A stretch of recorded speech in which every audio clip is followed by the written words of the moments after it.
Guerrilla cricket. Whoa. Guerrilla cricket. Whoa. Guerrilla. Take guard, man the barricades, patrol the cover boundary. At last the time is come, this is a cricketing emergency.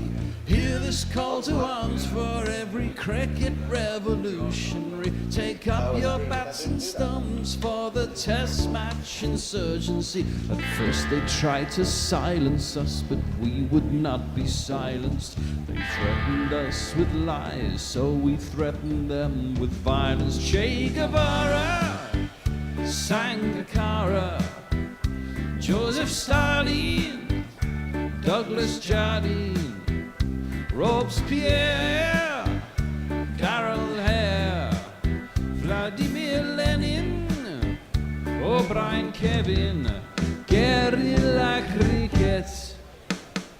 It's not about the winning, it's about how many rules you break. Even in cricket commentary, this is the best advice to take. Pick guerrilla cricket, it's the finest choice you'll ever make. There's so much more to cricket than rev counters and a slice of cake. At first they tried to sanitize us and clean up our act, but people like it filthy, and we know that for a fact. Fidel Castro, Lenny Pascoe, Carlos the Jackal, Umar Akmal, Mahatma Gandhi, Grant and Andy, Brendan Behan, Austin Ian, guerrilla cricket. Stick with us, cause you know we're not the kind of thing that you see on the TV and the radio. So vive la revolution. First they tried to buy us, but we would not be bought. Okay, we were, but then we ran away, and we will not be caught. We would not give up the ghost when they left us all for dead. They decapitated us, but we just grew another head. Chairman Mao, Jamie Howe, Ho Chi Minh, Asif Din, Václav Havel, Graham Saville, No Surrender, Percy Fender, Che Guevara, Sangakkara, Joseph Stalin, Douglas Jardine, Robespierre, Darrell Hare, Vladimir Lenin, O'Brien Kevin, guerrilla cricket. It's where Richard Hadley took his 300th Test wicket. It's where David Sid Lawrence's burgeoning international career was brought to a sad and premature end by injury. And there wouldn't be a ground here at all had an earthquake in 1855 not flattened enough of the surface to make it viable. Yes, we're at the Basin Reserve, the tip of the North Island in windy Wellington, where New Zealand hoped to blow away Stokey Cullen Ball for the first time in 5 attempts and square a series which has no relevance to the World Test Championship whatsoever. Good morning, good afternoon, good dawn, good dusk, wherever you are in the firmament. Welcome to Guerrilla Cricket. I'm Gorilla Hendo, Nigel Henderson, and I am joined this morning by 2 other men in the studio. Would you believe it? We have a full complement in the studio. The bear is dressed up as Vladimir Putin. Tony is dressed up as Tony, and as you know, I'm here. The news is that New Zealand have won the toss, and not surprisingly, they put England into bat because this pitch is greener. Well, I was trying to think of what it could be greener than, and I came up with an idea of an Irishman shragging Shrek, which is not easy to say. Shragger Shrek. But anyone else think how much greener this pitch is than anything green that we know of? My valley. Your what? My valley. It's green. I my really valley. don't want to go into your valley at all. I don't know. Absolutely not. How green is my valley? I don't want to go into your mountains or your valley, to be honest, if that's all right with you. Bear, it does look a little bit tasty. It does, but when I was reading about this, I do a cursory read what's going on in a build-up to a game. Apparently, it's a lot like this a lot of the time, and actually still plays quite flat. Yeah, that is true, I think. But the interesting fact that came up earlier this morning was that in the last 49 first-class matches at this ground, every captain on winning the toss has put the other team into bat. What are the results on that? However, we don't know what the results of those games were, so that doesn't really tell us a lot. Where did you get that stat from? I heard it on Sky. And they didn't give you the fucking answer? They didn't give you the answer. Useless! Well, of course they're useless. That's why people come and listen to us. Anyway, the England team are out there singing their anthem. They are unchanged. Zach Crawley, Ben Duckett, Ollie Pope, Joe Root, Harry Brook, Ben Stokes, Ben Folkes, Ollie Robinson, Stuart Broad, Jack Leach and Jimmy Anderson. A couple of changes to the New Zealand team. They've taken out a batsman. Sorry? I coughed, sorry. Oh, sorry. I thought you were interjecting with the batsman. Genuinely. They've added a batsman. Yes, they've added a batsman. They've taken out two bowlers. Tickner I'm afraid Blair Tickner has had to go and see how his family is, because where he comes from has been really badly affected by the floods and cyclone. And Kugelheim has gone after his debut, so two debutants are out after one game. May not see their like again. In comes Will Young, who I thought should have been batting, or should have been playing in the first test, I have to say. And Matt Henry, who was on, I think, paternity leave for the previous test.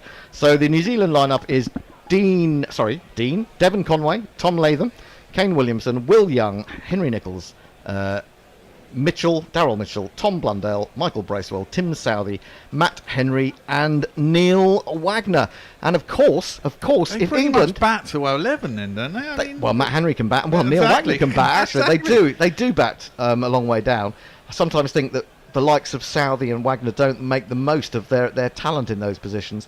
But also, as we put out on Twitter just now, if England win this test, and that will give them a 2-0 win in this series, they will have won all their winter tests for the first time since the 1890s. Without an apostrophe. Without an apostrophe, as I told you, Bear. Absolutely.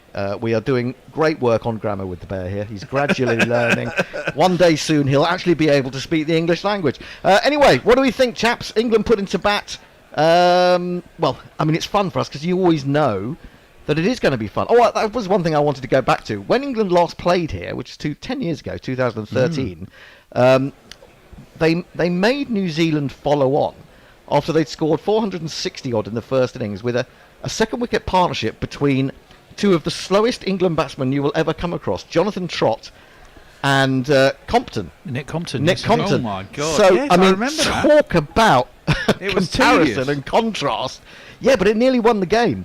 I do remember we did that. What year was that? Well, that would have been when we were still a sofa. That was 2013. It was the last series we did as a sofa. And it was a 3-match series, and every match was drawn. So that was a fantastic way to spend our nights. There wasn't even any day-night matches, as far as I know. One of them was quite exciting, though, wasn't it? One of the ones where Matt Pryor managed to bat through pretty much all of the last day and then fell with about 10 overs to go. That was good. Was that one? I think it was that series. It might well have been that. Yeah, could have been. Anyway, we shall jingle up those that are about to take part. Batsman first. For England, we have these two. I'm going under, by the way.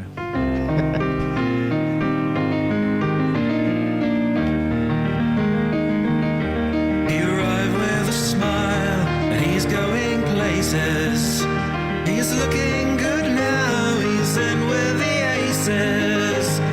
He was up at Stowe School, playing T20. He might play for England, but he'll still be Ben Duckett to me. Singing along there. And I guess the man you're going most under on is this man. Yeah. Zach Crawley was a cricket player, a damn good cricket player. But he was moved from the middle order to open the batting. Now, trapped in the English professional cricket circuit, Zach Crawley must fight to survive. They're on the way to the middle, and I guess we have to try and work out which Zach Crawley it will be this morning. I suppose he'll be the one playing big booming drives to balls swinging away from his bat. That'd be my bet. Is that My bet is nicking off to second slip in about a third over, having got about 7? Yeah. Somewhere around Well, he's there. still only averaging about 9 against New Zealand, I think. Ben Duckett's averaging 41 in his Test career. No, he's just got over 10 now. That 20-something that he got. Did it take him taken up over 10? Got him over 10. My You don't have to word. score many to get up half a run, I wouldn't have thought. No, but you do. You do in sort of once you've got to the higher numbers. But I think when you're lower down, Yes, you don't have to, do exactly. you? Anyway, it's going to be Zach Crawley to face none other than the new New Zealand captain, Tim Southey. You're going to have a jingle for him. He's got a jingle. It's only a whimsical notion to fly with Tim Southey here tonight. I probably won't fly with Tim Southey. Mention And that. again, I just might. And just to start the evening off in a fantastic way, Frank Rockefeller has just given us 20 quid. $20. $20 on, not sure which dollars those are. Who cares? But who cares? They're all welcome. That's on YouTube. Anyone else want to join in? Feel free. Southey, 3 slips in a gully, into Crawley, hits him on the pad, appeals for LBW. bit Probably high. high, I think, just over the top of leg and middle. Doesn't bode well. Doesn't bode well. Well, that was the ball that came back, if anything. Now he's going to bowl him a couple of away swingers, so this will be fun. So, I mean, you don't just have to give it. You don't just donate. If you want to help guerrilla cricket, I mean, that's fine. But if you want to become a more long-term help to guerrilla cricket, go to patreon.com/guerrilla cricket. You get some goodies, extra goodies. He's in again, bowls, finds the outside edge. But he plays it with soft enough hands and wasn't going for the big booming drive that it's down towards gully and fielded there. There is no run. Have we been joined by anyone so far, Tony? We absolutely have. Jay Grover, well, he's set a high bar already, Has he? which he did, before play even started. Why? What did he say? Evening all, I have experienced the best and worst of autism today. Had a quick knee trembler with a Tesco cashier English literature student. What? What? You can't be telling us that. Well, I can't be. I'm only broadcast. reading what's in front of me. Here comes Yeah. Southey. We can't have that sort of thing. Outside the off stump, quite wide and quite swinging natural. further away. Well, it's quite natural. It's not the kind of thing, you go around telling people, is it? I don't know. I suppose maybe if you haven't had one for a long time, You're very happy. I'm not suggesting that you haven't, Jay. But Well, she got a first in an Othello essay because he'd suggested societal jealousies transcending racial. and that's what you do, and that was enough. Swung the deal. That swung the deal. That's Well, apparently amazing. it did. Talking of swinging, Blundell was taking that in front of first slip. Just kept on going, I would really. imagine that conversation kept the ball from the door a bit. Yeah, Southey in again, bowls. A little bit of gentle arcing away from Crawley. Good length delivery, but he's watching that one closely and letting it go. That'll be enough for Crawley. Could be it now. We'll go for the big booming drive. It's going to be thrown up there This shortly, is it. isn't it? This is it. To draw him in, you just got to throw it up and tempt his eyes for That's a big drive. Crawley's saying, look, I've left 2 already. Yeah, exactly. I can't be expected to leave a third. Anyway, he's faced the first 4 balls, yet to get off the mark. His hair, the hair of Southey's not looking quite as wild as it was in the first match. He's in again, bowls, again finds a thick outside edge, down into the gully it goes. And there is no run. Looking at a maiden, would you believe? Looking at a maiden. Can I just say, thanks to everyone who patroned in the last test as well. We had Loads, didn't we? It was we got a fantastic. fair few patrons Yeah, in we the last did. test, and thank you all for doing that. It's the only way we keep going, and more of you should do it. We work like dogs for you people. We do, and we really don't even have 200 Patreons. So if we could get up to 200 Patreons in this series, it would be amazing. Just 200 of you. Only needs another 30 or 40. Southey into Crawley. Crawley leaves a ball that carries well through to Blundell. And it is, would you believe, in this era of Stokey Cullen ball, it's a maiden. Tony? Not only that, Crawley quite judiciously putting away anything that looked like a booming drive. Yeah, Mog, how you follow Jay Grover and his Tesco cashier English literature student, I don't know. But you certainly probably wouldn't want to, I wouldn't have thought. Mog, just imagine I've said something witty and thought-provoking because I've got nothing. Hello. Oh, right, thank you very Hello, much. Mog. We'll wait for Matt. Oh, no, he's just doing a quick warm-up run. West Aussie leads. Good evening, afternoon, and good morning from the land of West Oz. 38 degrees today. Day off, so what could be better than guerrilla cricket on all day? Not much, to Not be honest. much, right. Although you might want to get in touch with Jay Grover. Yeah, the bowler. You can never trust a man with 2 first names, Matt Henry. Now, where's Josie Oak today? I mean, he was in Brazil last week, wasn't he? Has he moved from He was Brazil? at Carnival, wasn't He was at Carnival. That would have been a frightening prospect. What did he go as? he? Himself. Big beardy man. Big from beardy South man Africa. indeed. Henry it is then. Back into this attack. Bowling to Duckett down the leg side and given enough width for him to flick it away very nicely indeed. Down to Neil Wagner running round at long leg. Should get back for 2. Does so comfortably. And England are up and running. There are 2 without loss. An interesting thing about Woi Woi, as he used to be known, Woi Pom. He was the first person I thought I knew from Woi Woi. But while I've been clearing out my mum's cupboards this week, I discovered that in 1994... I tried to call my London-based yoga teacher's family because she said she might put me up for a few days, and she didn't. And she was from Woi Woi, I've discovered. I never knew that at the time. I never knew what it meant. Outside the off stump, left alone by Duckett through to the keeper. She was from Woi Woi. It's a place. She was from Woi Woi, yeah. And I didn't Where realise. is Woi Woi? It's New South Wales. Not Oh, far is from it? Sydney, I don't think. Oh, right, There's okay. all some crazy names out there, isn't there? Absolutely. Wagga Wagga Wagga Wagga. is one of those. That was where Michael Slater was born, isn't it? Wagga Wagga, I think. Aubrey Wodonga went there. Aubrey Wodonga. Aubrey Wodonga. Everyone should go there. Oh, now I think that's on the border between New South Wales and Victoria. very, very interesting sounding place. There is a good crowd coming in. They're all on the bank. That has beaten Ben Duckett. That's an absolute corker from Henry. Blundell has gone up for the catch, but the bowler himself seemed uninterested. It went a long way. Don't think Did go Rod along. Tucker was especially interested either. He seems to be fairly stony-faced. Well, I reckon if your bowler doesn't appeal for it, there's not much point in reviewing it. And Well, England turned one down in the last test, didn't they? That was out. did they? Yeah. Must have been one I missed. I think they must have reviewed it because they're all coming together. This will be an amazing bonus for Henry, a man who didn't appeal, if he has feathered it through to the keeper. Went an awful long way. I thought he'd have feathered it just because it went a bloody mile. It was. It is a cracking delivery. think No, it's I think by a it's. long I think way. it's the jumper as it's gone past him. I think it's just flicked the bottom of the jumper. Duckett himself didn't seem too perturbed, but it's a He lovely delivery. didn't look around, did he? Which is usually a telltale sign. Yeah, we're gonna have a look at it now. Absolutely nothing Nothing. there. And is there a little bit? Yes, it is indeed the jumper around about the waist. Well, they've lost a review already. So they will have lost a review. Yep, In the absolutely. second over. Down to 2. That was a bit of a silly one, really, wasn't it? Score remains 2-0, and Rod Tucker can quite happily do that sort of signal. Well, we haven't really got a name for that signal, have we? The not out. Not out signal. Not out review signal.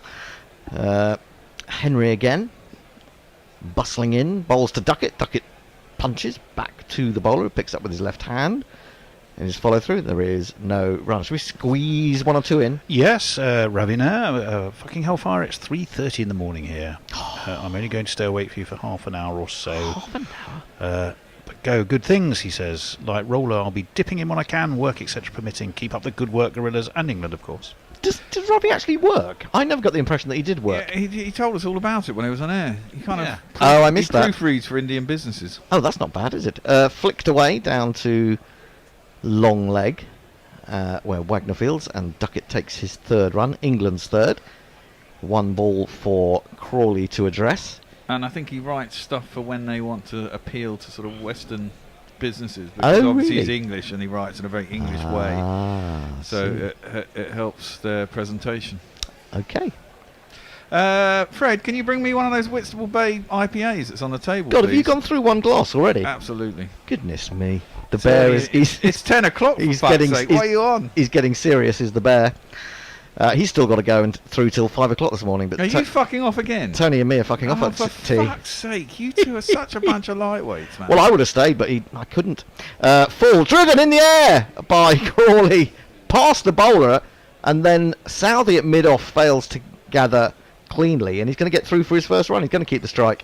2 overs have been bowled. England having been put into bat are 4 for none. Tony. Oh, yes, Ghost of Zoob. We haven't heard of for a while. Good evening, gents, from the ever-growing graveyard of former commentators. Yeah, poor old Motti. What a sad, sad day that is for, well, anyone who loves sports commentary, and indeed football. David Stump, not sure I've watched Question Time and a Test match at the same time. I really need to get out more. Which one's going to be more controversial? There's only one that's got Fiona Bruce, but there's only one that's got the bear, so... He's on Question Time tonight. Nigel Farage for the 36th time in the last 10 years, probably. God. If he is, I hope he gets fucking taken to pieces. I saw a brilliant letter on Twitter the other day, written by, I think it was a journo. Anyway, 3 slips in the gully for Southey, coming in to bowl to Crawley, down the leg side, and he's whipped that to long leg. He'll pick up a single, he'll go to 2, Duckett has 3, England are 5, without loss. It was a great piece. He had done a forensic analysis of Question Time and who had been on, and how many left wingers versus right wingers there'd been, and how much airtime each of them got when they were asked a question by Fiona Bruce. And it was unbelievable. Nigel Farage had been on 11 times more than anyone else. Really? Unbelievable. They're just looking for controversy on Question Time these days. Yeah. They don't want sort of reasonable political it's getting quite discourse. exciting again because all the Brexiteers go on there and they have to fucking justify themselves and they find it very difficult. It's quite amusing. Well, I can't watch Question Time simply because of its right-wing bias now. Well, I didn't watch it for about 2 years and I started watching it again now. And I'm not keen on Fiona Bruce, I have to say. No, she's not as the a greatest. presenter. Fred, can I have my beer, please? I'd much rather have Kirsty Walk, personally. Round the wicket, Southey, to bowl to Duckett. Duckett comes forward and, with the angle, plays it into the onside. Tom Latham, is it? Or is it Devon Conway doing the fielding at square leg? There is no run. I don't think you're going to get very lucky with... I've just realised the fucking stereo is probably not playing, is it? No, you'll have So to go you get your can't own. hear me. You have to get your own. I will at the end of the over. 5 for no wicket into the 3rd over. New Zealand winning the toss, putting England in again. And we could be in for some excitement this morning. Duckett waits. Southey is in, and he jabs that one. It comes back at him ever so slightly. Once more into that region around square leg. Once more it's fielded by Devon Conway. The GPL is open, I presume. Yeah, I'm looking at it. It looks very different. We've got a new website. You might have noticed. You might not have done. We should have told you, really. Well, yeah, it doesn't look It's not that hugely different. It looks very much like the old website, to be fair. It does. It's a little bit of a different layout. That's why we didn't make a big song and dance about it. But hopefully it'll change over time. We're having a soft launch, that's what it is. It's a soft launch. And so... Southey bowls! Well, he really offered up a nice big drivable one for Duckett, and he threw his hands at it, but he shanked it down into the ground, closed the face of the bat, and could have pulled it back onto his stumps. But that was just asking for it, wasn't it? It was offering that for him, I think. Well, yeah, I mean, but as green as it is, I mean, and goodness me, it's green. It's not swinging, seaming, and doing anything massively untoward, is it? Well, that one from Matt Henry seemed, but in terms of, doesn't seem to be. There's nothing in the air at the moment. Southey in again, bowls onto the front foot comes Duckett, defends it this time into the offside.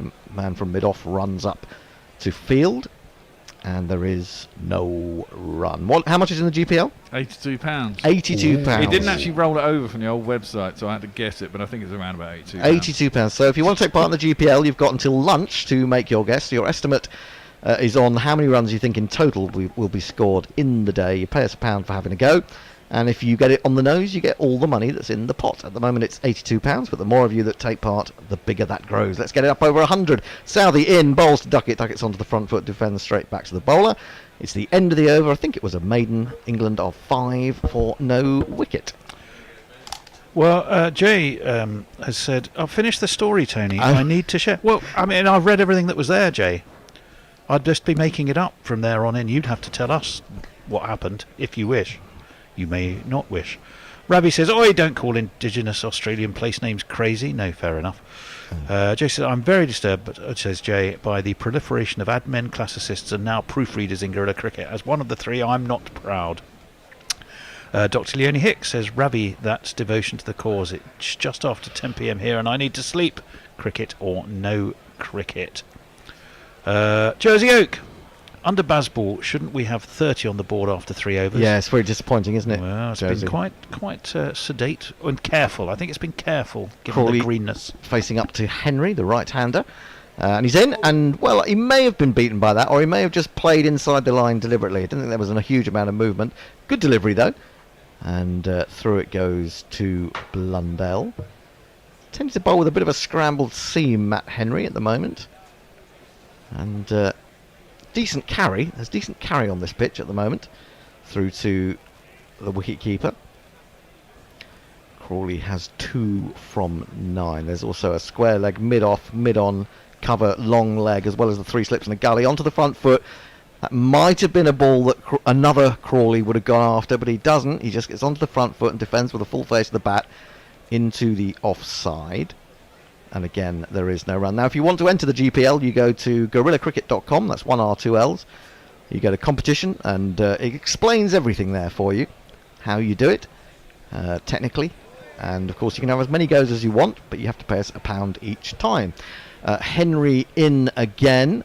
Bowls, and that one comes back off the seam, but it was just back of a length, and Crawley judged that on length that would probably pass over the stumps, as it did, and through it goes to Blundell again. And the move should have solved the problem of not being able to buy tickets.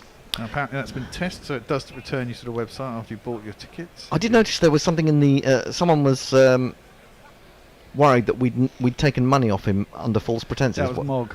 Was that Mog? I think so. No, I don't think it was Mog. It was Mog. He was trying to buy tickets for the GPL. Okay. Of course he maligned us. Oh, now that's a better ball. He's got an edge to it, and Crawley has gone. He can't believe it. Poor old Crawley was trying to be... Well, he wasn't driving. He wasn't driving. He was just trying to play defensively, get his himself used to the pace of the pitch, but he's thinned that one through to Blundell. It was so thin I didn't even pick it up, but it's gone, and he has gone. It's a very thin... The crowd says, you're out. Well, I got my under. You got your under. What was your under?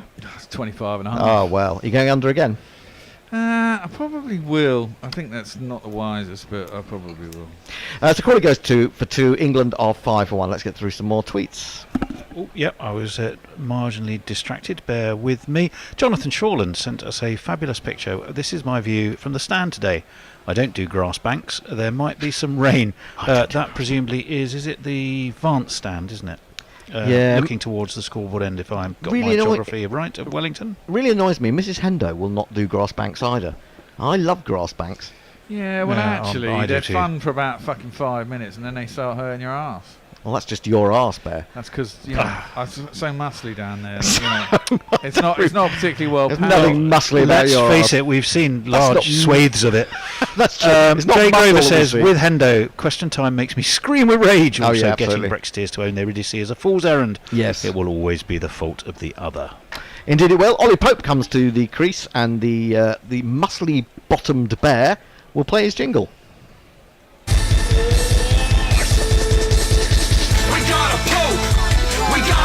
Take a good hard look, it's Ollie Pope. It's Ollie Pope. It's Ollie Pope. Take a hard look at Ollie Pope. Poor Zach Crawley's gone back into the dressing room. He said to Brendan, said to Baz, I didn't do anything wrong. I didn't really try hard. I should have just gone out there and blasted it. It's your fault. Well, off comes the helmet, and I presume that brings his average back down under 10 again. It will do. Come crashing got down 2. to about 9.1 again. Henry's got figures of 1 for 4, so far the decision to put England in is proving to be a good one. In comes Henry again. Down the wicket comes Pope, tries to work into the onside, which he did quite a lot of at Mount Manganui, but this time he makes really no contact, unless he perhaps got a little bit of an inside edge onto his thigh. I mean, there's one thing about walking down the wicket, but just have a look and get the pace of the pitch first, don't you? Or don't you? I don't know. You missed it by a mile. Yeah, I don't like to see batsmen running down the wicket when they're not set. Well, you know.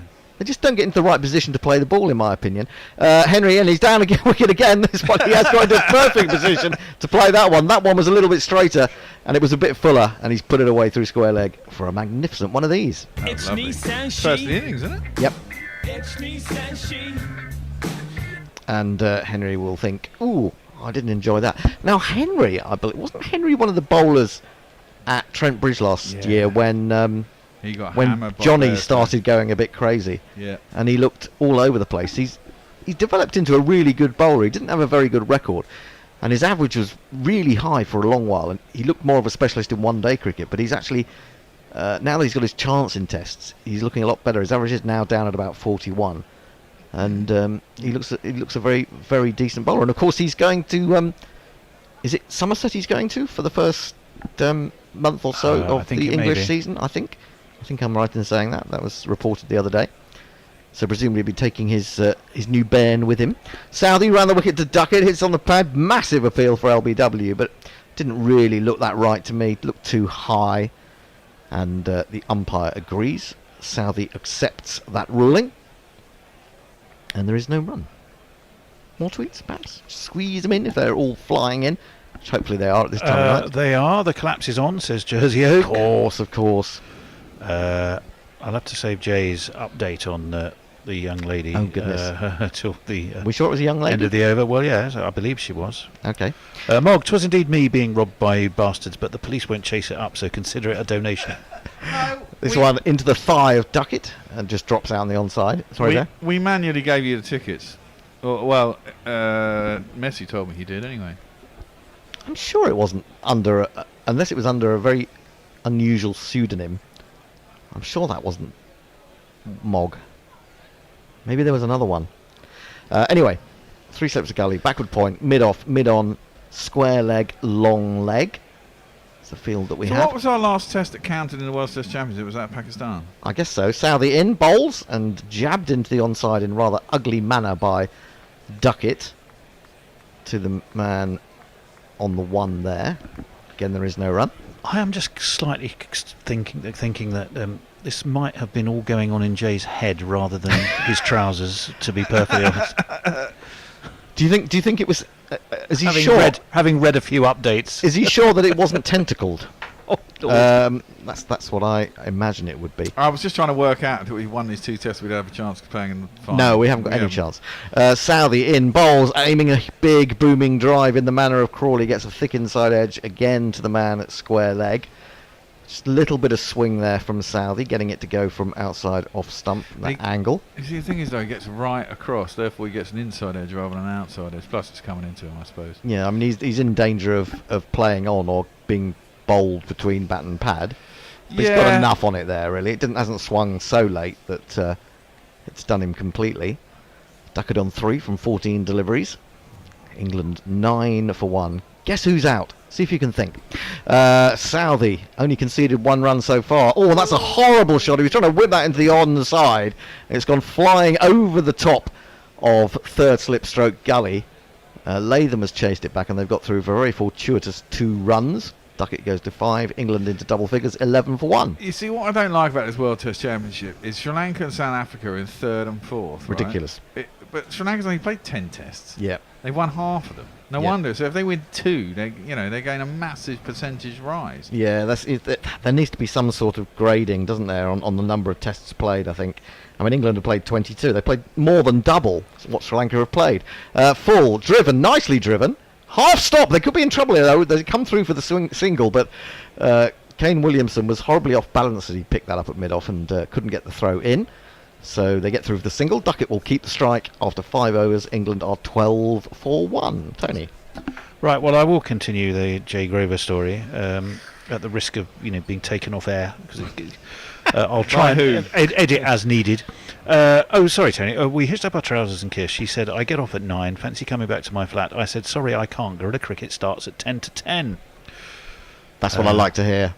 Well, indeed. If only, he then carries on, it were only when I put the key in the door and I realised what a total muppet I am. So instead of having sex and talking about Elizabethan literature with a lissom 20-year-old, I'm listening to you fuckers. So he didn't actually. Didn't actually. It's a bit inconsistent because why was he hitching up his trousers if something hadn't occurred?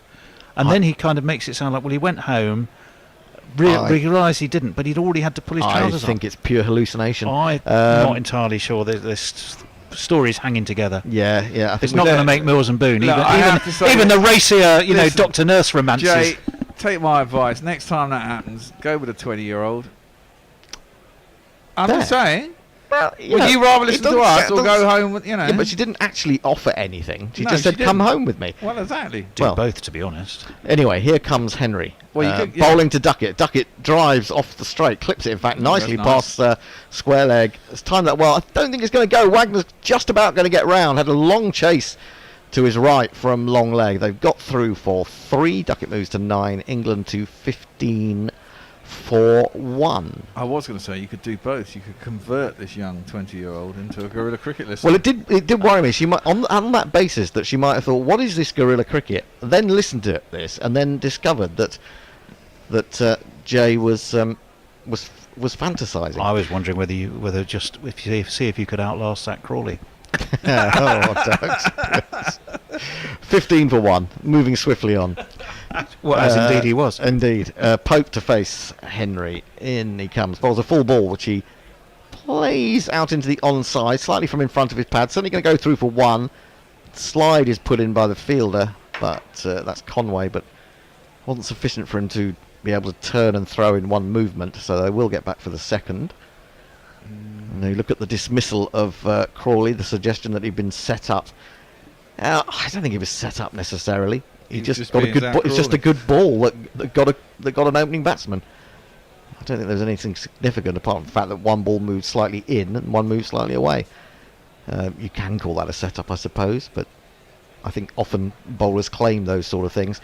Henry in full and driven, but not really. Well, it's kind of scooped by Pope. Didn't really time it, and the ball runs slowly up to Williamson at mid-on. 17 for 1. Pope 6. Duckett 9. It's ridiculous. It's crap. We're only going at 3 and overhander. It's really boring, isn't it? Boring. Really boring. I'd rather watch Nick Compton and Jonathan Trott together Oh God, I wouldn't want in to a watch 210 partnership in 63 overs. I do remember that. It was quite tiresome. That's not too bad, though. It's still about 3 and over. It's a very nice looking stand, that advanced stand, isn't it? It is. Very nice. In comes Henry again. Full, and he's on the move as Pope. And he gets and turns it into a half volley, shaped beautifully to drive it through the offside. And that has run away to the boundary for one of these. 1, 2, 3, 4. I mean, that's a gorgeous shot. Yeah, and but he's waited long enough. He hasn't started running down the wicket too early, in my opinion. Yeah. And that's why he's turned it into a half volley. But he's also initially looking to whip that again, isn't he? And he's realised quick enough and turned it inside out and timed it beautifully. Well, he's into double figures. He goes to 10 from just 5 deliveries. 21 for 1. Bloody screen. And Duckett is on 9. It's not a clear day in Wellington. It's a little bit cloudy. It seems quite bright and quite high, the cloud. I'm not sure what the weather cave was predicting earlier from Messi Jez. He's found the edge and he's caught! He's caught at third slip and Henry has a second. So Pope's enterprising innings finishes after the equivalent of an over. He's out for 10 from 6 deliveries and England are in all sorts of trouble at 21 for 2. That was a great ball, wasn't it? Yeah, but look where he's trying to play it. Another one bites the dust. I think that is going to be out, Fred. Another one bites the dust. You see, I don't think that was doing a hell of a lot, that ball. It was a good length and it was a good line, but I suspect he was trying to take that from the line of just outside off stump and he was trying to move it into the onside, and that's what's created the edge. And that is why he's gone. He's been caught by Michael Bracewell. And, as I said, England in trouble. Well, yeah. What the hell? What the hell? Rich Turner's with us. Good evening, Guerrilla Cricket. Crawley cementing his place in the Ashes team, I see. Meanwhile, I'm admiring the Bears' headgear. Moggs saying, no tickets came my way, no big deal. It's not like I was going to win shit or anything. No. Ravi wants Creepy to do well despite his technical difficulties. I think it's unfair that they prepare green seamers for him, or brown turners. I want Zach to only have to bat on the softish concrete. Diana Patterson, sorry I'm late. You do know that the score is not on YouTube, don't you? Did you know that, Bear? Yeah, this is the problem when you fucking copy websites. I did wonder about this. Somehow it's taken the old code, so it will show the second innings score, but not the fucking first innings score for some reason. Oh dear. Well, Joe Root has come to the crease. He's got a jingle or two. Which jingle are you going to play today, Bear? Which is it going to be? Decent catch that from Bracewell. That third Put him slip. on a lick, didn't it? Yeah, did. Came pretty quickly. It's almost like it woke him up slightly. Oh, there's a catch coming my way. Better catch He that. took it sort of almost behind his shoulder, so yeah, he was Quite certainly... late. This is high pitched and ginger hair like a picked, but massive runs he has hit. So there's that. Introduce yourself. Joe Root. Introduce yourself. Joe Root. Introduce yourself. Joe Root, actually. Henry 2 for 17. Great bowling from him. I was going to say about Root, and I was going to say, well, we'll leave it till a bit later when Root is in, and now he is, so we can talk about it. 3 slips in the gully as Henry comes in to bowl his first ball, and he's again down the wicket. He's on the pad. I think he got outside off stump. Henry was quite convinced, but again, it's a sign of a player on the move trying to play across the line. I don't really like it. They are going to review it, I think. Yes, they are. They've already lost one review. But that was on Zach Crawley, so that's not really, doesn't really count, does it? Yeah, well, this depends on how far outside off stump he got, and how far inside the pad the ball hit the pad. That was out. That was out. That was definitely out. Was that definitely out? I don't know. I think he might be in a bit of quite trouble. close. I think he might be in a bit of trouble. He's think trying it's to turn that probably into the going onside. That will be what saves him. Getting outside off stump won't have saved him. He got the foot across. It's hit him only just above the knee roll, or at the very top of the knee roll. It's quite a long way forward. He's quite a long way forward, but he could be in some trouble here. Let's have a look. It's impacted umpire's call, and it's going over the top. So 2 reviews down. 2 reviews lost in the first 6 or 7 overs. And, well, good job for England. They didn't want to be 21 for 3 with Joe Root gone as well. And what I was going to say about Joe Root, is it time for a change? Must be. It is. Yes, we've finished the over as well, haven't we? No? Yes? Yes, no? it looks like we have. Yeah. Unless there was a no ball. Do you want to slide to where the bear is then? And Oh, yeah. and then I No, might as Fred well can stay go in here. there. Oh, Fred can go in there. Fred Then can just slip in you there. and I don't have to move. No. We just switched duties, I think. Yeah, no, I wanted to know what you thought about various things. I mean, I think obviously Joe Root did an interview this week, and it was all about, finding his role in this Yeah. in this team in the Stokey Cullen Ball era, and I was a bit. It felt to me like he was being forced to justify himself. He's got 10,700 Test runs. Joe Root does not have to justify himself to anybody. No, in my opinion. And now they sort of need a bit of classical Root for a while, particularly if Duckett can keep the scoreboard ticking. But we shall see what transpires. I can tell you, Hendo, Jay Grover 7 minutes ago beginning sadly Tony, as this one is worked away by Duckett into the offside. There is no run. 21 for 2. Crawley has already gone. He did get an edge. It wasn't playing an expansive drive though, but an edge he did get.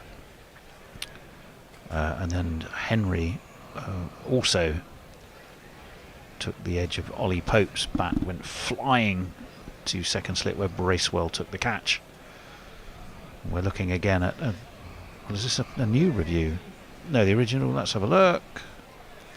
Pitching off, so no, we're looking round the wicket.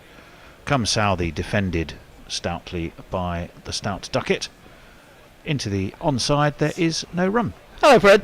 Hello, Fred. Hello, everybody. Morning, everybody. Morning, morning, morning. I had a look at this this billiard table of a wicket about half an hour ago, and I tweeted 175 all out. Oh, did you? Yes. Well, with a question mark at the end to So that you didn't have to live by it. Well, I know, and the assistant editor of Wisden replied saying you'd think so.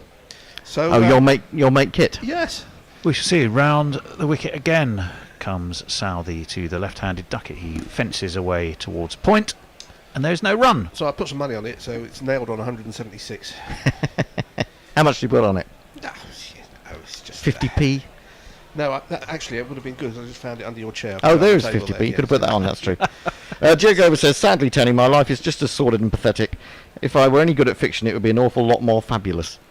There you go. Is there a chat BT? What do they call this GPT thing? That Chat turns, GPT, yes. That turns Jay Grover into English. Well, Southey is going to come around the wicket again to Duckett, who edges, and he's been taken Brilliant catch. superbly. England are 3 down for 21. Duckett just stretches a little bit for that.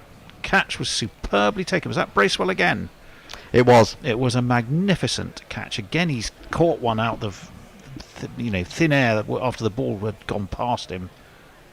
And England are under the pump here. What a catch that was. Remember Andrew Strauss? No, it's not quite as good as that. Another one bites the dust. Certainly wasn't bad.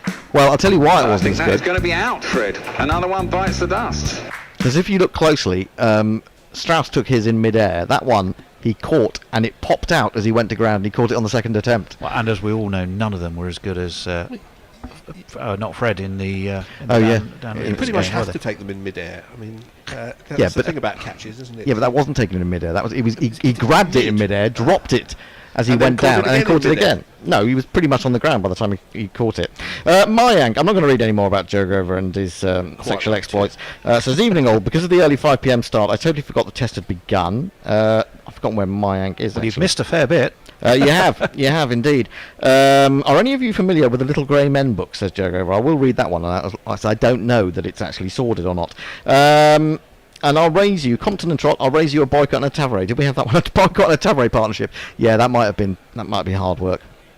Well, the new man to the crease is none other than this fella.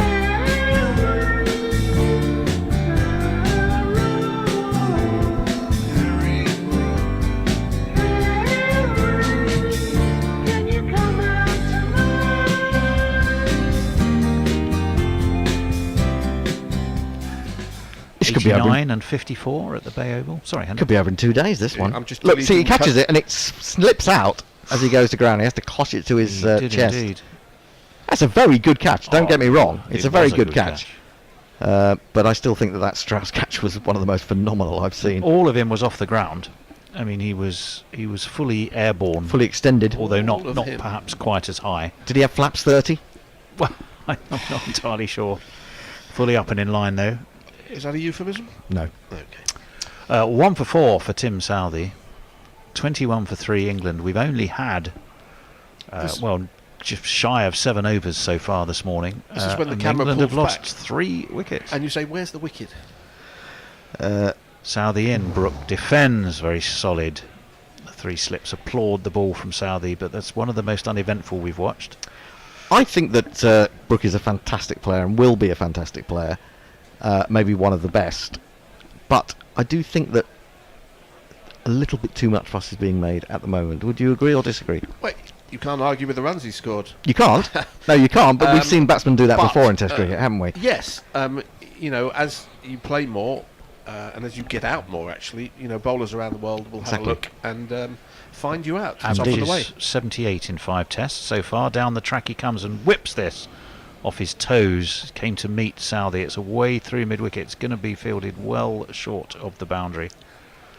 And he should come back, I would hope, for 2. No, I No, think for he may 3. have He's gone just for he 3. did get 3, yes, because Joe Root has appeared at the end. So Brooks actually kept the strikes. It's the end of the over.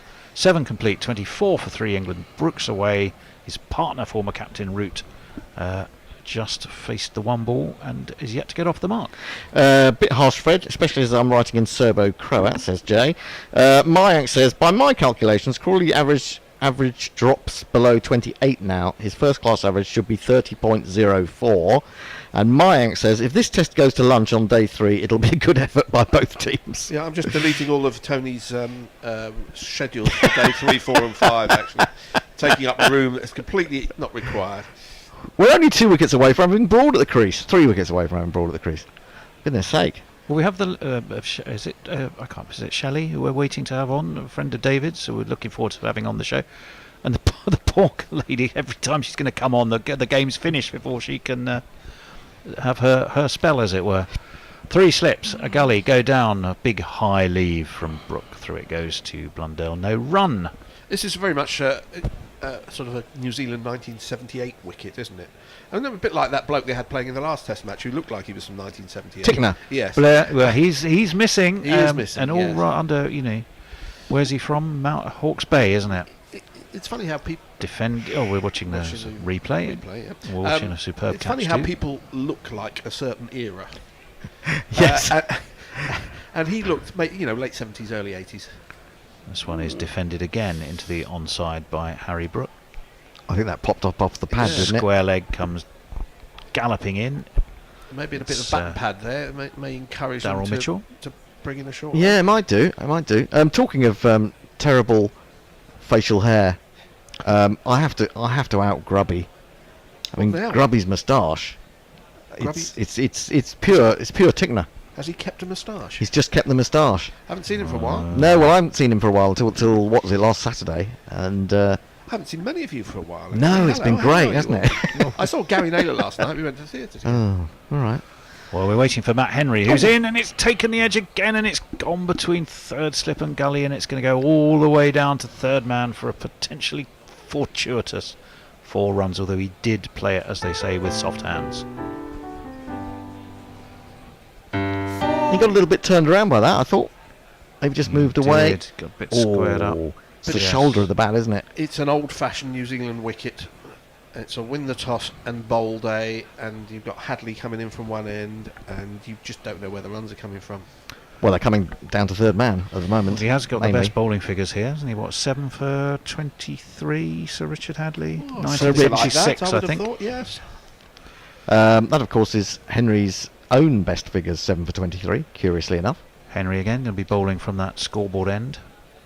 Right arm over, and again, Brook plays that. Not the most stylish of shots. He played it late. But he played it late and made sure he was bang on top of it. And there is no run. Well, I think this is, I mean, you know, if Brook gets a decent number of runs here, I think we're able to say, yes, that he is a really classy batsman, because it does look quite tricky at the moment. It remains to be seen, sort of, if the ball loses its hardness and maybe the wicket settles down a bit. But, you know, you have to be there. It all seems to be seam as opposed to swing. Yeah. It does look very beautiful there, and certainly well attended. That one's better defended, more solidly pushed away towards short mid-on.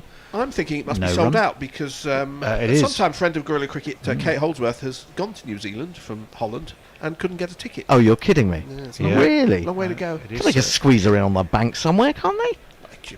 Look, there I'd must like be to think room so. there. It is actually on a roundabout, isn't it? Is There's it? that beautiful... Oh, it is on a roundabout, yeah. There's that beautiful It's like the other Vance stand, Mm. and then you've got the scoreboard end, the other end. There's a bandstand. There's a memorial somewhere. I mean, it's quite an extraordinary place. Defended again very tidily by Brook, dabbed down into the onside. Once again, no run. Have you We've been there, completed Tony? 8 overs. I have 28 for 3. You've been to 8 the Basin overs Reserve? complete. Yes, not to actually watch cricket. It was the wrong time of year, but I have been to it. Oh, okay. Some tweets. Joe Grover says, much beloved children's classic equals sordid sex tome, ? I, for one, am sick of your filth, Hendo. Well, I wasn't suggesting that something to do with grey men was anything to do with sordidness, but, you know. Hawkster has sent us a picture of Sir Andrew Strauss, that wonderful cricket administrator, diving through the air to take that brilliant catch at slip. And Madan Mohan Sharma is with us, says, good morning, Guerrilla Cricket from India. You're all looking very nice with similar chair and similar looking dress. Is it a dress code? Well, it's a dress code in the sense that we just put on what we think of before we come out. I wouldn't be seen dead in Hendo's socks. I'll tell you that much for I've nothing. actually never seen Fred in anything but all black. I'm not wearing all black. Southey, squarely defended, pushed back to him by Joe Root. It's a very dark is grey then. no It's very run. dark. It's Very dark. Yeah, you are looking quite funereal. This is in honour of the mean, the late Queen great died. Motti. Oh, it's a long time ago, mate. Motti. Yeah, I mean, a year of mourning for the Queen. I don't think that's inappropriate. I think it's a little bit excessive, but there you go. Joe Grover says, I find it very disturbing that Not Fred is now my second most hated gorilla. What, you hate me that much? You can't hate me that much, Joe. He's very Surely fickle. not. He is. Very fickle in his hatreds. Southey, sleeve sips go down, worked off his hip by Joe Root. That should get him underway because he's tickled it backward a square. And he will get himself a single to get himself moving. He's not getting fickle tonight, I'll tell you that much for nothing. I don't want to know anything about fickleness going on, whether it involves Fate and fingers. people at supermarkets or not. Most international wickets by New Zealanders. Tim Southey has now taken 700 wickets. In all in all international formats. cricket. Yeah, okay, Yeah. fair enough. He's nowhere near to Jimmy's Test record. Yeah, but he's only five wickets behind Daniel Vittori and will overtake him, you would imagine. Driven sweetly away through extra cover by Brook. That's going to go all the way. That's a gorgeous shot. Slightly overpitched by Southey. That went like a tracer bullet. And like a tracer bullet, indeed it did go. What a shot. Yeah, it wasn't a full half volley, I don't think. I mean, he's played it a little bit on the up as well. A lot has been said about England's method of playing, of batting over the last year and a half. What advantage is there at scoring at 6.5 runs and over on this in this situation? I agree with you, Fred. I don't think there is. Certainly, it made sense in Pakistan. Yeah, it's not going to demoralise the bowlers because they'll be expecting an edge every other ball. Exactly, and that was part of my argument in the previous test. Although it didn't stand up to scrutiny. In comes Southey again. waited for, cut superbly by Harry Brook. Backward point this time. That's going to go for 4-2, given enough width. And Harry Brook, whatever the state of the game, is going to take it head on. And he's doing just that.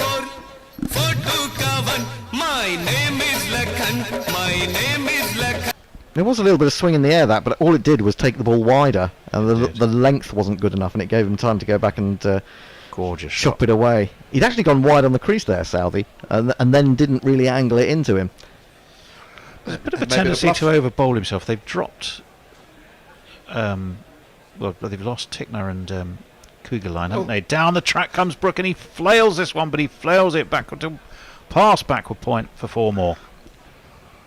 And there's some... That went like a tracer bullet. Stoke fans, I think. Stoke City fans. I was going to say Sheffield United, but they had the Bet 365 thing on, which I think would make them Stoke fans. I tell you what, even Stoke City fans can't face a Tuesday night at Stoke, so they Thursday night. So they go to watch cricket.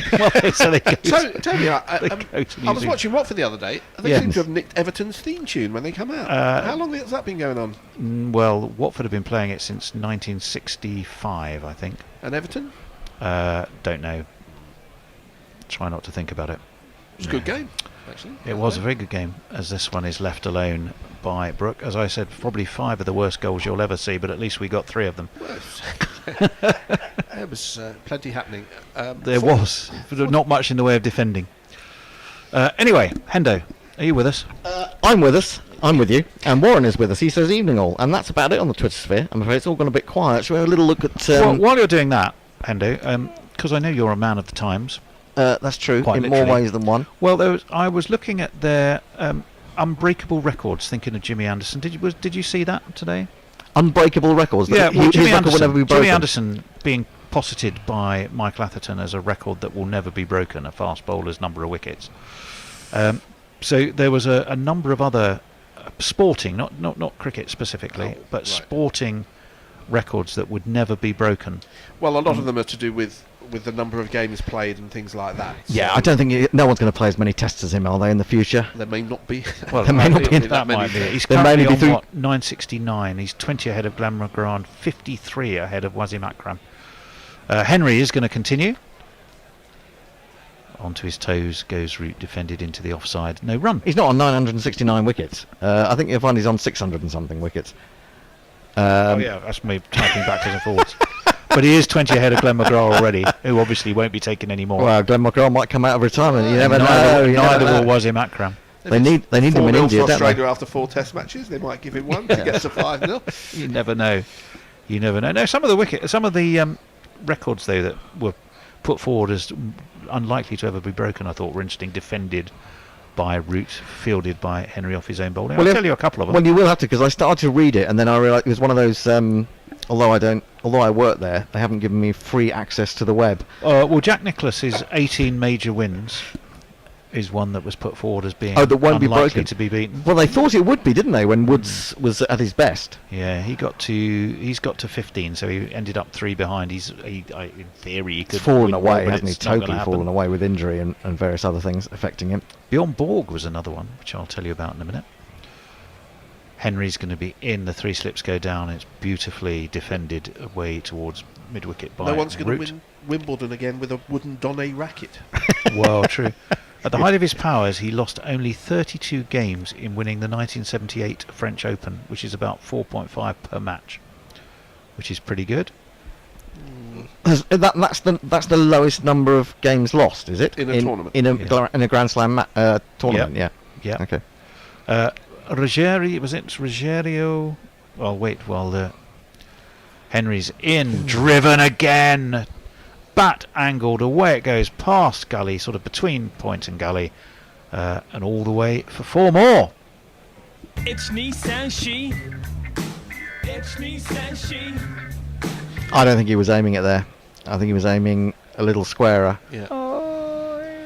Outside half of the bat, certainly. I think he did angle the bat, but he may have been aiming it slightly squarer. It still looked good though. It went all well on the ground, which is also a bonus. It certainly is. They ought to drop Root. He's on 5 off 7 deliveries. Terrible, isn't it? He's not fulfilling the runner ball brief. Just to say that Easy Ollie said, well, the quicker you score runs and get out, the quicker we get to bowl on this pitch. Yeah, but you do want to put some runs on the board, don't you? Otherwise you might as well declare on 5. Well, that's an option in Henry in again. And he beats Root. That just moved away enough. Root's got a big smile on his face. He knows that one had his measure. Through to Blundell it goes. There is no run. Fred, I think someone's looking to come in. If you can press the admit button. There's about 8 new screens since I was last here. Oh, God. He's in, I think. He let him in? No, he's crawling to the bear. No, you have to move the... You have to use that one and drag the mouse over to the right-hand one. Yes, I know. What are you all talking about? This is exactly what you have to do. Well, technical advice from Hendo is always worth watching, as is Henry coming in to Joe Root, who defends, drops the ball down onto his toes and runs very smartly. Brook was already halfway down the track. And that was good running indeed. 46 for 3. England looking to try and restore some semblance of control and order. Oh, I missed it. And it means that after 10 overs they are 46 for 3. Root on 6, Harry Brook on 19. Hendo. I'll have to look and see if there are any tweets. I was just trying to sort the literally sort 1, 2, 3, 4, 5, 6, 7 screens in front of me. Yeah, well, we've had them all the time since we've been doing this all winter. It's just you haven't been in, you lazy git. So let me find any more tweets. Oh God, it's struggling gone with miles technology back. there, Hender. No, it's my own phone. I can't read things. Joe Grover says, "Who'd have thought? I now regret telling you all about having sex outside Tesco bins. It was funny 3 hours ago. Now I just feel dirty. Don't feel dirty, Jay. I mean, enjoy it." Is that what you do when you go in looking for sort of fruit and veg and they haven't got any? So you've just got to find something else to do. It is a change of bowling. Ooh. Change of bowling. It's none other than this man who. I'm of an old black funny and peep show. Wrote that book. Oh, Darryl. Certainly scourge of England last year with the bat, and wobbles one past the outside edge of Root, who I think we give it the benefit of the doubt and say he left it, but it was he's such a New probing Zealand bowler. ball. I'm not sure that he did leave that. Let's have a look. No, I think he was played at that. He's played at. Think he was playing? I think he has a certain amount of difficulty against bowlers of around 76, 77 miles an hour who wobble it away. It doesn't quite come on quickly enough for Root. That actually bounced a decent amount as well, actually. So, but who was it who was getting him in the summer? I'm trying to think back. In Mitchell barrels in, just 2 slips, defended by Root. Mitchell will field off his own bowling. Are you thinking of Yorkshire batsmen have trouble with Dobby medium pacers like Solkart, who kept getting boycotted out in 1974? I wasn't thinking particularly of him, but I was thinking back into the summer, and I was thinking, who did we play? We played New Zealand and South Africa in the summer, didn't we? Yes, we did, and India, don't forget. So who was the wobbler who was causing Root trouble in the summer? I thought someone will remind me. Was it de Grandhomme? Forward comes Root, defends. Mitchell again. Did they actually ever play de Grandhomme and Mitchell in the same team? Because they're very similar sort of players, aren't they, really? Although you'd have to say Mitchell is probably a better test player. Well, he's definitely a better bat. Yeah. And, I mean, Mitchell was just so brilliant with the bat. He was just unlucky that he came up against the resurgent, bazzing England. I've just seen a bench which has at least 2 spaces that Dutchbird Kate could get on. Could have had. She could have squeezed in. No problem. 2 slips go down. That one ducks back into Root, defends well, and again Mitchell fields off his own bowling. He's basically, this is just entirely Root and Mitchell. No one else is getting a look in this over. Well, if any of our listeners are actually there or something, or know somebody who's got a spare ticket, then find Kate Holdsworth, Dutchbird Kate, on Twitter and let her know, because personally speaking, I have to say, Dutchbird Kate was very nice finding me a ticket in Cape Town a couple of years ago. Someone was nice to you, Fred. Yeah, that is very good tickets as well. That's why he remembers it. That's very hard to believe. So, I'd like to get somebody else to return the favour. Well, I'll just tell you something about Root and his troubles with Dobbers in a minute. We'll just wait for Mitchell. Oh, and that one, a big shout from Mitchell, who puts both arms up, but that looked to me like it was wide. Umpire Gaffney doesn't seem terribly enthused. Former policeman is Gaffers. What I was going to say about Root was that Not only is Inside edge too. Yeah, it might be worth having a short leg. Twice now. But he's starting a good yard outside of crease, and then he's walking further because the pace is just not enough for him. He can't play those flowing drives when the ball's not coming onto the back quite so that so is well. a strategy on very green wickets anyway, to try and negate. Well, true, but look, it was quite a significant movement. Comes there Mitchell. again. He's coming a long way down the track, is Root. He's coming sort of 3-4 paces down to meet him, isn't he? I just said that, Tony. Yeah, I know. Well, then I was watching him do it, counting the 3 paces that he took. I thought to come and meet him. you'd missed it. Anyway, let's do some tweets. Dave Wood says, sporting records that will never be broken. Nadia Comaneci's perfect score. I guess, but it could be equalled, couldn't it? Yeah, true, but it never be beaten. Warren says, I'm expecting a comeback similar to Headingley last year. From who? England. Was that the game that went down to 51 for 6? Are you talking about when we were struggling? And Bairstow. No, it was Jamie Overton and Ben Stokes, wasn't it? Yeah. Try and keep up, Fred. They all merge into one after a while. What, even test matches? Yeah. Yeah, I suppose so. 1981, I remember them all. After that, it gets a bit blurry. It does. Yes, so 2 wickets for Matt Henry, 1 for Southey, and we're into the 12th over of the morning. We are indeed. 46 for 3. And it is going to be Matt Henry, 2 for 26 for him. He's bowling from the scoreboard end. He has 3 slips. Is that one kept a little bit low? Edge. I think he's got an inside edge. Yeah, otherwise Brook. he's in trouble. But I think he's fine. He doesn't look at all perturbed. And Henry didn't look particularly interested. So I think everyone knew what had happened there. That's a good ball, though. But and he's in a horrible position, isn't he, to play that? For a man who's supposed to do such class, that was a horrible position. It caught him in 2 minds. We sense it might have beaten Yorkshire batsmen with a wider gate, shall we say, as we wait for... Who you mean? I can't think. Who am I talking about? Oh, that's edged up in the... Did that just drop short, or did it not come off the bat? Surprise short ball. Certainly did. Drop short of Southey at gully, and my word, it did pop up. We'll have another look. Well, it was thrown decent down. height, blimey. It has really taken off. That's not actually that short. But that's a way of stopping people coming down the wicket. Well, yeah, I think that's exactly it. It's if you don't come walking down to me, lad. Brook 19 off 14, top scorer already. And that one is tried to attempt to work it off his legs, but Henry is very quick about his work to do the job of square leg without Brook taking a run. Jay Grover says, I heard Emma John being nice about not Fred the other day. I probably burnt all my bluegrass records. Where was this? I don't know. It must have been then on our... It must have been on a Weirdo when we had a... We did have Kit. Well, unless she was just tweeting about, her love for not Fred. Just feeling sorry for him, I I've think. turned off the notifications when that happens because it's just too many. So too much of a disturbance of the natural order. No DMs. Henry. Oh, and that's just away. It was again up in the air. Potentially had Blundell interested. It's given us leg buys anyway by Rod Tucker. It's gone down to fine leg for 4 runs.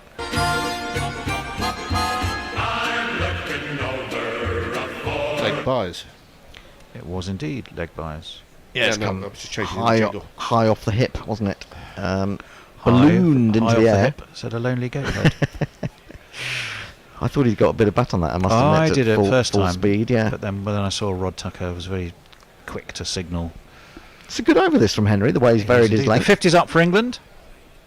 They'll probably be marginally relieved that that milestone has been reached. The way things had started, defended by Brook. It looks sharply fielded by Henry, no run. Very uncertain the way he's just throwing the hands at it sometimes. Yeah. He's just waiting to see what happens to the ball off the wicket and then sort of prodding his hands at it, which is... I agree. I think he's definitely a little bit concerned about the pitch. Whether he should be, I'm not sure, but... Well, they may have noticed it's very green. Yes. And it's bouncy, and there is enough movement to make a batsman worry. Indeed. Henry in, played very late and deep in his crease this time by Brook, who played it very well.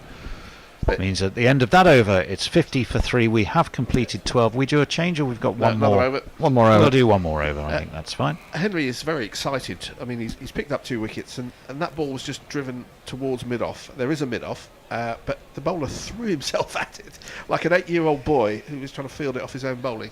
Well, he's a man. He's desperate to bring his average down. I mean, as I said, he had a pretty bad average for a long time. He's got it down to 41, and he's a better bowler than that would suggest. I don't think people worry about that, do they? You go out in the morning of Test cricket, think I've got to bring my average down. No, I don't think of it in that way, obviously. But you'll be aware that it's not that impressive, I suppose. But he has been a lot better over the last year and a half, hasn't he? I'm sure he'll tell you he knows what his average is over the last year and a half. Well, that may be true. Well, Brook's average so far, I think, is 78 for England. It's standing up, the keeper. He is. He's standing up to Daryl Mitchell, who's not express, is he? This one is cut beautifully, but there is a man at deep backward point, and they will just get, I would imagine, just a single. Did they just run the one? Yeah, just the one. Yeah. And precisely why he's come up is that, as I said, Root was batting a yard outside his crease and then walking further to meet the ball. So now he's got to stay in the crease, unless he's absolutely confident of hitting the ball. But I think all batsmen, you just feel a bit insecure when a wicketkeeper comes and stands up. Just another way of getting you out, isn't it? Well, stumping. yeah. It's a horrible way to go. Yes, but I think it does lower the chances of being caught behind. Actually. Yeah, true. Bustling, busy run by Mitchell. Blundell was tested by that one because Root just let it through, almost as if he was saying to Blundell, "Well, deal with that then." Yep, and he didn't. and he didn't deal with it particularly well. We liked watching Mitchell at Middlesex, didn't we, Fred? Did we? Well, I certainly did. He did a super job for us. We weren't doing particularly well, but he did very well. I'm trying to remember when this was. Season before last. Was it the Hilton Cartwright era? No, the man who it was couldn't well get to double after figures. No, it was well after that. Yeah. Yes, Mitchell did all right. In he comes, right arm over, 2 slips, waited for, cut by Brook, but cut to deep backward point. And again, he'll just get a single, bring Rooty back onto strike. These two, they've got a challenge here. I mean, they've got to, they want to keep things moving. Remember, New Zealand won the toss, put England in, had 3 wickets down in fairly rapid order. Crawley, well, we kind of expected that. Duckett also via an edge. And who was the third wicket? It was Pope. An edge as well. Yep. And hitting across the line of the ball. So these two are both trying to get on top of the game, impose themselves on it, but equally they know that it's a pretty vital partnership not to have Broken left alone by Root quite watchfully. There is no run. We will have a change in a couple of balls, I think. A 3-person change? It is. Is it a 3-personer? 2, and it's going to be 2 people on the Zoom, so... I suspect it may be... Fred, I think. Bear's coming in to do ball by ball with Al and Dave Shearer. Ah, fantastic. Who hopefully has been admitted now, has he not? He's been admitted. He's been admitted. He's admitted into the inner circle, the inner sanctum. Mitchell in. And that one is slightly squares Rooty up, but I think he knew what he was doing in terms of just easing it away towards cover and taking an easy single. He'll move on to 8. Harry Brook already a runner ball 20. Well, he's slowed down, if anything, hasn't he? Chanceless, but he did get an inside edge onto his pad. He did have one that really squared him up and rather edgy, but it didn't go to hand. I don't think on this wicket you can worry about that. Well, I think that's his approach, isn't it? It's play positive and get your runs on the board. Well, you can, absolutely. Yeah. 53 for 3. It's been New Zealand's morning, categorically thus far defended well though by Brook.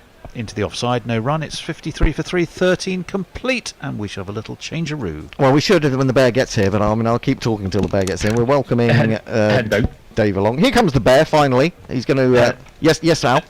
Hendo, you were talking about Mitchell and de Grandhomme. Yes.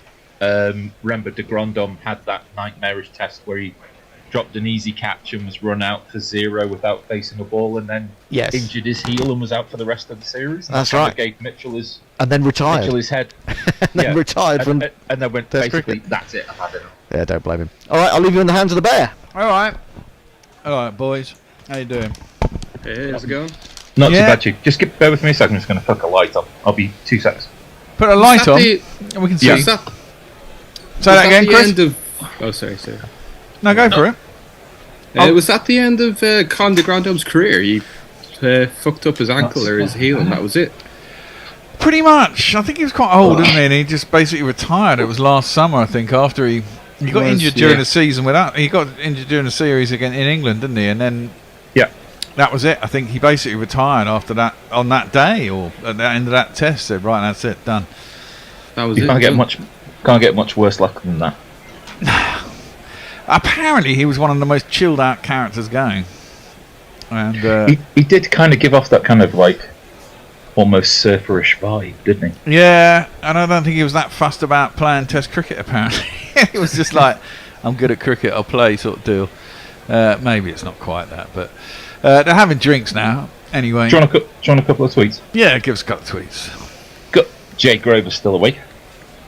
Not Fred were playing cricket in a test match together, and he let her go before himself. She scored the winning runs. What a gentleman he is! I think he's talking about Emma John. And also he says, "Hooray, Dave!" as well.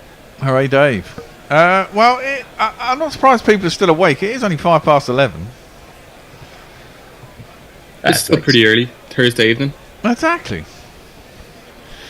You're in Dublin, is that right? Am I? Dublin, cold Dublin. I mean, it's seldom warm. I heard people saying Wellington is one of the windiest cities. I would dispute that heavily. Anywhere in Ireland, but well, it doesn't look like this anyway. I've been to Galway. Yeah, Galway's a good place. Galway is a great place. Went to Crow Patrick. Yeah, it's a good place. Had peat fires. This was in my 20s. Took acid out there as well. It was quite good fun. That was probably a good time to go to Galway. It was. Yeah. Yeah, so we're just watching England have lost 3 wickets. Were you surprised about that? Wow, the green pitch like that, It's greener than Kermit the Frog, isn't it? Yeah, it is very green. I mean, they decided to bowl. They've got to do it. England going along, rattling along at a fairly decent rate, 4 and over. It's a bit less than we expect with Bazball, but I suppose we lost 3 wickets. Well, I'm trying to think of what par looks like on a pitch like this.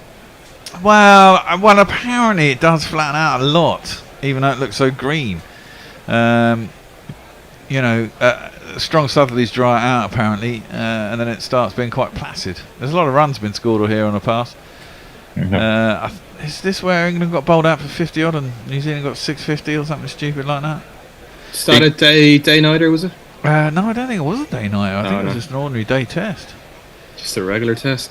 Yeah. I can imagine it flattens out. Probably gets the green, probably goes a bit, and then you got the Kookaburra as well. Exactly. This is it. Got to get 20 overs, and then hopefully things chill out a bit. But they are about to resume. Matt Henry is going to continue. He's into his 7th over. Don't know how much longer he can go on. Root defends from a crease square on the offside. At the point, there is no run. I mean, I suppose Wagner's the only guy who hasn't bowled so far, but I mean, he was a bit chastened in the last test, wasn't he? With all that short shit that kept getting clubbed for 6 over deep back square leg. It looked like he'd been figured out a little bit. It's like if you line him up, kind of step away a bit, and you just swing through the line. Well, this is it. They all got inside the line pretty well, didn't they? And the thing was, the pitch is quite slow. This is quite slow as well. So if you bowled out, he's not as quick as he used to be. He's 36 now. Down the track comes Rooty. He'd be getting older if you keep sticking it in. Well, yeah, can't do his body no good. And he's not an opening bowler, is he? I mean, he is the guy who comes in the 40th over, works like a workhorse because there's bugger all happening in the wicket, and peppers people with a short ball, hoping to get caught down at long leg or feathers through the keeper trying to pull. But when you have to open with a slightly newer ball, as that's left alone by Root through to the keeper and there's no run, slightly newer ball, digging it in short to the better batsman in the side, it didn't go so well. Meanwhile, Henry looks pretty fresh, looks pretty good. He just had a kid. Yeah, that's why he missed the first test, baby. Pretty fresh for a man who just had a kid. Yeah. Well, Blundell only just made it for the first test, didn't he? After having his second child. Oh, wow. Or being present at the birth of his second child. So. Well, yes, obviously. It'd be interesting if he'd given birth. Root, again, is standing well outside of his crease to Henry. I mean, Henry used to be reasonably quick as well. He's not looking like it today, but I think when he was young, he was kind of like the Luke Milne type, wasn't he? Luke Milne? It's not Luke Milne, is it? That's Tyrone. Sorry? Tyrone Milne. No. There's a Milne who plays for. Oh, Adam Milne, is it? Adam Milne, yeah. Luke Milne, I went to university with. Anyway, Root tries to work that into the leg side. Gets a bat on it, but plays back to the bowler. Was your No university friend quick? No. He was not. He didn't even play cricket. He was a football man. Played in five-a-side team with him when we were all in South London. We weren't very good. But hey, he's played down at Dulwich Village, Dulwich Hamlet. There's some pictures at the back there. That's played into the offside by Root. Gets himself a single. Ends the 14th over. Keeps a strike. England 54 for 3. Over to you. It'll be me. Yeah. Tom Fahey, cricket captain. Just pondering an 11 consisting of players with 2 first names, a la Matt Henry. I suppose I should grudgingly admit Daryl Mitchell too, even though I don't think Mitchell is a proper first name. Tony Gregg to skipper and to make it all grovel before him. So, feel free to join in with that. I don't know, Daryl Mitchell. If you include Australians, Mitchell was definitely a first name. Oh yeah, well, it's the most common name there is. Yeah, there's a lot of Mitchells in Australia. It is a strange first name, I'll give it that. But a genuine one, no doubt. Short, hit square nicely by Root, but there is a fielder out there at backward point. And it'll only be the single. England calming down a little bit here. Brook's now 20 off 21, Root 10 off 25. Calming down, does it go to panic at a certain point if it gets a little bit too slow? No, I mean, we've got both commentaries on next door, us and the TV, and this is the problem. And they're right, and they're talking on the TV about how does Root fit into baseball, but I think everyone's got to take that out of the equation. Really, that's 2 full, driven nicely by Brook, but again it's square and there's a fielder on the boundary and there's no run. I don't think Root has to fit into baseball at all. Root just has to be Root. It's like the player in an ODI who ticks along and holds the innings together. Root should just be himself. He scores quick enough, can score quicker when he gets in, but you don't want him throwing away his wicket. I was kind of annoyed when he threw away his wicket in the first innings, in the first test. Not so much on the second one. He plays the reverse sweep quite a lot, and he unfortunately got a bottom edge. That's very close to Root, but Root does what Root does. He is very good at that. Cuts it sweetly. Can't quite find a gap though. The man at backward point has gone a bit further around behind square and will cut it off, and it'll only be a single.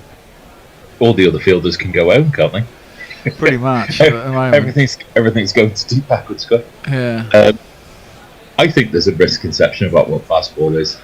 I think it's about trying to be positive to try and win the game. It's not about throw your hands at everything and just try and run it like 5, 6 and over. I think that's kind of how it's manifested itself, but yeah, because I think that kind of happens if you are positive, partly because Brookie has gone it's 2 full by Mitchell, and Brook has smashed that back over mid off, couple of bounces down to the boundary, and it'll be 4 runs. Lovely shot. I'm looking over a 4. 1 bounce even. It was way too full. He's very quick to find the shot, isn't he, Brook? He's got very quick eyes. Bowling dibbly dabblers to Brook, I don't know, it could backfire. This could be it. Well, it could do. That's guided by Brook. I thought he found a gap, but he hadn't. Snaffled by Gully, and there is no run. There's a golfing analogy here. High handicap golfers, if you put them on a difficult golf course, all they see is the obstacles. So the obstacles are all they hit. Yeah. Whereas if you kind of adopt the mentality of kind of not seeing the obstacles, you follow the path in front of you, then all you see is the path. And I think there's an element of that that's got to be taken into consideration. Yeah. Again, Brook tries to guide it down through third man. Once again, it goes straight to Gully, and there's no run. It's basically been line outside off stump, everything kind of guided square on the off. Either hit the fielder in the slip cordon or gone out to the man on the boundary. 4 runs off the over, 61 for 3. Over to you, Al. Jake Grover, I'm awake for the duration, if only fueled by regret. That's right, Jake. Drool the drool of regret into the pillow of remorse. Hawkster, you guys just mentioned cold Dublin. Adelaide heading towards 41 today after dropping to 27 overnight. Not cool. No, that's difficult. No. that's awful. Mayank, they aren't going at 5.5 in overtime to drop Root from the side. Kind of dealt with that. Jake Grover, please, Bear, keep on telling 5-a-side stories so everyone gets my inadvisable anecdote. 5-a-side. We were very good. I was a striker. Scored a few good goals. Southey is back into the attack. Short, wide-ish. Well, short of a length, not short. It's only 125.8 Ks though, and Root just lets it through to the keeper and there's no run. I would have liked to have seen Broad, Anderson and Ollie Robinson on this first up. Would have been quite interesting as well. I'd imagine a few disappointed bowlers with Stokes' well, I think it's all. I mean, the thing is, if you lose a toss, whatever you're given to do, it's kind of a free hand. Down the track comes Root. It's shoved down the leg side by Southey. Root decides to pull his bat away to the off. Not even interested at flashing at that one. Goes through to the keeper and there's no run.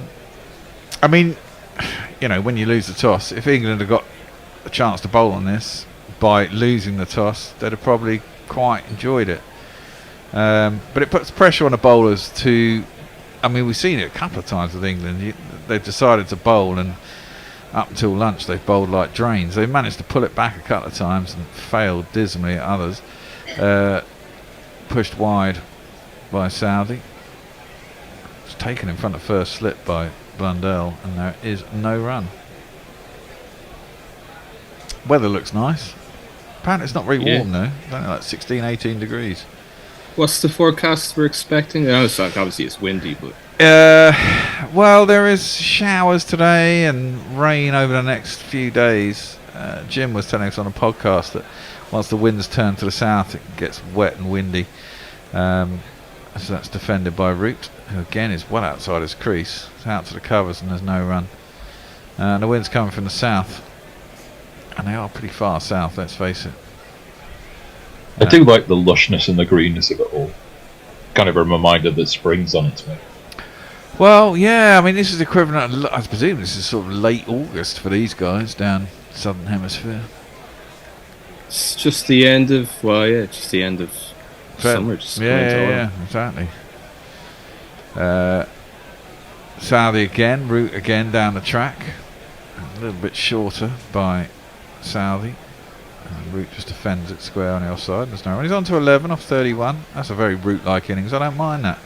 Brook's 25 off 25. So, a little bit of retro Root. Yeah, and I don't mind that. That's what I mean. I really don't mind it. I think Root just plays as Root, and everyone bats around him as they want to bat. But he's got 10,500 test runs. He doesn't need telling how to play a test match innings, does he? Really? Goes on the back foot, Root defends it back down the track again, and there's no run. And I hope someone's got in his ear and told him that. He should know it himself, really. But hey, Al. Cricketers with two first names. Ian Pearce suggests Kevin James, Russell Arnold, Brett Lee. Dave Wood suggests Devon Malcolm. West Aussie leads. Why do I set my alarm for the start of play rather than wait 20 minutes for Crawley to be out? Probably might feel the same way. I understand loyalty, but those arrogant Aussie bowlers are heading his way soon. Yeah, they are, but they've all... Who goes in? They've been chastened by India, haven't they? I mean, they're all fucking flying home, useless bastards. It's about 5 of them. Well, it's not... Some excuses are more reasonable than others. Well, yeah, some are, but I mean, Pat's gone home. Well, Pat's going to be back for the third test, isn't he? Is he? Apparently so. Oh, okay. Yeah, he's meant to be flying back. Steve Smith's in Singapore, apparently. Well, 10 days in between, I guess. Well, he's gone on holiday to clear his brain, go and play with slot machines. It's not exactly team first mentality, is it? It's like second test is over, boys. Right, Scarfer. Wow, I mean, they went there with typical Australian, ebullience, thinking they were going to have a chance. Got rolled twice. It's quite fun. I love it. That's two-leg sidey. Wagner is into the attack. I shall play a jingle for him shortly. But he is into the attack. His first ball is reasonably full and on leg stump of Harry Brook, and he clips it down deep back square, and there's a single. He sounds like this. That's Neil Wagner. He's my boss. And when he takes 5 wickets in an over, it was murder. Well, he doesn't do that often these days. He's always a try, though. Comes in again, another one, full, this time on Root's leg stump. Clips it in front of square, out through mid-wicket. Not great timing. Nice shot. But he'll get back for 2. Yeah, I could definitely see that India-Australia series going south. Last 2 tests. Plenty I of mean, time. they were, to be fair, after the first innings, the 1 innings shootout, you thought, I wasn't expecting that. And I actually, because the test we did finished, and I went home and started watching it, and I saw Travis Head go down in the second innings, and then I saw Smith get out, and I went to bed. That's driven towards cover. It's fielded there, and there's no run. And I thought Jadeja wasn't bowling that well, to be honest. I went to bed and I thought, come on, Jadeja, get some wickets. This is, Australia looked quite comfortable.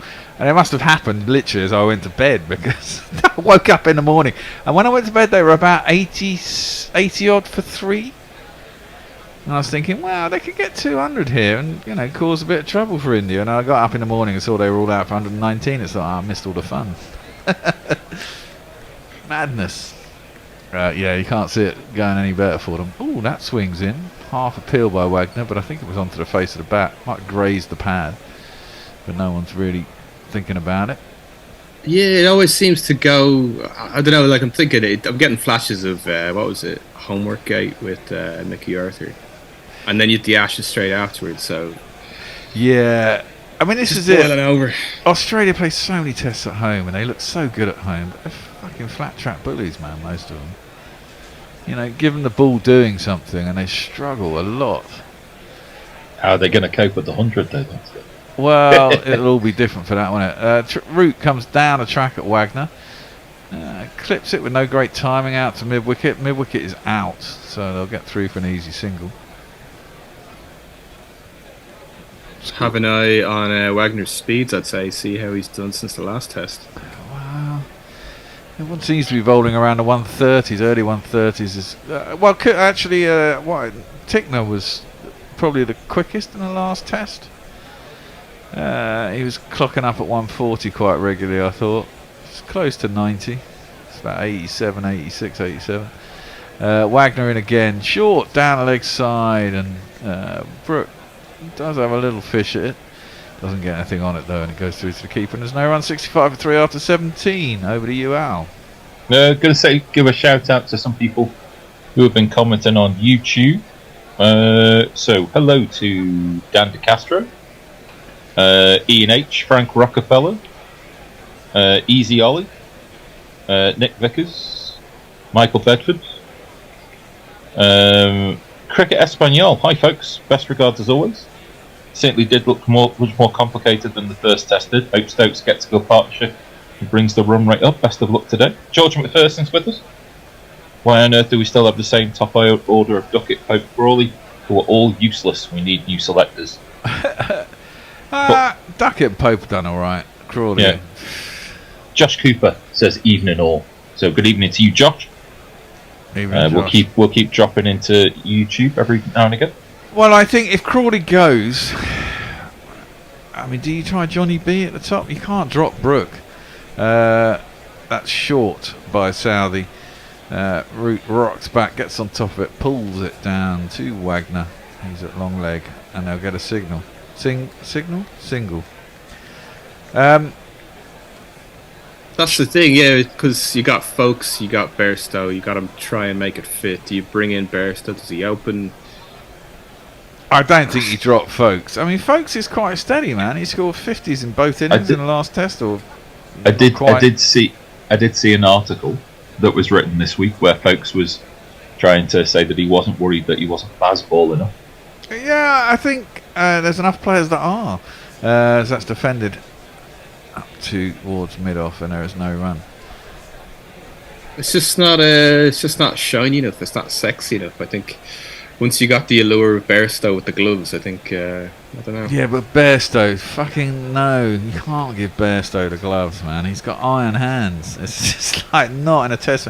Not after you've been watching folks the last 6, 7, 8 months. To go back to Bairstow would be a massive downgrade, man. I don't want it. That's attempted cut by Brook. The bottom half of the bat goes out to cover. They'll get through for a single though. And the thing you've got to bear in mind as well is that we were all clamouring for Bairstow to be dropped. He has this amazing purple patch right in the middle of the zone. Then they take the break for the 100, and he comes back and is old Johnny Bairstow again. You know. Well, did he? I can't remember how many. He only played one test, didn't he, against South Africa, and then he was crocked, or was he crocked? I thought he was crocked in between. That's defended out square on the offside by Root to 2 balls left in the over. 67-3 England, no run.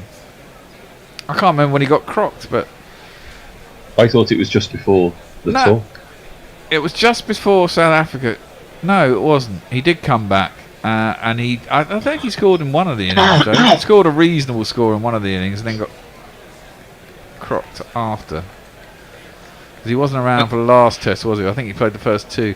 Defended into the offside and there's no run. My brain is so crap that I can't actually remember. It was ever such a long time ago, wasn't it? It was so long ago. I'm just going to admit it and say that with Bazball it's just a big blur. I don't remember much from last summer. It was all Bairstow. What else happened? Root got runs. Yeah, Root got a fair few runs. Mitchell got runs. Mitchell and Latham got runs. Blundell. South Africa won a test. I remember that. South Africa won a test by not really getting a score, though, didn't they? England were just shit. Yeah. Defended by Root up towards mid-on, and there is no run. It's quite pedestrian now. We've got back into the 3s and over. 15 off 40 for Root. 27 off 29 for Brook, though, so it doesn't really matter. Over to you, Al. Jay Grover, I'm very concerned that Al is wearing a light grey shirt. Given the leftist tendencies of Bear and Hendo, he might get purged in the dull colour cultural revolution. It is actually light purple, not grey. It's just poor lighting in the Hotchkiss household. That's all that is. And there's nothing wrong with being fiscally responsible but socially liberal. Tom Fahey, cricket captain. As a youngster, I remember listening to Boycott and Tabaret grind out what seemed like 180 for 1 in 726 overs in India in 1981. Too wide. Oh, missed out there, Brook. Smashed it, but straight at cover. And there is no run. He missed out there. Should have beaten the man. Got himself 4 runs. Followed Bracewell a little bit. He's got 2 catches. He kind of grabbed at one and dropped it and caught it again, and then did pretty well there. Yeah, straight at him. A yard either side probably would have got through. I'm not sure about Bracewell in the 11 overall, but seems to do enough. I think New Zealand are guided by Brook. Went across. It's a bit shaky, but played it on the ground out through gully. Gets himself a single. 132, probably par Wagner. Yeah. It's gone for 6.54. Highest RPO by a bowler. Bracewell's up there as well at 7.29 against England at Leeds. That's across a whole test, though, isn't it? Yeah. England now have the top 3 spots in that in the last year, as that's driven back past the bowler and there's no run. England versus New Zealand. In England, Zahid Mahmood went for 7.25 in Rawalpindi in 2022. Bracewell went for 7.29 at Leeds in 2022. And Neil Wagner went at 6.54 against England and Mount Maunganui in 2023. Bloody hell. So we've taken the top 3 out of the top 4 spots in the last 8 months. It's That's a wide. It's way too short by Wagner. Paltry 123 miles an hour. And balloons over the top of Harry Brook. And it'll be one of these. Wide. We'll have a change at the end of this over. Al, you're going to take over some ball by ball. Tony is going to come in and do some social and play some jingles. And John B is with us, back from his footballing commentary duties. Sad news about Motti. Well, there was sad news about Motti. Maybe John B can take over the sheepskin. That's foolish and wide. It's a decent ball by Wagner. Good leave by Brook. Kind of It's cross not him. bad. He's not getting any movement or anything, so there's nothing really. No. I mean, that's the deceiving thing about this pitch, I think, especially with a Kookaburra ball. You know, it doesn't do a lot after 20 overs anyway, even if the pitch is green. It's not really being very helpful. It'll be interesting to see if England's bowlers would have got more, but we won't know until they get to bowl. But this ground produces big scores. This is where Brendan McCullum got his 302 or 3 or whatever it was, highest ever Test score. So, you know, that's short. It's pulled. Oh, mistimed. No. But ballooned up, and I'm not sure if the fielder saw that. Not sure if I'm not meant to make It was, that the, noise. it was the skipper, Southey. Was that in the air? Was it in the air for a I little don't bit? know if it was in the air or went into the ground. Let's have a look. Hold on. No, hold it on. went up. It went up. He didn't see it. He could have got across to that, surely. Bloody hell. It was off the splice. Attempted to pull it was Brook. That would have been a giveaway. Yeah, it was wide enough of Southey that he couldn't have really got there. Latham very supportive there until he got spooked by something. Yeah. Last ball of the over. Wagner in on the pad to Root, who just knocks it into the leg side. They think about 2, but it ain't there. End of the over. Al's going to take over. John B is going to join. Thanks very much, Dave. And Cheers, guys. Tony's going to take over from me. See you soon, Dave. Evening, John. John, you are on mute, sir. I was saying, good evening, gents. How are we? Not too bad, not too bad. 50 partnership between Root and Brook has just been reached. Brook's contribution 29. 3.8 and over, give or take. As I wait for Tony to don his headgear. Southey will continue. Hi, Tony. Hello. Just outside the off stump, left alone by Root through to the keeper. Proper Test cricket, this. It's like the second hour is slightly more England than the first hour. Yeah, so far. I mean, in some ways, I think you have to applaud England. They've made an adjustment because they've had to. Southey in short, pulled from outside off stump by Root, all along the ground. Deep square leg will do the fielding. Do you think Root might be, in a way, relishing this because it's a backs to the wall situation, which means he needs to bring out his best qualities and not necessarily try and do things that might, let's say, be a tad out of character for him? Well, it means he can go out there and be Joe Root, Tony. Whereas, I think in recent times he's been trying to be somebody else. That sounds very close perhaps to being kind of lent on and told, you've got to play baseball or whatever, otherwise questions will be asked. Whereas today, 3 wickets have gone down early and he's just played normally. just outside the off stump, just dabbed to point by Brook. It almost sounds close to damming with faint praise, but I know what you mean. It's I think there's been a certain liberation with not having the captaincy. I think that you can almost be swept up by it all. It wouldn't be a great bit of coaching to turn around to someone who's in their 11,000th, 10,000 odd runs. So that is mistimed by Brook through mid wicket. He was looking very much to drive that through the covers, but he will get a single for that semi-false shot. But I mean, there is a danger of that, though, isn't there? Because Root is the one that doesn't necessarily comply with the current mentality because he's never had to, because he's got runs anyway. Whereas he doesn't quite fit this mould, and so I think he's been trying to reinvent himself, and in this situation he doesn't need to. Root comes down the track. This has just beaten mid-on. It will dribble out into the outfield. They'll take a couple because the ball was half stopped. Root will move to 19. Would have only been a single if he hadn't tried to stop it, which is ironic. He seemed to go down far too. Yeah, he went down too early, didn't he? He went down too early, and B, he went down in instalments. That was the problem. He went down in about 4 stages. It was the worst dive I think you'll ever see outside of a Scottish goal area. That was not good. Not good. As that ball is just outside the off stump and played defensively by Root. The interesting thing about going down in those stages was the fact that none of those stages was in front of the ball.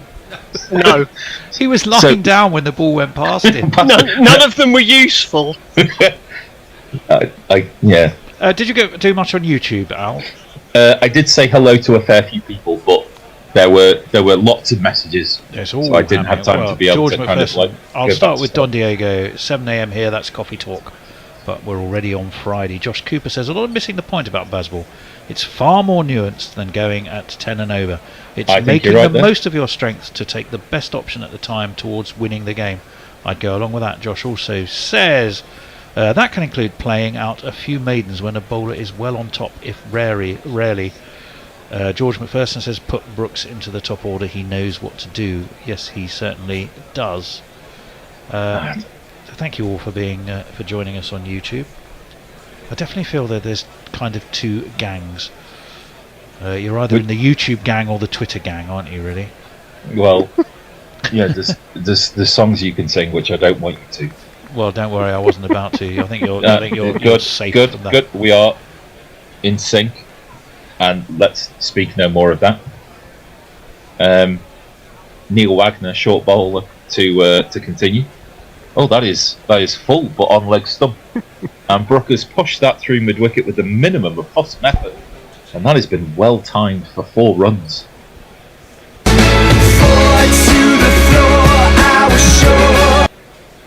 Nothing more than a push, John. No, I mean that's the quality of Brook, really. That he knows he doesn't have to hit that hard. He just leans in, and sweet timing. Sweet timing. Wagner in again. This one we're going across. Brook, he dabs that when it's beaten gully, but there is a deep backward square / third man there to limit things to a single. Brook on 35 off 37. Root on 19. 46 balls to get there, but considering the state of play when he arrived, that we will not really mind too much at all. Well, we have a situation where Root is playing like Root does, and Brook's just doing his thing. So between them, it works quite well. A very Rootish dab to a vacant point, and by the time 2 New Zealand fielders converge in the outfield, Root has taken a single and moved to 20. 82 for 3. How long do we think this pitch will keep its greenness? I suppose that's the question. Well, there is a part. It's almost like it's like a magic eye pitch. I'll come back to this. It's short and an attempted pull by Brook, but I think that ball was too high even for the tall Brook to pull, as umpire turns around and says that's one over the shoulder for the over. It's almost like I've watched this now for 2 hours, and I think I can feel it becoming less green as I keep on looking at it. But I don't know whether that's just looking at a TV screen for 2 hours, whether that will do that to you. Indeed. Short and pulled from outside off stump. by Brook through mid-wicket, and even though there will be a long chase, it is fruitless. And Brook moves to 39 with another one of these. Now my innings going, great guns. I hit the ball, 4 runs. I hit the ball and it went for 4 runs. You can see that Brook's kind of anticipating it, John. There's a little half backward step in as he's preparing to face the ball. He's just cueing back in his crease. He's not really thinking that Wagner's going to try and pull him forward with anything pitched up. That was pretty disdainful, really. Short, and Brook half pulls out of the shot. And that will keep the Wagner experiment going. Just enough positivity to make you think that you're doing good when really you're conceding 6 runs and over again. And that's the end of the overtone. It is indeed. Did you get to Mike Taylor, Al? Evening, gents. Just joined you from Paris. No, you can read that one. Has it been mentioned that Jimmy Anderson is back at the top of the Test bowling rankings? Yes, we did mention that. Not only the oldest, the oldest since Carrie Grimmett, I think, in 1936. Did they have Test rankings in 1936? This was funny enough. You could have been, you almost could have been sat in the back seat of the car as Hendo and I were having exactly that conversation on the way in. But I didn't want to disturb you. But they retrospectively, the ICC did it a few years ago, and retrospectively kind of allocated them back through Test cricket history. Oh my giddy aunt. Southey in to bowl. Dabbed down towards Gully by Root. Got Gully fields and there'll be no run. So carry on, Tony. Joe Grover also said, Tony, serious non-cricket question. Oh Lord. How much of the advertising industry is public school dominated? Also, hooray, John. Not as much at all these days, I would say, Jay. If creative talent is welcome, its school it went to is, I think, largely irrelevant, certainly places I've worked. That seems very cool. Southey wide of the crease, and this one squares and uproot and beats him, all ends up a great bit of bowl in there by the wily captain. John, that's a Super Bowl. Wow. That really is a Super Bowl. Oh, ho, ho, ho. It kind of looks like it just angles in, so he's thinking, I've got to play it, and then it just leaves him at the last minute. There's about 170 years of collective bowling experience sitting in the England dressing room at the moment, looking at that going, can't wait to get out there. Can't wait to get out there. This one, more outside of the off stump. Root tries to push more than drive, and therefore cover is in the fielding business in their room. Yeah, I think that was my point earlier, though, about how long will the pitch stay green. When they get out and bowl on it, will it still be doing the same thing? That's the point. That is going to be the challenge. Diana Patterson wants to know, John, if you're trying to be a 1960s Beatle. No. No is definitely the answer to that. Who isn't trying to be a 1960s? Well, yes. Southey in. Root comes down the track, and this one again squares him up. Maybe a bit of a leading edge or leading half of the bat as it moves down to mid-off, and there's no run. But maybe a sense that Root's trying to break the shackles a little bit. Well, I think he was trying to negate the movement off the pitch there by coming further down towards the pitch of the ball, which is something he was doing earlier as well, I think. So yeah, he knows it's doing a bit, so he's using the weapons he's got. Certainly, as that is almost Yorker length. Root plays it out to mid-on this time. See, Harry Brook's going along, isn't he? Still pretty much a runner ball. While still looking, dare one say it, reasonably secure. I mean, he's not done anything overtly risky to be at that runner ball, has he? I'd probably realise that's commentator's curse if you ever heard it, isn't it, really? If the bear's there, take the under. I should probably row back on that one. Yeah, row well back from that one. Again, wide of the crease from Southey. Well pitched up. But Root is equal to his defensive task. And at the end of 22 overs, England are 86 for 3. Tony? Josh Cooper says, apropos of I'm not sure what, they'll have us all voting for our favourite commentators next, whether they mean generally or on Guerrilla Cricket, I don't know, Josh. Andrew Cook says Twitter versus YouTube, a bit like Whizzer versus Chips. I remember Whizzer and Chips. UK Weekly Whizzer? comic reference. Yes, it was Whizzer and Chips. It was a comic, Al, before. Sadly, so do I, Tony. Before your time, John and I do remember it. I was trying to remember some of the characters from it. But I definitely remember it. Josh Cooper said, and I'd have to vote for Tony just for the Frank Turner hoodie. Oh well, all right, you've got it. Is a Frank Turner hoodie. GPL. The bear has come in to say, yes. What's it on? That's a good question. It was on about 80 something quid, wasn't it? So it's well worth winning. GorillaCricket.com/competition. Guess how many runs are going to be scored in the day. You've only got until lunchtime, which is in another. I'll hold that thought for a second.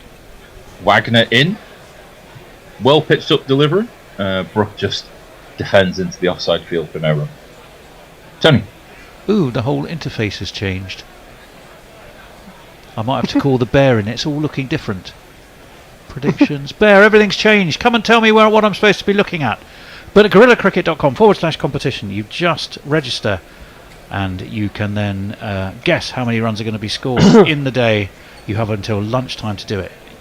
If you get it on the nose, you win the pot. If other people get it, you win a share of the pot. If not, it all rolls over to tomorrow. You mentioning Whizzer and Chips, Tony, reminds me that on Twitter this week there's been quite a lot of stuff about Roy of the Rovers, which is a comic I used to read, and also Tiger and Jag as well, which is definitely showing my age. Rovers, Melchester Rovers. Melchester Rovers. We did miss a ball there, by the way. Poor old Al was trying to tell us about it. Just defended down to mid-off. Apologies, Al. If anything of consequence would have occurred, I would have yelled right over the top of you. So it's fabulous. That's okay. That's okay. Wagner is coming in, and that is all. Brook attempts a shot with minimal footwork. Yeah. And an ugly mistimed shot it was, and it goes to mid-on, and there's no run. But he was could have just moved his front foot a little bit, then I think that might have been a very different outcome. I'm blaming Tony Bishop for that shot. Well, there was mention. It's just you'd think we know better by now. Gee whiz. What is that? Wagner bowls a ball that was on his legs, on Brook's legs. Brook had made a predetermined move to move back to the leg side and tweaks it over the top of mid-on for 4 runs.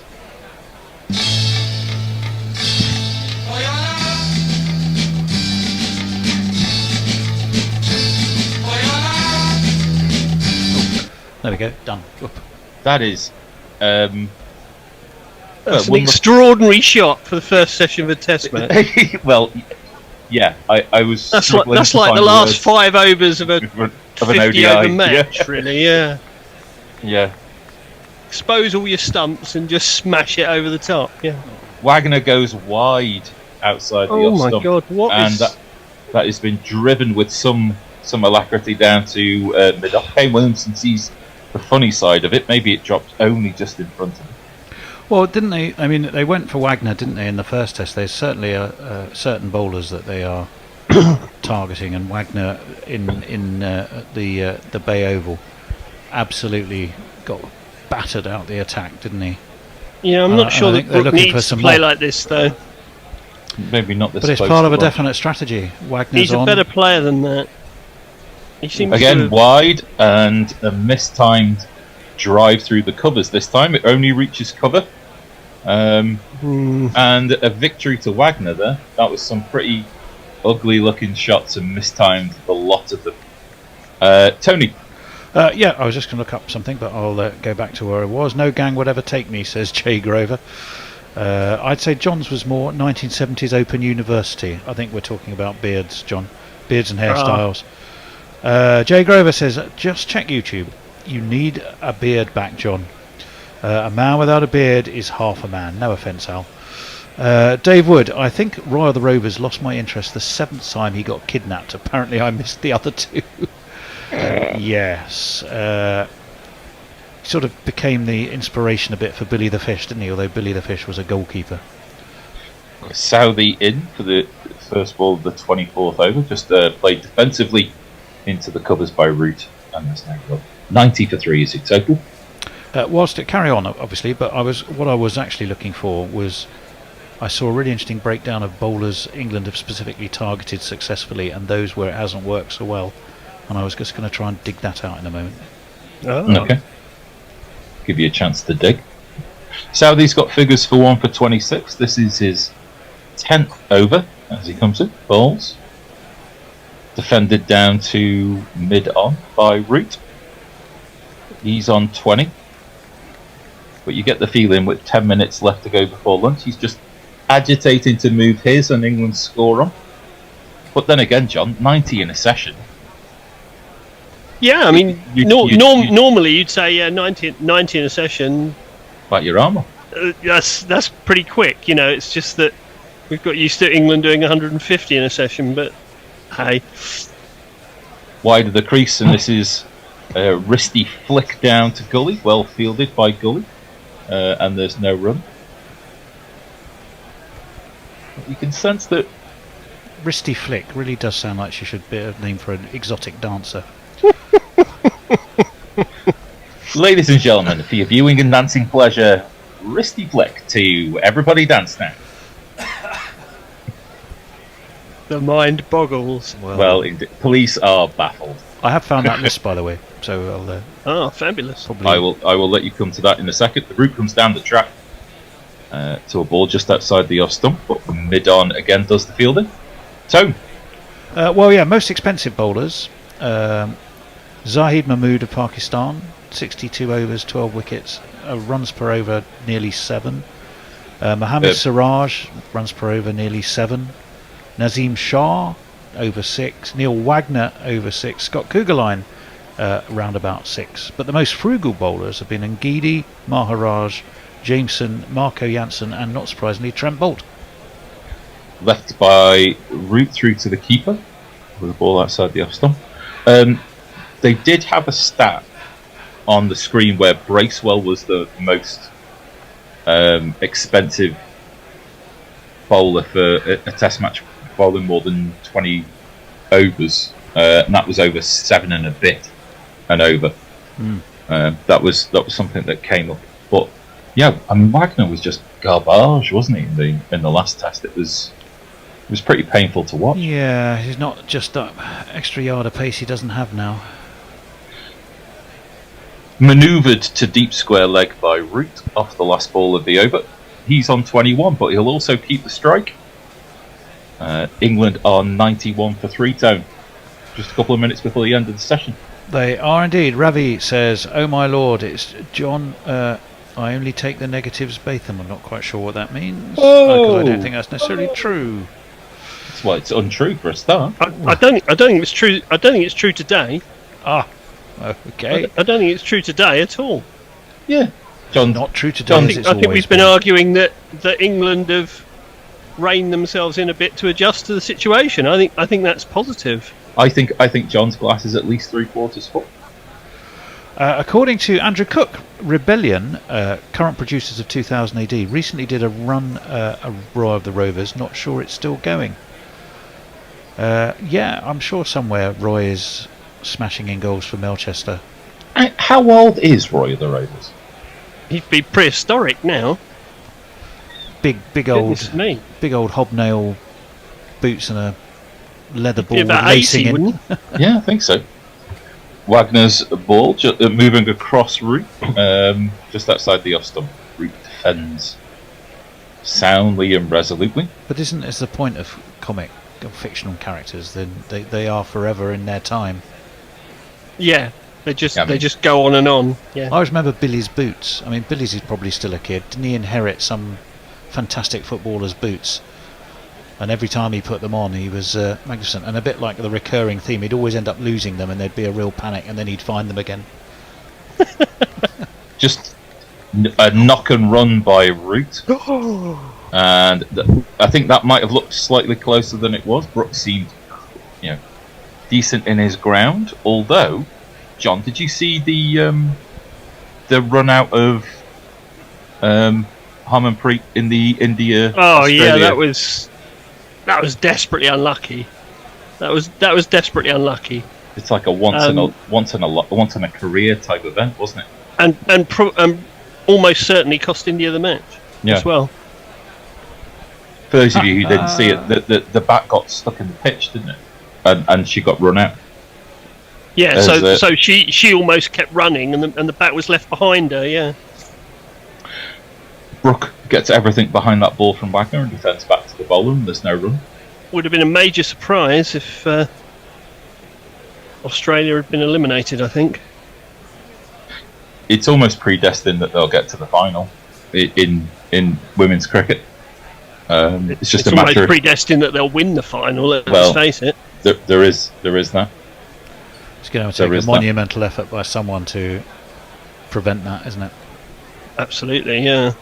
Well, it's going to need Natsiva Brunt, isn't it? Or it's going to need them all. But this ball is short, and Brook ducks underneath quite wisely. That was short too. Wow, yeah. I think it's going to take all of the England team at their very best to give it a fair contest, I think.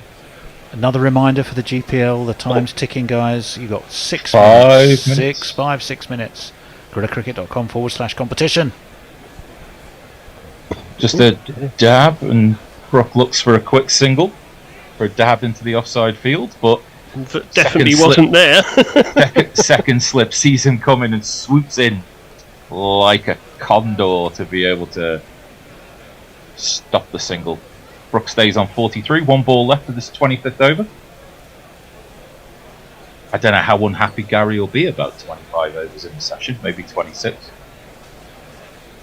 Yeah, that doesn't usually please Gary. No. But hey. Yeah. Short, pulled away by Brook, back at square. And deep square's only got 10 yards to make, but he can't make it to his right-hand side. And that has brought Brook to 47 with one of these. And if you kids can't listen, then you bound to see the way you get shot for crossing a boundary.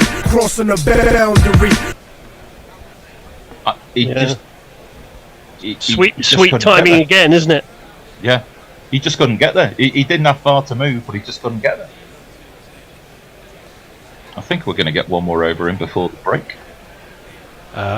Jay Grover says, I've never quite got John being negative, possibly because I've been listening to Hendo slagging off all of Basball's engines for a year. The core wicket made me choke up. Dave Wood says, I have faith in Lewis Ball. Needs one of Dunkley or Capsey to stick around for 7 or 8 overs, though. Yep, I think that's probably right. Here it is. It's the obligatory spinner before lunch. The appetizer. The Jack Leach Memorial over. Very good.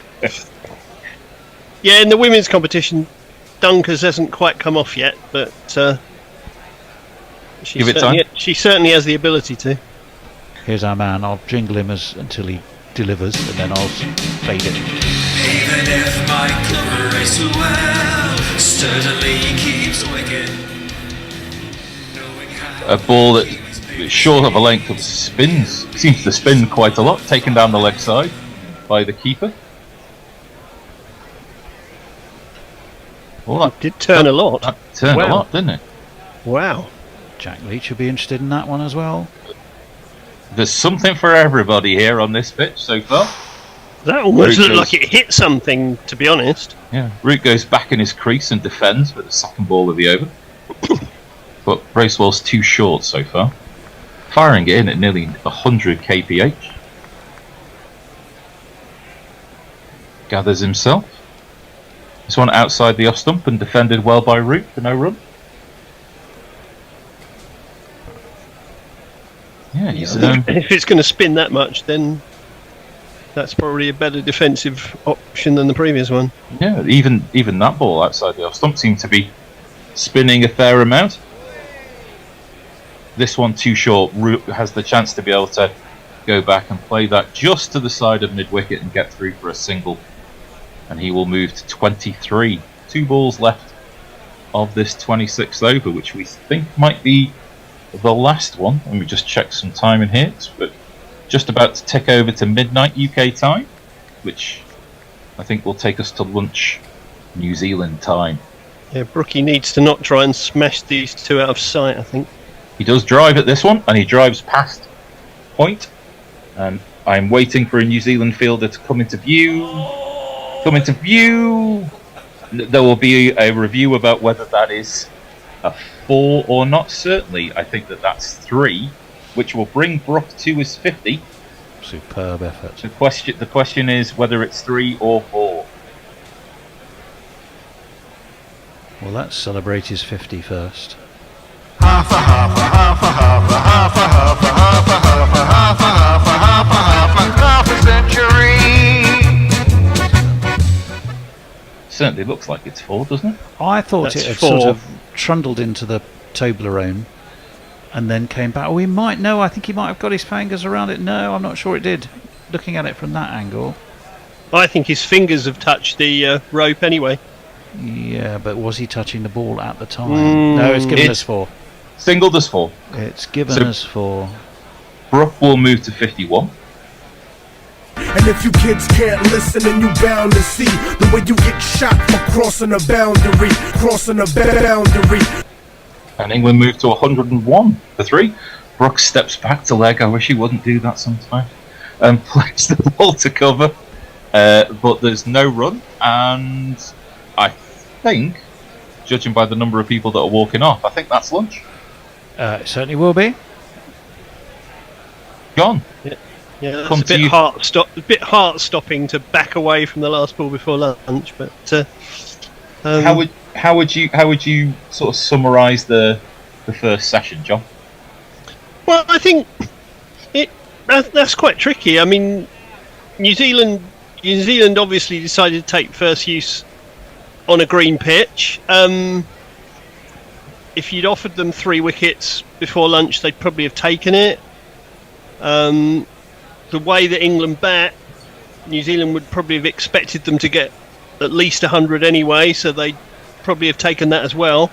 But at the same time, England, from being 21 for 3 to being 101 for 3, they'll take that too. So both sides can walk off thinking they've achieved something. Yeah, I go along with that. Session. I mean, I think if you'd have taken 100 for 2, I think, looking at that green wicket. The fact it's 100 for 3 is just a bit annoying, but I think Root and Brook have done a fine job. Bear, I was desperately trying to work out the new layout for this, just to figure out how many entries have we had. I think it's a question of how you get to that sort of parity score of 101 for 3. Like you said, how many? With a partnership of 80, I think you'd rather be on England's side of parity rather than New Zealand's side. Well, because you've got the momentum going into lunch, haven't you? That's the thing. Yeah. Southey and Henry are the wicket takers. Southey 10 overs, 1 for 27. Henry 2 for 27 off 7 overs. Mitchell, causing some problems with his sort of medium paces. It was interesting that he was brought on before Wagner. 5 overs for 27, continues the rather expensive streak he's on. And just 1 over of Bracewell before lunch. I'm looking at it's always interesting, John. How many gorillas does it take to get us to lunch? Well, I can tell you the GPL's taking interesting shape. 28 entries. Pot, 28. Pot like England, or England have got to their 100, is nearly at 100. That's like a Euro Millions level of GPL pot. And the spread of guesses range from 215 at the lower end to, what's the top end, Bear? Can you just scroll that bit for me? To 347, which is Hombre Nuevo feeling bullish, I think. I think Hombre Nuevo was 1 run out with 347 in the first Test match. There's a couple of people who have been within a run recently and have been bemoaning their fate. I know Messages has been. I know Hombre Nuevo has. Anyway, we should probably love you and leave you to enjoy your lunch. We've had a little bit of Bracewell as our amuse-bouche. And now we'll go for the real thing. Bear, what's the lunchtime entertainment? Brilliant. And how would you like me to announce that? Well, okay, you may not have heard that. Whatever's on the iPlayer, apparently. It looks like an episode of Who's That? Well, or with one or two little more colourful epithets to describe that. It's all going on in front of me now. It's genuinely like watching a hairy Rick Wakeman stretch across multiple keyboards. Is it going to be a hairy, sweary Rick Wakeman? The 6 wires of Henry the fucking Eighth. Ooh, what's that? It's difficult to know how to react to this, John. I don't know. I don't know. Well, the bear, I think he thinks he's got a microphone in front of him. I think you just let him get on with it, don't you? Whatever it is, it's going to start playing any moment. It's a podcast. Now. It's Alternative GC podcast, and it starts now. Thought we'd gone away, didn't you? Thought we'd slunk off into the shadows like an overworked, centrally contracted England cricketer. But you were wrong. Just once in a decade, in a lifetime maybe, the world of entertainment is disrupted and utterly elated by something entirely new. Good Lord. And now for something completely different.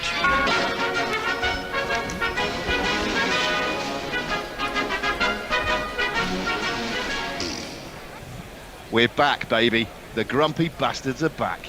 It's Grubby here, steering this stolen ship through choppy waters.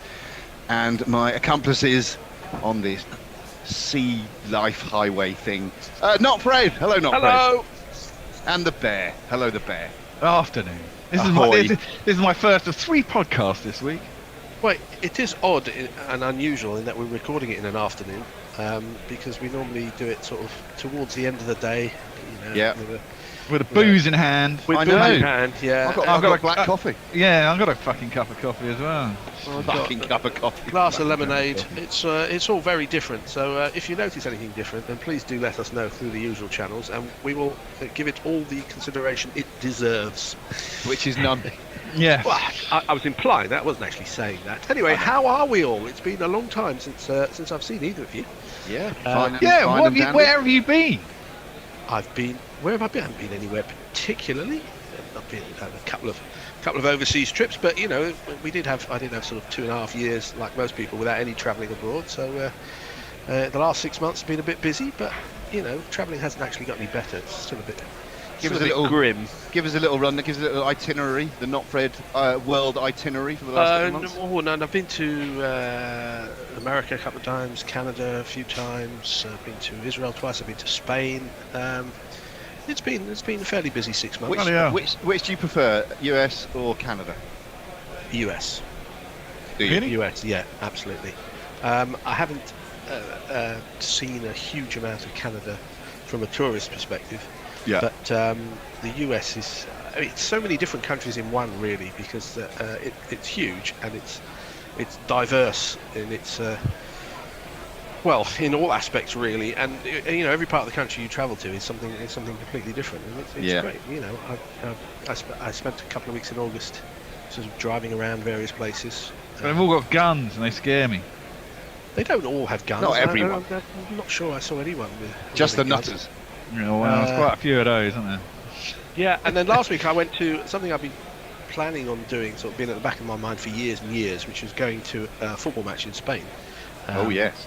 The Seville derby, which is one of the under the radar, is one of the great derbies of the world, actually, because they don't like each other very much, and they are 2 absolutely enormous teams in Spain. Even though Seville have been reasonably successful in the last 15 years or so, but Betis have never been successful in their career, and they're a team I followed for a while, and I went there for a day and a half, basically. I went to see the football game and some touring in Seville. I'd never been before, and it's absolutely terrific place. It really is.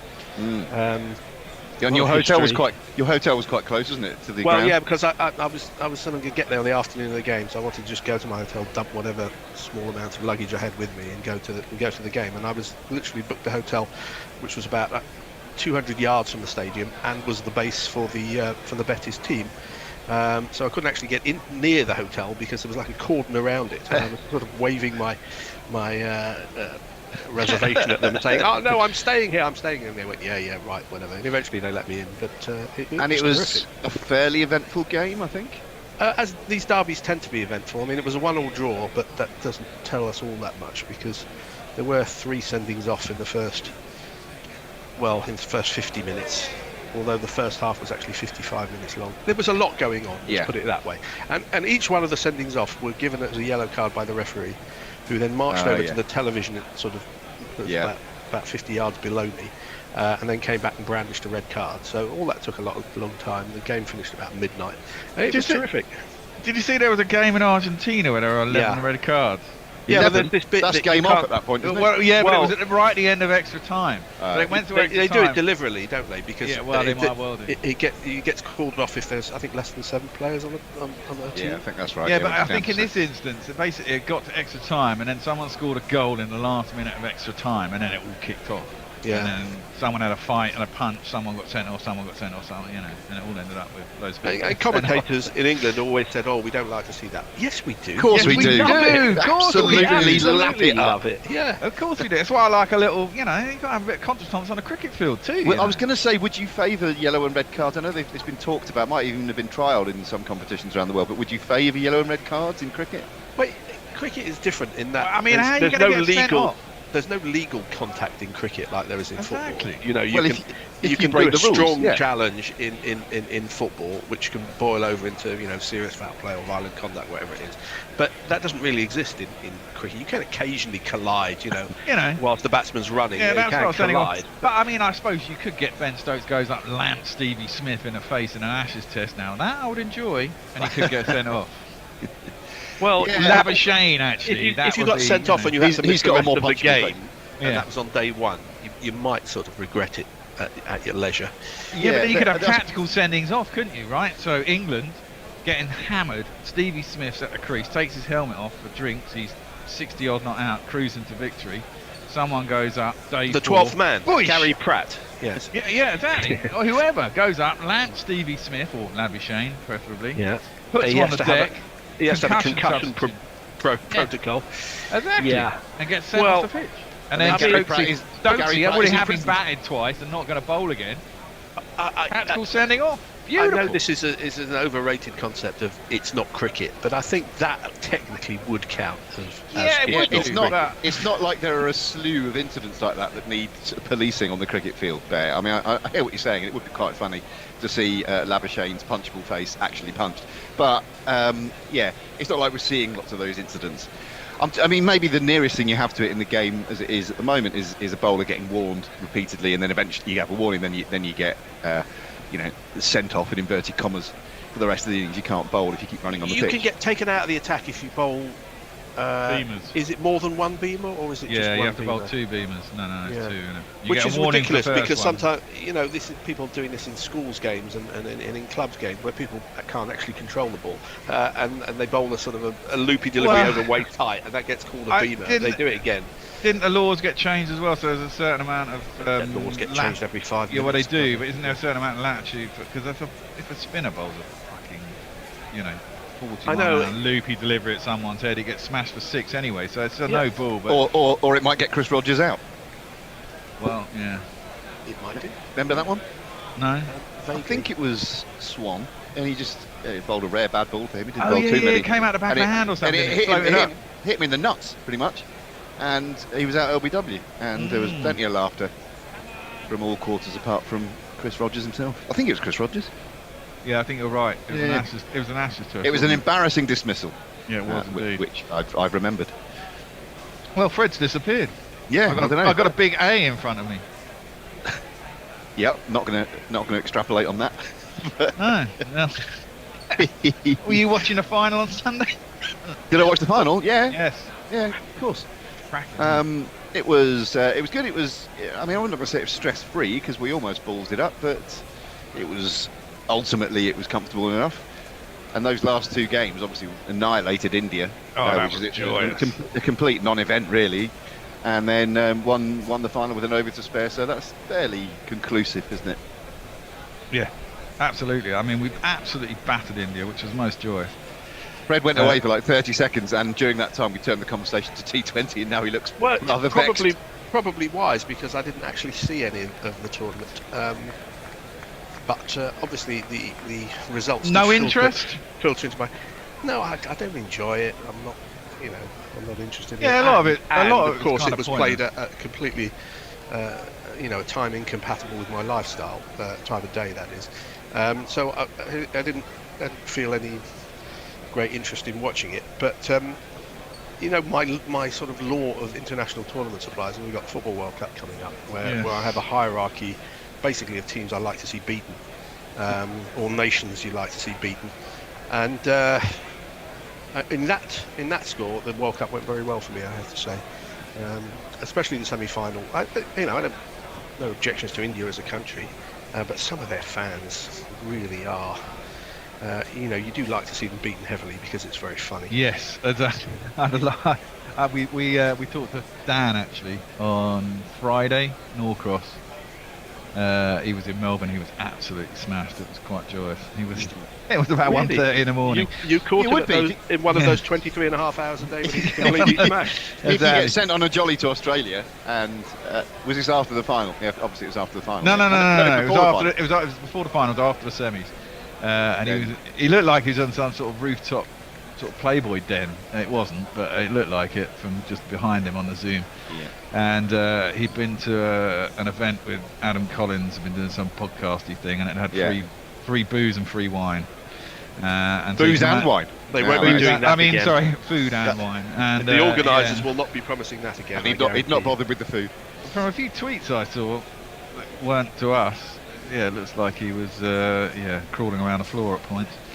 And he was saying, totally silenced the Indian crowd, and they were very upset, which is a joyous thing. Oh, it's fine. I don't wish too much harm on people really, but it was from an England point of view, it was obviously fairly gratifying to see us win that easily. To the point where I, as a spectator, I was thinking, could this just get a little bit closer? Because it was not interesting as a contest, was it? No, it wasn't. I thought it would be. And this is not me after timing, because I said it at the time, which is the very definition of not after timing.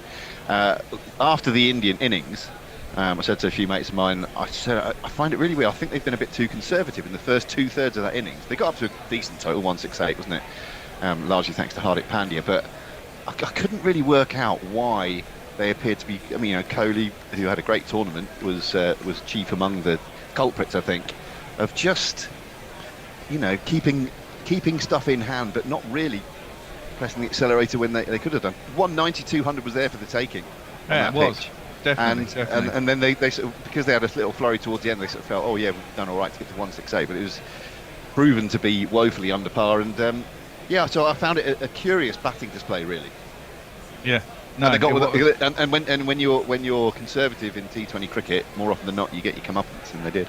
They did, certainly. Yeah. Apparently there's a road, and the boundaries were really short square as well, which was Nevertheless, it was joyous. It was joyous to see Hales and Butler smash. The other one was South Africa. I couldn't believe that South Africa get beat by the Netherlands. Well, this is the other thing. I mean, I didn't do anything about this, but I did say before that last group game, I can see an England-Pakistan final coming here. I just had a sneaking suspicion Pakistan needed lots of things to happen, and sure enough, they all happened. And I mean, talk about teams conforming to type. Poor old South Africa. Oh yeah, totally. In many ways, but there we go. Well, if you've just tuned in, you're listening to Grubby Knew Everything. Yes. And events only go to prove that Grubby was always right. Which is always an attractive trait in a pundit. Is that how that came across? Yeah. Yeah, fair enough. Yeah, I had some cracking bets. I started betting on runouts in the World Cup. I think I got 3. I got one at 25 to 1. As in next wicket. Next wicket, 25 to 1. Why would it ever be 25 to 1 at any stage of a T20I that the next wicket? Well, that's why you bet on it, really. I mean, this is it. And the teams that you choose, I got one against Bangladesh at 18 to 1. I got one for Pakistan at 25 to 1. And I got another one at about 14 to 1. And my betting account went from about 150 quid up to about 380 at one point. Yeah. It's enough to treat Norcross to about 20 minutes worth of drinks. Wow, no. And then I forgot, of course, that I'd actually bet before the tournament that England would win it at 72.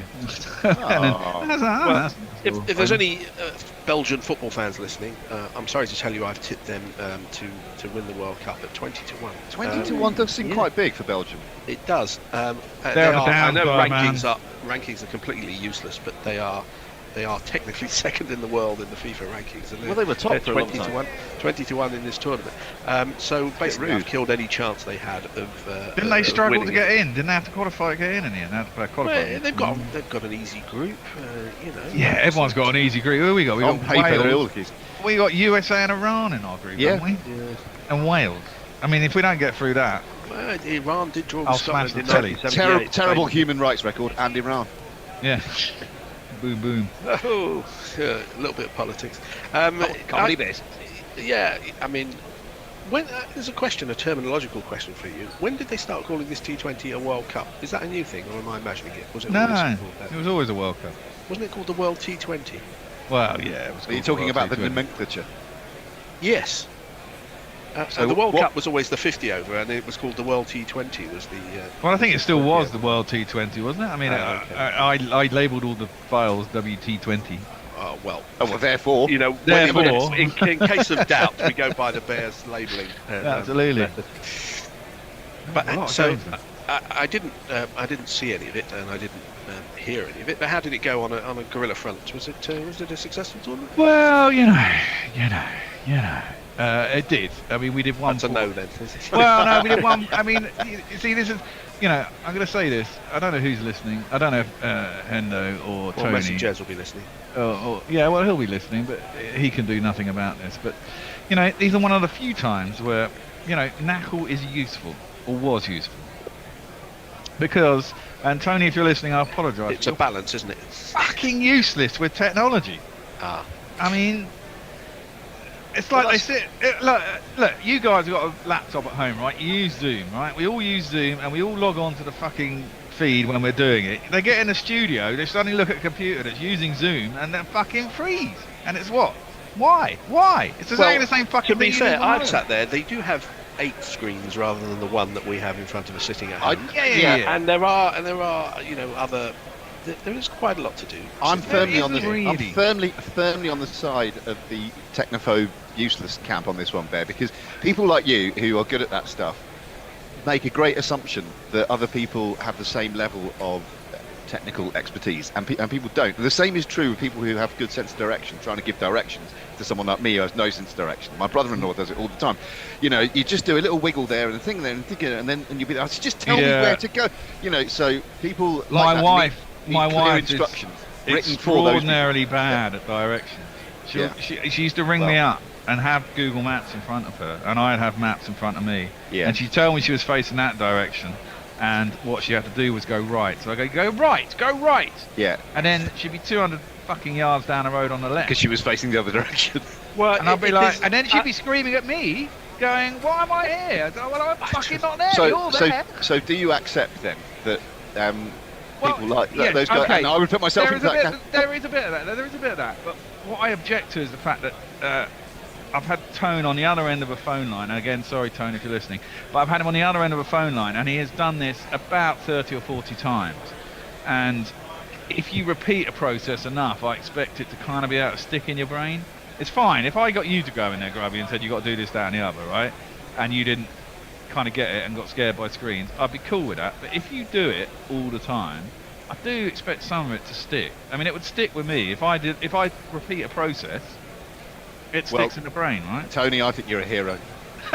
You are a hero for keeping going. For keeping the thing on track. And I do have a short temper with it. I do agree, but Well, I get really frustrated with it. Because, part of the reason mainly is because I guess then the onus is on me to be doing everything.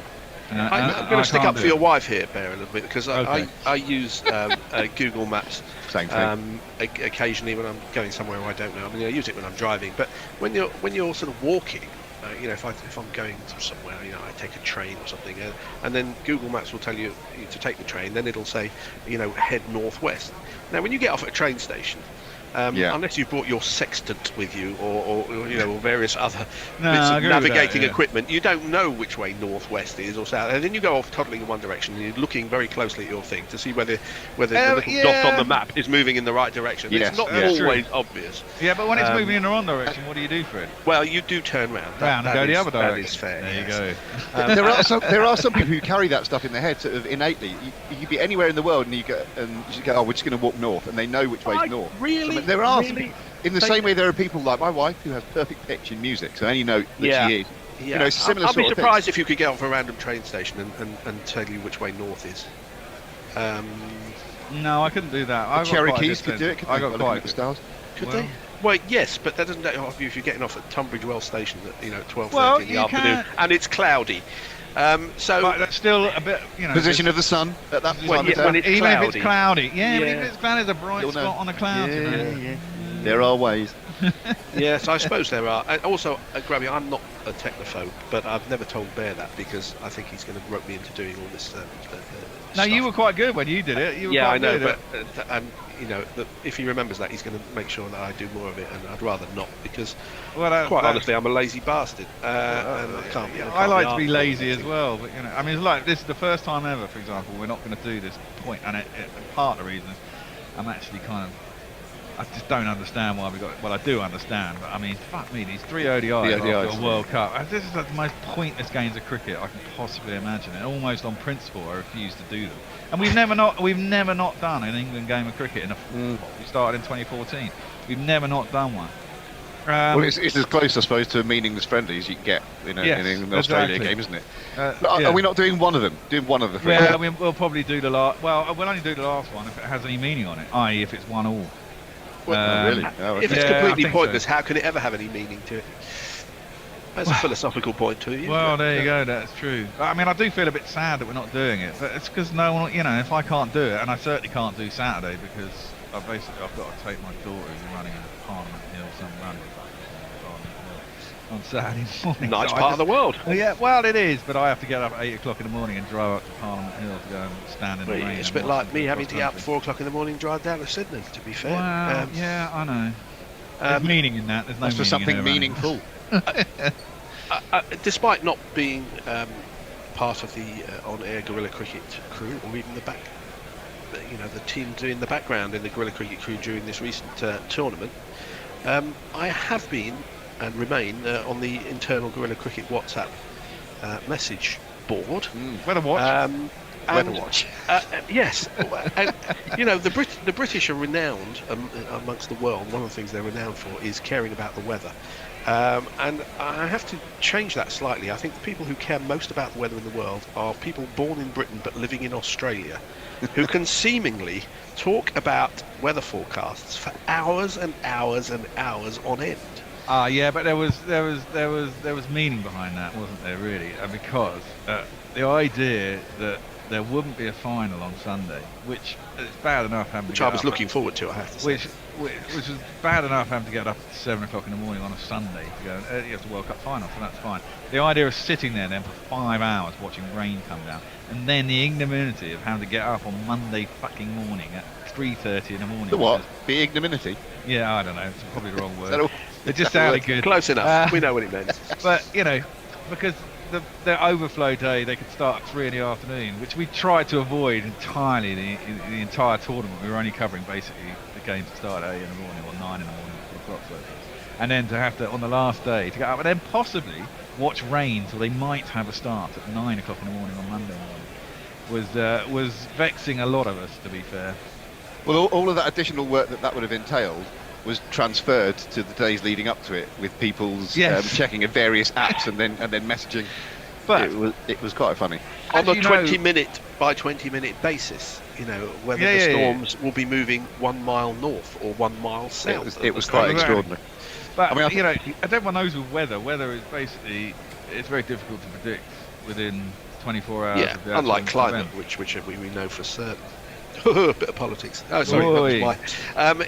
It got a bit. I may have sort of got a little bit short with one or two of the messages in the message group. But what happens in the well, WhatsApp they were short group messages too, stays in the WhatsApp message group.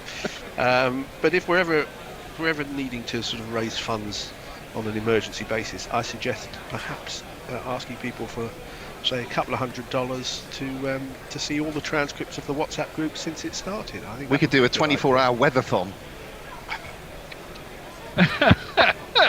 If Perko's listening, he's writing the fucking jingles already. You know, Oh, light rain, heavy rain, thunderstorms. Morg has got into making some classic jingles. He's been cutting me out. There's a great when Moeen Ali dropped his catch. In fact, you might have seen the little excerpt that went out from YouTube on the yesterday. I was so incensed.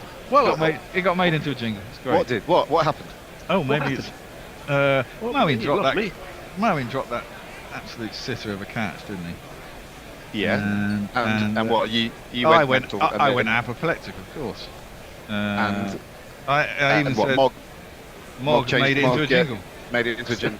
Yes. Nice. Well, I'm pleased to hear Moeen did something because according to Messi Jersey statistics, he bowled 2 overs during this tournament and faced, I think it was 46 balls when he was batting during the tournament, and then promptly went on about moaning about how difficult it was to have a 3-match ODI series a few days later. Who knows what the other players said about it though, because for whatever reason it seems to be that the media likes to report what he says in particular, not so much. It other was on the people. record. It was. I mean, it was on the record. Yeah, I'm not saying it wasn't, and perhaps he doesn't do himself any favours at times. But 2 overs. It's not just whatever, him. 3.5 weeks is. You know, even in this days of supposed overload of cricket. And also he's that's right. Not He's a heavy right. He's right workload. about the pointlessness of the series upcoming. We all agree. I think we all agree on that. Presumably, it's there because of some kind of contractual obligation, and possibly making up for something that had to be cancelled during COVID. Which brings me to a slight other point. Yeah. I spotted the other day. I've got the. I can't find it now, but I've got the Ireland cricket schedule for the coming year. Oh yeah. And yet again. What prompted this bit of industry, Fred? Yet again, Ireland will not be playing a home test match in 2023. Damn, you mean we'd have a chance? We can't Which get the rights means for that £500. in 2018, 19, 20, 21, 22 and 23, that's 6 seasons, they will have played 1 home test match. Which we covered. Yes. Which we did cover, and we covered with great distinction, and we had a wonderful team there, plus some other people as well who turned up. And I'm wondering, they were given test status. Yes, we've had a couple of years where there's been, obviously issues with the world shutting down and everything. But 1 home test match in 6 years, use it or lose it.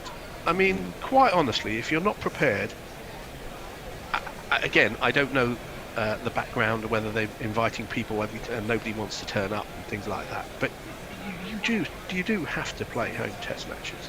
And if they're not, then, use it or lose it. Well, it might also. Well, you got to look at the way that Canada's panning out. I mean, look, we don't play West Indies for 4 years. We don't go to West Indies for 4 years. I mean, I don't want to say minnows. We do go places, but I mean, you look at what's happening in the cricket world, and it's going to be interesting what happens over the next few years, because you've got a new franchise tournament in the UAE. You've got new franchise tournaments coming up in South Africa. Then you've got the IPL. You've got the CPL at the end of the year. You've got the PSL in February somewhere as well. You've got the Blast and the fucking 100 here. There's hardly any time for these, and a lot of sides, a lot of players now just want to be on the T20 bandwagon. It seems to me. Wouldn't it be? Of course, yeah, that is true. But existential crisis, really. Given that the ECB are ostensibly at the forefront of keeping Test cricket front and centre and being one of the richer nations, and we get big crowds here and all that stuff. Wouldn't it be brilliant if the ECB made a commitment to go and play 2 Test matches every year between, I don't know, middle of May to the start of June in Ireland, and we do that every year before we come back to our home Test series here from mid-June or whatever it is. Well, and also, and then we can have a jolly. Well, everybody who comes over to England, you would have thought, if Equally. the Ireland board were prepared to, would be the time to invite them. Would invite, overseas nations as a preparation of a tour of England. To play a test match in Ireland. I mooted that years ago. Yeah, I mean, it seems fairly obvious. You'd think, it would, if only a third of tourists to England did that, that would be a decent amount, because there's two teams coming to coming to England every season to play Test matches. Generally, But why speaking, couldn't in a normal year. England go? Why couldn't England go? Oh, well, That'd be a big draw. I would imagine 15 to 20,000 England fans would travel to Ireland for a Test match easily. Yeah, why not? You know, it would be full. I'm sure it would be full. I don't know whether they've invited England and England have refused. I think it's unlikely because England will be playing Ireland again in England this coming season. But what's going on? They do lose money. They're saying they lose money on every Test match, and it costs them X number of millions of whatever currency they use there nowadays. But you've Euro. got to. Thank you. You've got to. Is it punts? Grubby's lost a lot of money in various currencies in Ireland over the years, so he ought to know. But it's not good enough. One home Test match in 6 years. If I would say that about any Test playing country, if you've done that, then there is something wrong, and it ought to be looked at as to whether you are pulling your weight in international. You say that, It's but got to I work mean, both ways, though, isn't it? The funding and all that stuff. well, exactly. I mean, this Well, comes down. This comes if they down can't to do your. it, then they ought to withdraw. Well, I mean, well, here we get into the ICC and what is it for, and da da da da da, and subsidy and blah blah, which you don't like, Fred. well, But if England went there, if they're losing money on every Test match, they would lose less money on an England Test match than any other opposition. They I would would do, guarantee but you. I mean, I would go essentially, over to Ireland to watch Ireland play Australia, If or England- to play the West Indies, or to play South Africa. If the Well, ECB wanted to make it happen, an England Test or two in Ireland, they could, I'm sure.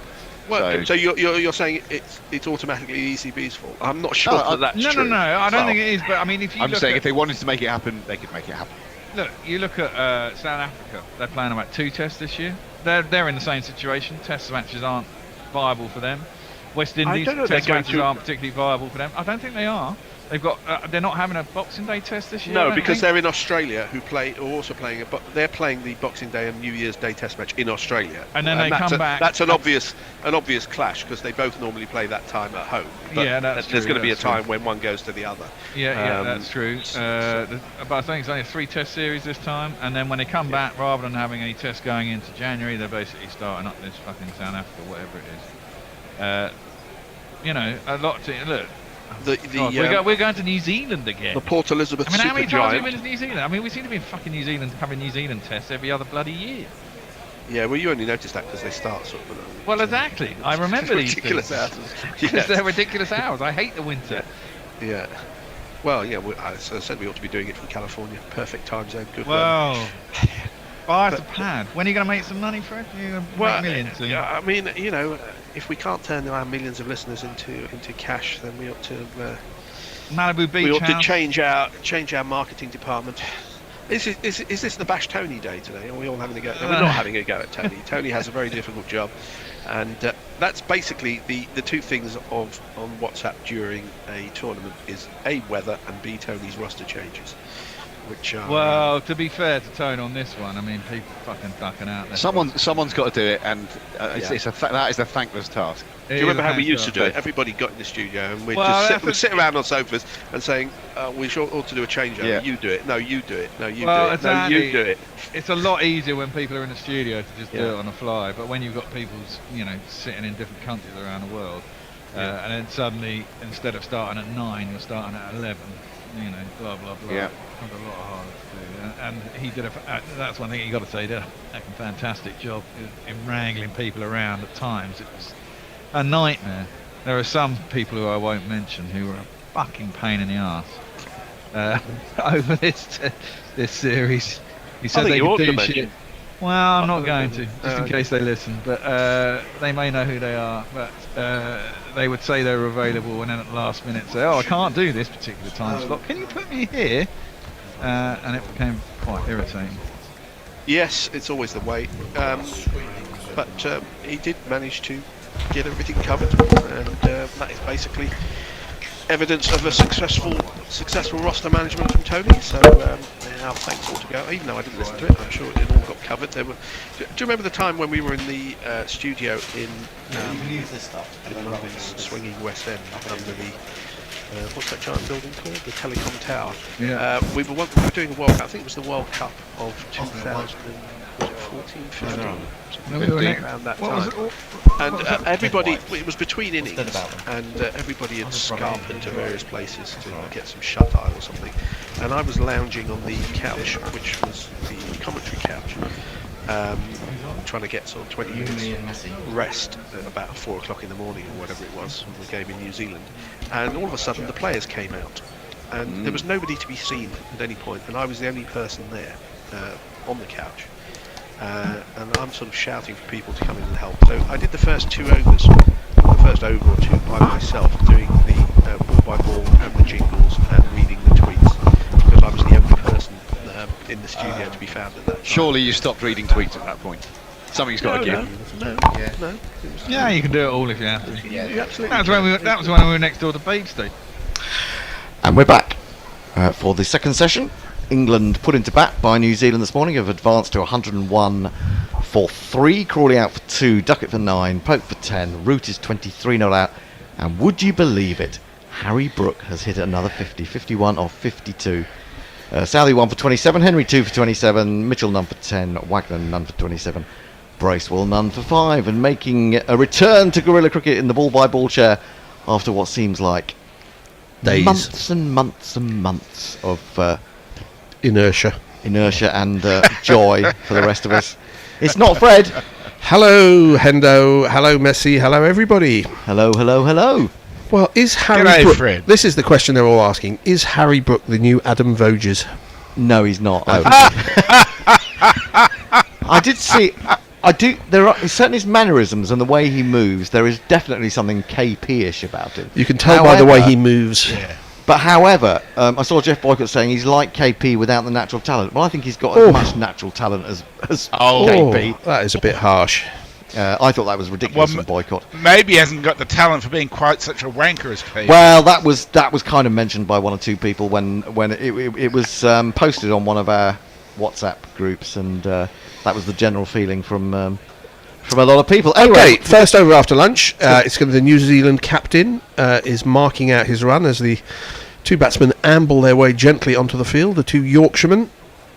Are they both Yorkshiremen? They are Yorkshiremen. Are they? Well, they must. They don't have to be born in Yorkshire anymore. Not anymore, but they both were. Root is from Sheffield, which is. Well, I know they nicked a bit of Sheffield from Derbyshire, but it is on the border. But he is the nice bit of Sheffield they nicked from Derbyshire. Yeah, they did. Abbeydale Park, which is the ground. I think they once played a Test match in Sheffield in possibly 1912. Used to be in Derbyshire, and it was sort of subsumed into Yorkshire, which is not something you want to happen to you. Let's be honest. They do. That's what Yorkshire do. They go around buying up other parts of the country. Yeah. Well, we're going to jingle up the 2 batsmen. We'll do the bowler first. Okay, we'll do the bowler. It's only a whimsical notion to fly with Tim Southey here tonight. I probably won't fly with Tim Southey. And again, I just might. And batting. His voice is high-pitched and ginger hair like a picked, but massive runs he has hit, so there's that. Introduce yourself. Joe Root. Introduce yourself. Joe Root. Introduce yourself. Joe Root, actually. He won't be facing because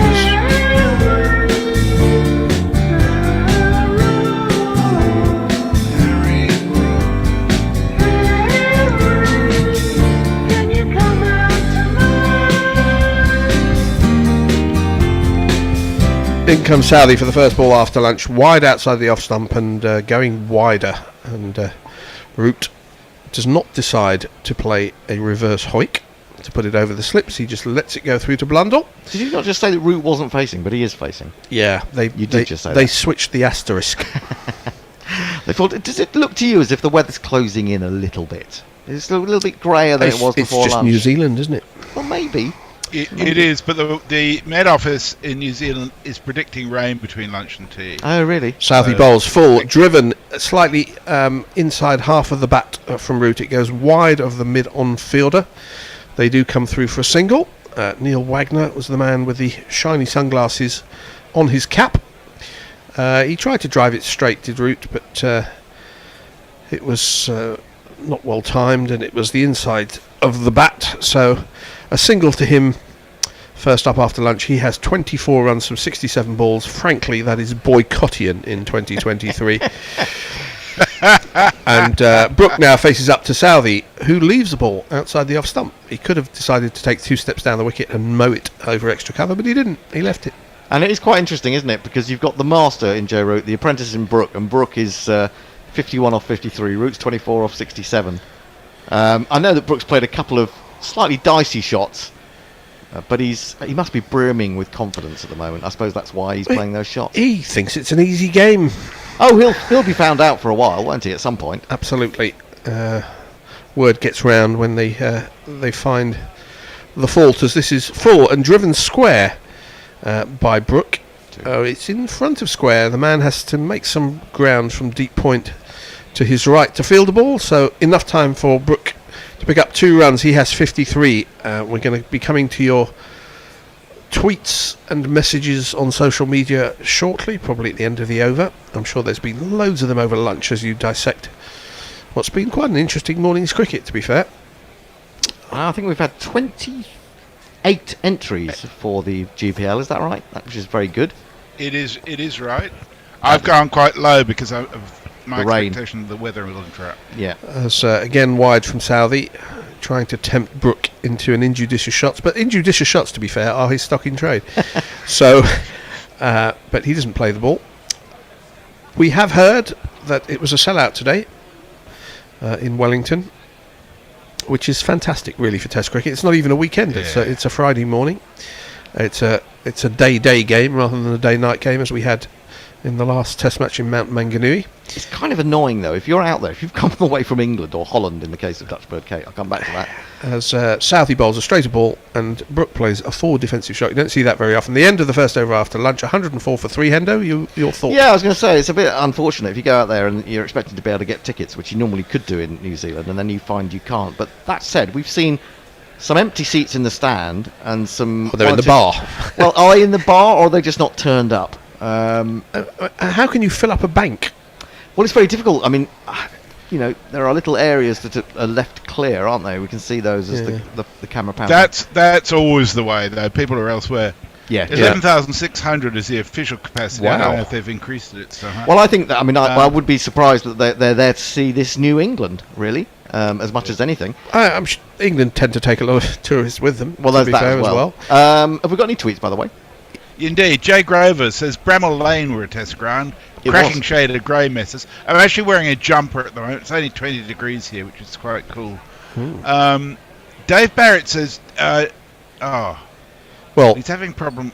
Yeah. The first ball of the new over will jingle For the him up bear. after the first ball, as it's just dropped into the offside by former captain Joe Root, who comes through for a single. Let's hear the jingle of the bowler.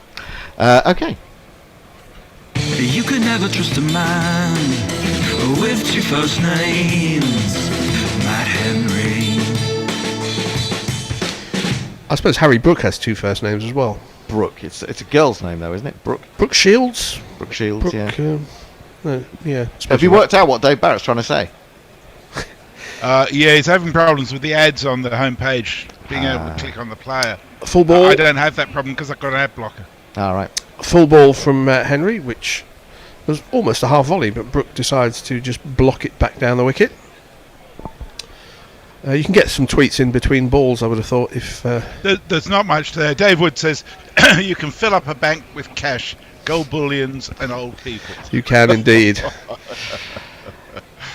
As Oh, dear. Henry is in again, right arm over the wicket. Again, just outside the off stump, and a good bit of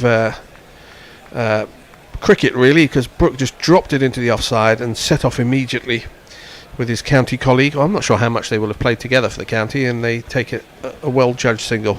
I have a feeling I watched a little bit on the Yorkshire website last year of these 2 Yorkshire. batting against Lancashire early in the season, in that first tranche of matches, you know, where they play about 8 games before In the April. end of May. Yeah.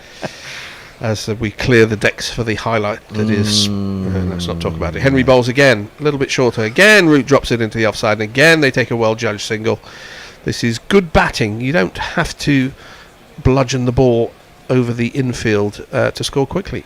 Well, no, and also you hope by doing this that you have an impact on the the fielding team that they might just come in a yard or two. Yep. Which gives you a chance of, makes it going over the top or even through them a little easier. Yeah, the ball was moving around early. The pitch, if you haven't had the chance to see it, is the colour of a billiard table. As Henry bowls to Brook, it's full on his legs, and he tries to turn it wide into the mid-wicket area, but it's a little bit too straight. The mid-on is quite wide at mid-wicket. Kane Williamson, and he feels there is no run. But since these two have come together, the ball doesn't seem to have done all that much. Well, maybe, a bit of shine's gone off the ball. There hasn't ever been much movement in the air, a little bit, but it's been mainly off the pitch when it has moved.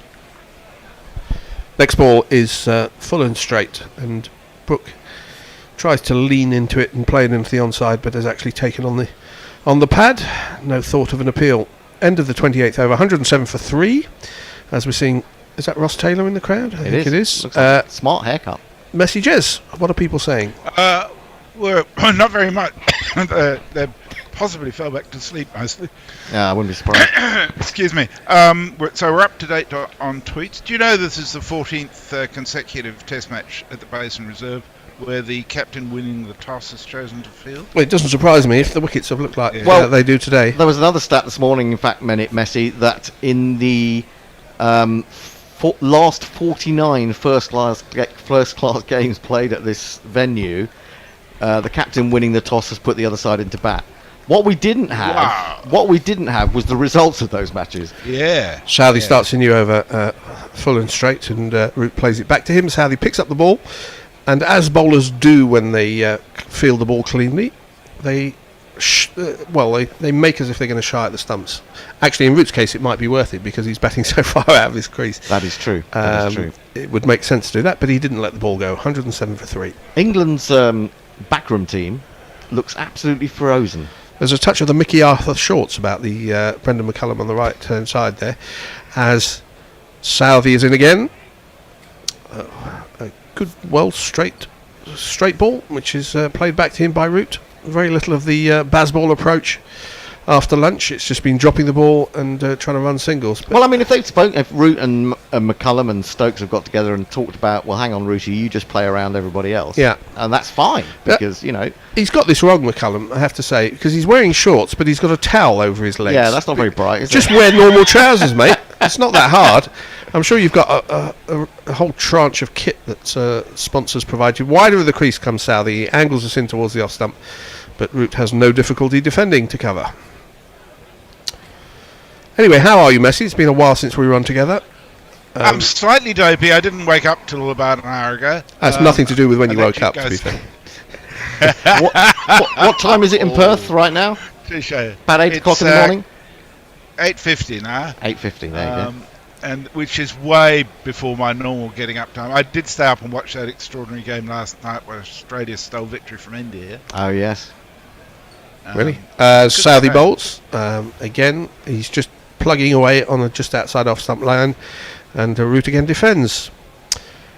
I did see that in that game, Elise Perry, who's obviously one of the great Australian women's cricketers, bowled 1 over for 14.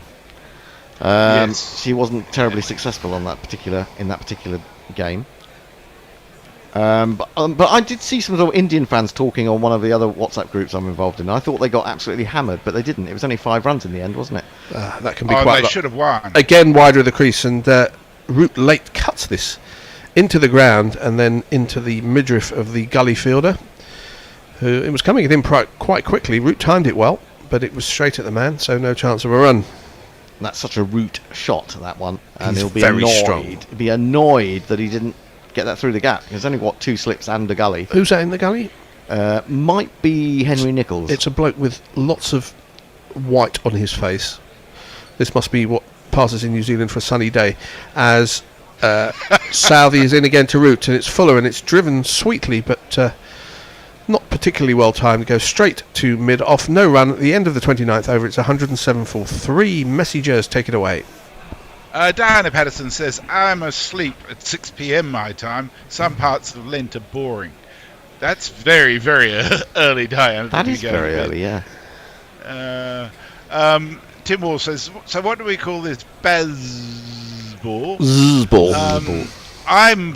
Personally, I'm really relieved to see Joe Root trying to bat like Joe Root.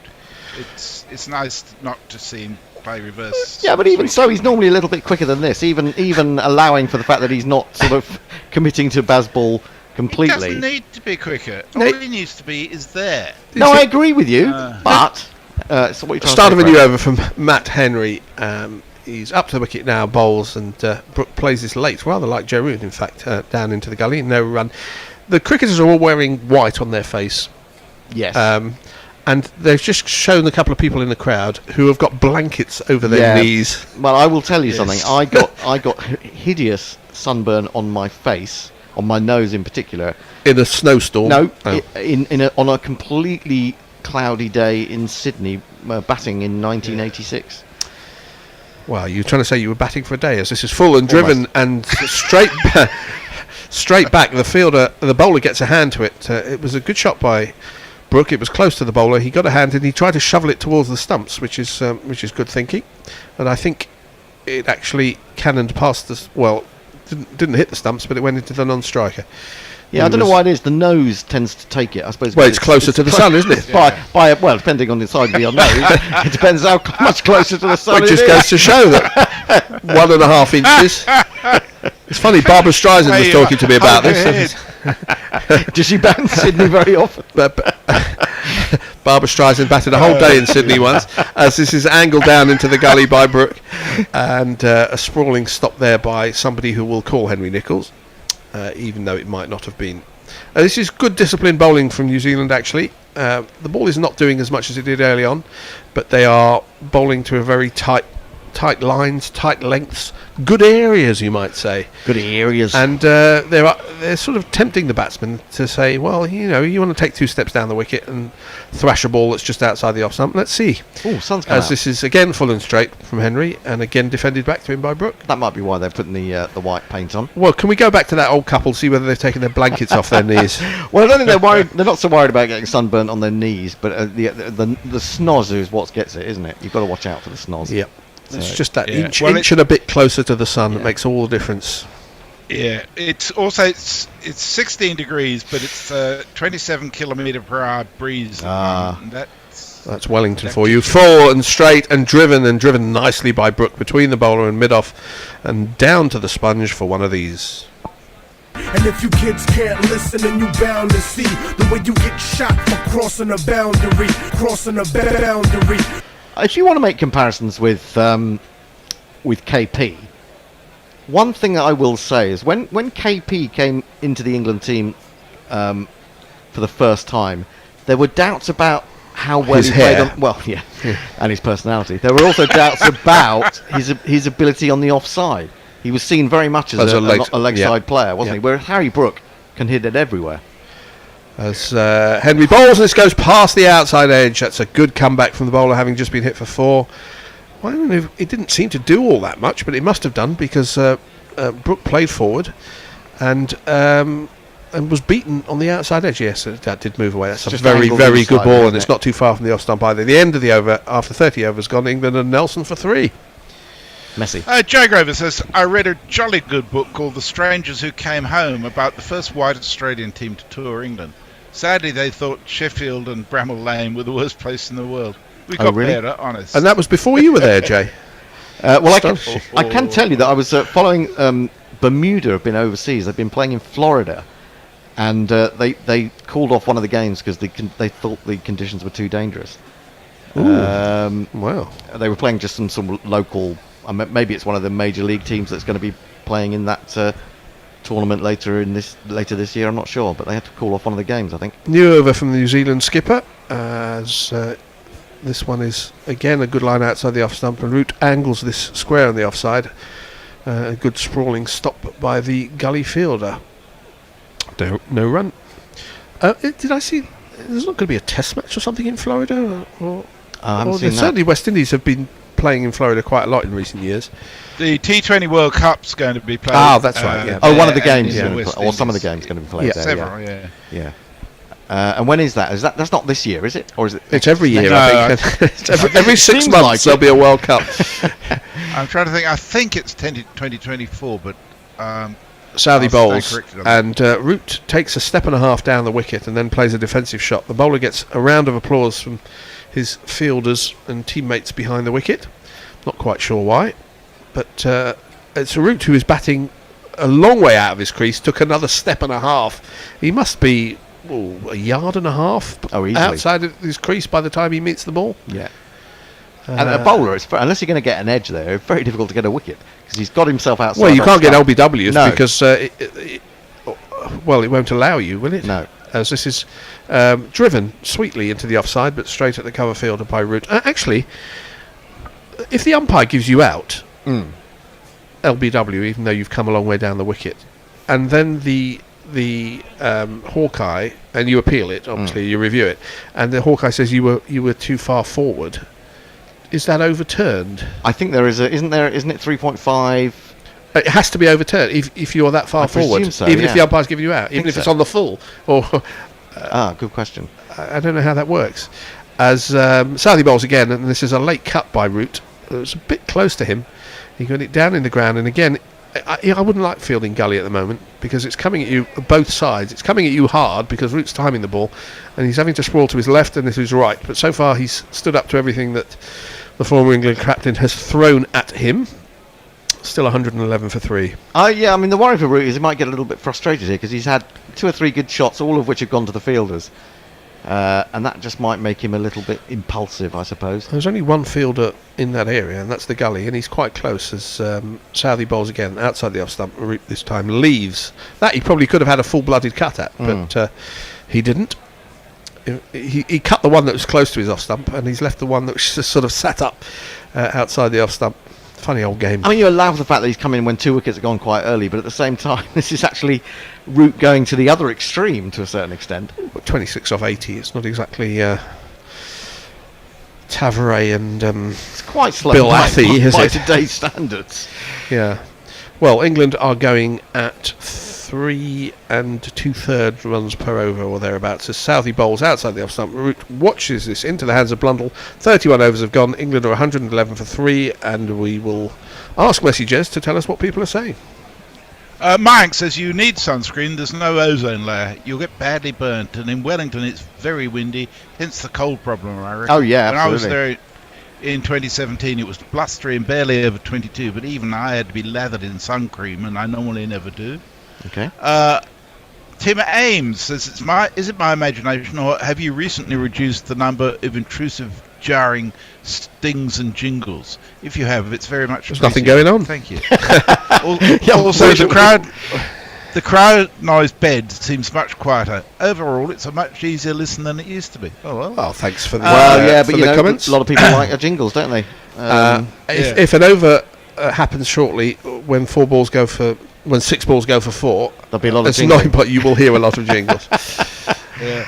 The Jersey Jingler, Richard Peel, points out that Barbara Streisand obviously loves cricket, as she famously sang, "Don't rain on my game," one-day game or something like that. Don't rain on my parade. The first ball from Henry's new over is outside the off stump, and again Brook plays this to the gully region. So much in the last 4 overs has gone to the gully region. It's anti-Bazball.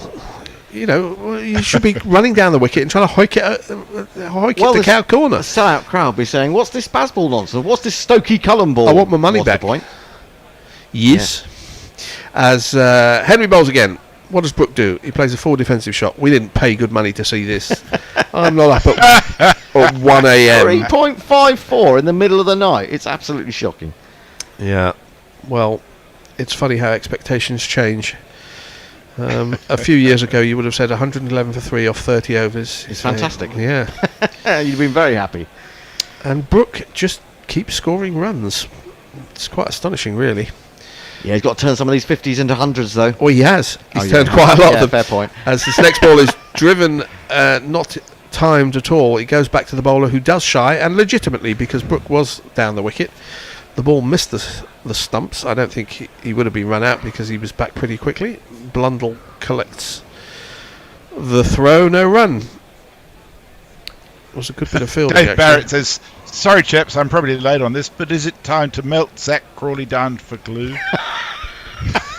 for glue. They don't care anymore. You don't have to score runs. Why glue? Why glue? I mean, can you not melt them down for something? What else would you melt Zach Crawley down for? You can average 9, but as long as you do that at a strike rate of 114, then you're fine. Your place is secure.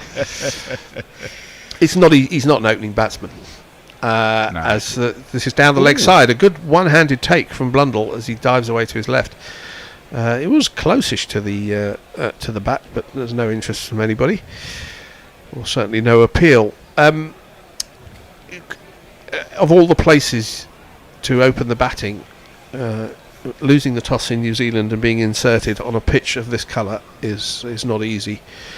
We can give this one, we can say Crawley's, it was quite legitimate. He got out to a very good ball. Absolutely. He wasn't a great shot.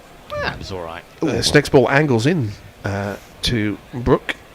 And again, he's not looking to try and make it into a run-scoring opportunity. He just defends this into the offside. I actually think that Pope's was a worse shot.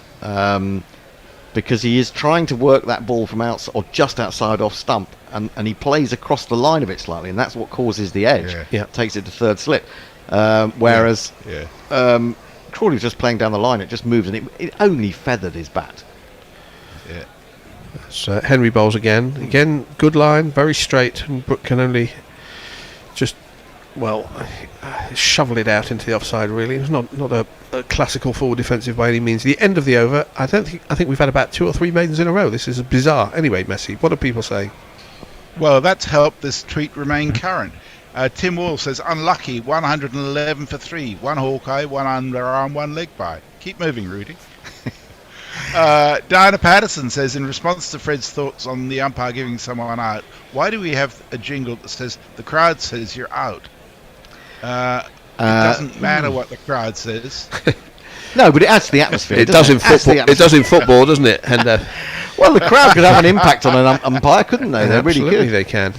So after 9 innings, most Test runs in history. 1, 2, 3, 4, 5, 6. Harry Brook is 7th at the moment. He might still go higher than that, mightn't he? Yep, because he's not out. We're going to have a change of bowling, and it's the New Zealand Jack Leach lookalike, sort of. It's this fella. It is indeed, when I can find him. Here he is.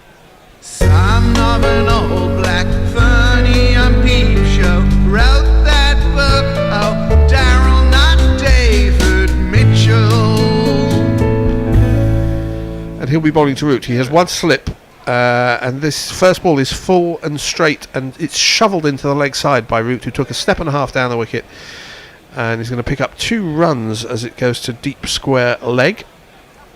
So they're off the Nelson, 113 for 3. Root now has 28 from 82. This way of playing does take some of the aesthetic out of the game, doesn't it? That is a shot to be played through the offside, really, technically. Or straight. Yeah. Or straight, Yeah. and it's actually been worked square, which is what Pope and Root are doing a lot. Mitchell bowls again. Again, Root takes a step forward, and this just goes behind square. I'm not sure if it was bat or pad. Either way, it's going to be 1 run to the total. Is it 1 to Root? We don't know because they're not showing us the umpire. No, it's they're having a think about it, and eventually the leg by signal. Very slowly. Yeah. Darryl Mitchell, the quintessential New Zealand cricketer. Well, is he better than bits and pieces? I think he's better than bits. But I mean, when a man he's a better batsman. He's a better batsman than bits and pieces, isn't he? But his bowling is bits, if not pieces. Yeah. As he bowls outside the off stump, and this is cut quite late by Brook. There is a deep backward point, so it's a single and no more to Brook. 59 to him. I was wondering if he was trying to do something a bit different there, because that looked like quite a round arm delivery. Quite sure what he was trying to do. Maybe he can't be asked. Yes, his batting average is 58. His bowling average is 73. Yeah, batting average is 58. That's still damn good. Really good. It? How many tests has he played? 15. Okay, that's a fair number, isn't it? Yeah, that is. They don't play many tests in New Zealand. Full and straight from Mitchell, and this is driven sweetly into the offside by Root. A good sprawling stop from the cover fielder, and they're only going to get 1 for that. That's Bracewell, who did some good fielding out there. He gets a clap or a slap of the hand from his skipper. He's a really good fielder, isn't he? In any way you put him, he's taken 2 catches in the slips today. he had to go at a very full extension, just got his fingertips to it, but kept it down. I like Bracewell as a cricketer. He does a bit of this and a bit of bits and pieces, but he's a really good cricketer, I think. Actually, update, his bowling average is now 77.67. Thank you. The next ball's a little bit shorter, and Brook just angles this down to Gully again, who's had a lot to do in the last few overs. And Bracewell makes me think he's the sort of New Zealand Curran to me. That's Can do a not bit of nice. everything. Which Curran? Sam. Sam, presumably. Yeah. He's bowls a bit quicker than Sam Curran. Yeah. Sam Curran, fair enough. If you said Tom Curran, I would have said that's probably libelous. He's not going to play for a while, is he, Tom? No, he's had enough. As Mitchell bowls, and this is dragged. He's big, expansive drive from Brook. He gets an inside edge. It goes down to fine leg. They're going to come back for 2 runs, I would have thought. But he's been sort of penned in by the straightness of the bowling. He decided to have a go at that one, and he's a little bit lucky to get away with an inside edge that went past his stumps. Yeah, it's a horrible slog. It really is. I mean, those ones can get an inside edge into your pads, and then it clatters into the stumps. Well, he kind of got out that way, didn't he? I think in the second innings in Mount Ganui. Yeah, it's not good enough. Onto the back of his pad, dropping. But that's horrible. In fact, you look at the replay of that, and he does that every now and again. He just loses his shape, and I think that's a bit of a worry. I think the luck is going with him at the moment. Mitchell's had something to say about that. I'm as not he surprised. ran past him twice. I'm not surprised because it was a horrible shot, and he's been lucky.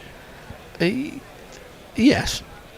What's happening? We're having a look at the ball. Henry's holding it as if it's a Fabergé egg. We haven't had enough of this, have we? Looking at the ball, we had a lot of that last time. Well, it hasn't been doing anything for a while. So the end of that over, 33 overs gone, 118 for 3. Root has 29, Brook 61. And are there any messages, Messi? Yeah, Mayank says if you're 3.5 metres ahead and still given out by the umpire, it will be upheld in the review because it will say umpire's call on review. Right. So if you still hit the stumps, you're out even though you're so far down the pitch. Okay, it's good to know. Mog has a moment of existential crisis. Says, do people really like the jingles? Not yours, Mog. As the next first ball of a new over from Henry is just played to short mid-wicket, and again a well-run single by Joe Root, 119 for 3. We should have had a changeover at the end of that over, but I may have fallen asleep in the green room. Who's coming? It's Bear and Tony. Bear and Tony coming. I'm staying. Yeah. Okay. Let Messi have some breakfast. Oh, not yet. No, wait and see. Henry bowls, and this is slashed through the offside. It's not particularly well timed by Brook, but it gets sort of 4/5 of the way to the boundary, and they take 2 runs. It's a little bit shorter outside the off stump. He does go through with the hands. He just throw the hands at the ball. It's fair to say. Yeah, I mean sometimes he just doesn't move the feet, and that's when he can get into trouble. Is this a 100 partnership? I think it is. Yes, Joe Root's got 30 of them, and Harry Brook's got 63, which gives you some idea of the dynamic of the partnership. He came in at some trouble at 21 for 3, and there's going to be a time in Brook's career where the first slash he does in every innings he's going to get out to. Yeah, absolutely. And he's going to get like 4 of them in a row as Henry bowls, and this nips back into him. There's still a bit of life in this wicket and some good bowling there. It just jags it back into him, hits him on the thigh pad, possibly the inside thigh. Not a good place to get hit, but they wear so much padding nowadays that he got an inside edge into the groinal region. Yeah. Yeah, not very pleasant, but he's not showing it. He's not rubbing anything. I'll just squeeze in a couple of tweets. Jake Grover has a confession. He says, "Not Fred, I'm responsible for acts of violence and have paid for my crimes. I admit my sins. I'm pretty sure the Industrial Revolution and the polluted hub of Sheffield had naught to do with me or my ancestors. We were all in Ireland killing Catholics." Probably not. That next ball was short, and Brook ducks underneath it as the heavy bob come in from the other room. The heavy bob. The heavy bob? I don't think I mean the heavy bob. Oh, Hendo's being replaced in the middle of an over. Well, God, dear. Yeah, he's been dragged. Next ball from Henry is it's a short ball, and Brook does not get on top of it, and he just dinks it up into the air to where a short leg would be, but there isn't one. And he's now making that odd movements with his glove as if to say that got up a bit high. It did. Some good life there from Matt Henry. It was a shorter ball, and Brook is a big lad. What are you looking for? Microphone's down by your side. Cone was fast asleep. You don't on the need to. sofa. Well, he wasn't snoring. We were wondering what had happened to the pair of you. I was looking at emails. Henry in again, and a good ball on off stump is just defended to point by Brook. The end of that over. 34 overs gone. England 121 for 3. Root has 30. Brook 63, and take it away, Bear. Well, hi Messi and bye It's me, Messi. actually. I'm sure I'll be meeting up with you later. David Stump's the next tweet, Bear. Okie dokie. It's not me, is it? I'm doing ball by ball. Sorry, it's Tony. Welcome, Tony. It is. David and his stump. Oh, stumps. Hold on. I'll find him. Give me 2 seconds. You're not on tweets, are you? Yeah. He is. It's me. Whatever. You're doing summarising, Fred. Yeah, they don't let me do tweets. Well, I can see Diana saying we love the jingles. Tim Wall saying melt Zach Crawley down for gold bullion. Yeah, we've done those. Fence him in Kent. Oh, no, we haven't done that. Okay, Yeah. no, I didn't think we had. Janet Hopper. Please keep up the sweary jingles. It's one of the many GC highlights, especially when England face the difficulty of knowing where the strip ends and the green grass starts. Is as confusing for the bowlers. Lame horses are glue, Hendo, says Diego. Well, that's true. That's a lovely shot by Root. Well, not A full so toss? lovely. It was a full toss. And he didn't find a gap. Hit it straight to mid-off and a snowman. Been very quiet after lunch, hasn't he? It's not very Bazball, Fred. It's good bowling. It has been reasonable disciplined bowling, and the batsmen have not tried to do anything. They've not tried to work balls which are not there to be worked. So it's good old-fashioned Test cricket. Well, yeah, I think that's in a way it's quite interesting, isn't it? I mean, they can play aggressive when they want to, when they need to, and when the situation allows. But they are quite happy to sit in. Oh, and the running's been good. And the running has been good. It's been positive, as that was clipped into leg side for a quick single. I mean, it's still going on at fair clip, 3.5 and over.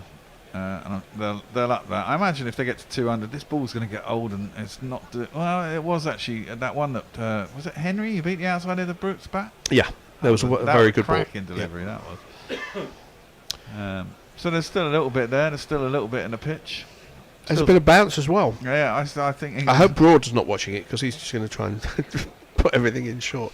Well, you've got to think England's bowling attack is, last year bowling attacks were quite even. I thought this year you've got to say England's is downside better on the Kiwis. As that one is guided by Brook down to gully, and there is no run. Oh, England, I'm sure would have put New Zealand in had they won the toss this morning. And it would have been extremely difficult for New Zealand players against Broad and Anderson and Robinson. Yeah, and I think when they get the ball, I think it'll still be reasonably useful. Will England be out tonight? Will they accelerate? I don't know.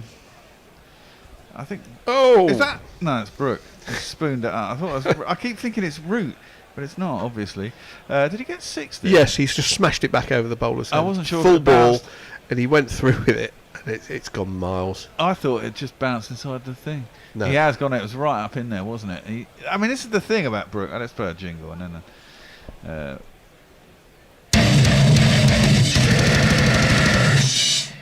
When it's there, it certainly does. It was pretty much a half volley. Yeah, it was, but I mean, he's been sitting in there facing some pretty tricky bowling. Yeah. He's a class act. It wasn't quite half volley. No, it wasn't, but it was a full ball. It was a very full ball. And he'd had a word with him, the bowler, in the last over from a hoik which went down to fine leg, and he just.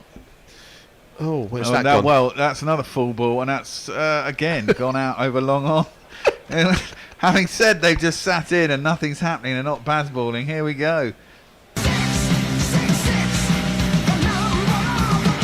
Daryl Mitchell's vein on his forehead is popping. He's like, what the fuck's going on, mate? That's a slog, isn't it? Well, it is, but I mean, if you middle it, it goes a long way, doesn't it? I mean, in one ball, in white ball cricket, we'd be quite happy with that. But that was nowhere near a half. It wasn't even a full ball. It was a length ball. Yeah, but it's not short boundaries out of T20. It's still got a fair way over long on. Yeah. So, his ball the bat might twist in his hand, but he's certainly, there was no question of a miss hit, was there? So, if you trust your eye, shit. Fucking, you were talking about KP earlier. That's the kind of thing he'd do. Yeah, it's a different world. I think Brook caught sight of the fact that he was well below a run of ball, and he's thinking, "We're going to do something about this." I've got to do something about this. Yeah, it's 12 off 2. It's going to change it a bit. Well, I mean, it's a phenomenal start to his Test career. He didn't do too well in that last Test against South Africa, was it? I mean, that was the first time I'd ever seen him, and I was like, yeah. Yeah, good. You're well known as a top judge of a player. Well, Fred. I mean, they all come to me for the advice. That just dropped into the IPL bowlers, didn't Yeah, absolutely. And there is no run. Ends the 35th over, 134 for 3. Dave Wood says, I can see Jack Leach getting at least 7 wickets on this surface.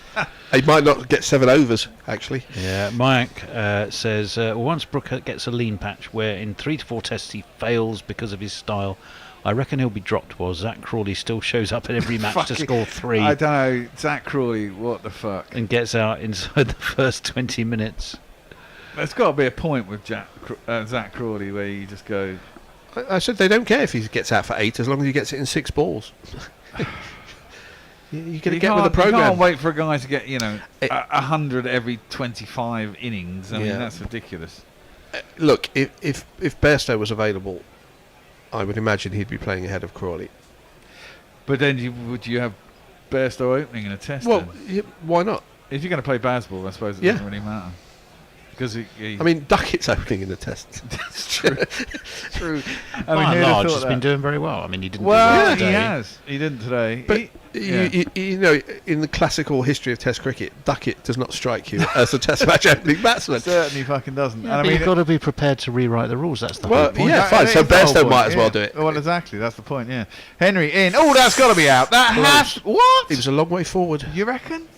I think it's height and pretty straight though. It was very straight. Height, I think, was They've only got one review left because they burned 2 in the first 5 overs of the match, so they want to be very careful. It's root though. I mean, I think he's I would go for that. That looked out to me. Well, it looked straight. It looked straight, but it may have been going over, as Tony says, because he's a long way forward, and you have that issue about being, I don't know if he was so far forward. Well, he has been. He's been over because there's a little mark on the side, and quite often he's been beyond the 2 metre mark. But the umpire didn't give him out. He is well out of his crease because he's been batting well out of his crease. He's not. No, actually, it's what a bit am I on leggy, about? It's bit kind leggy. of leggy. But it's not a straight camera angle that we're looking. So that's true. Well, it might be straighter than the one that's actually that we got given. There's no inside edge. No.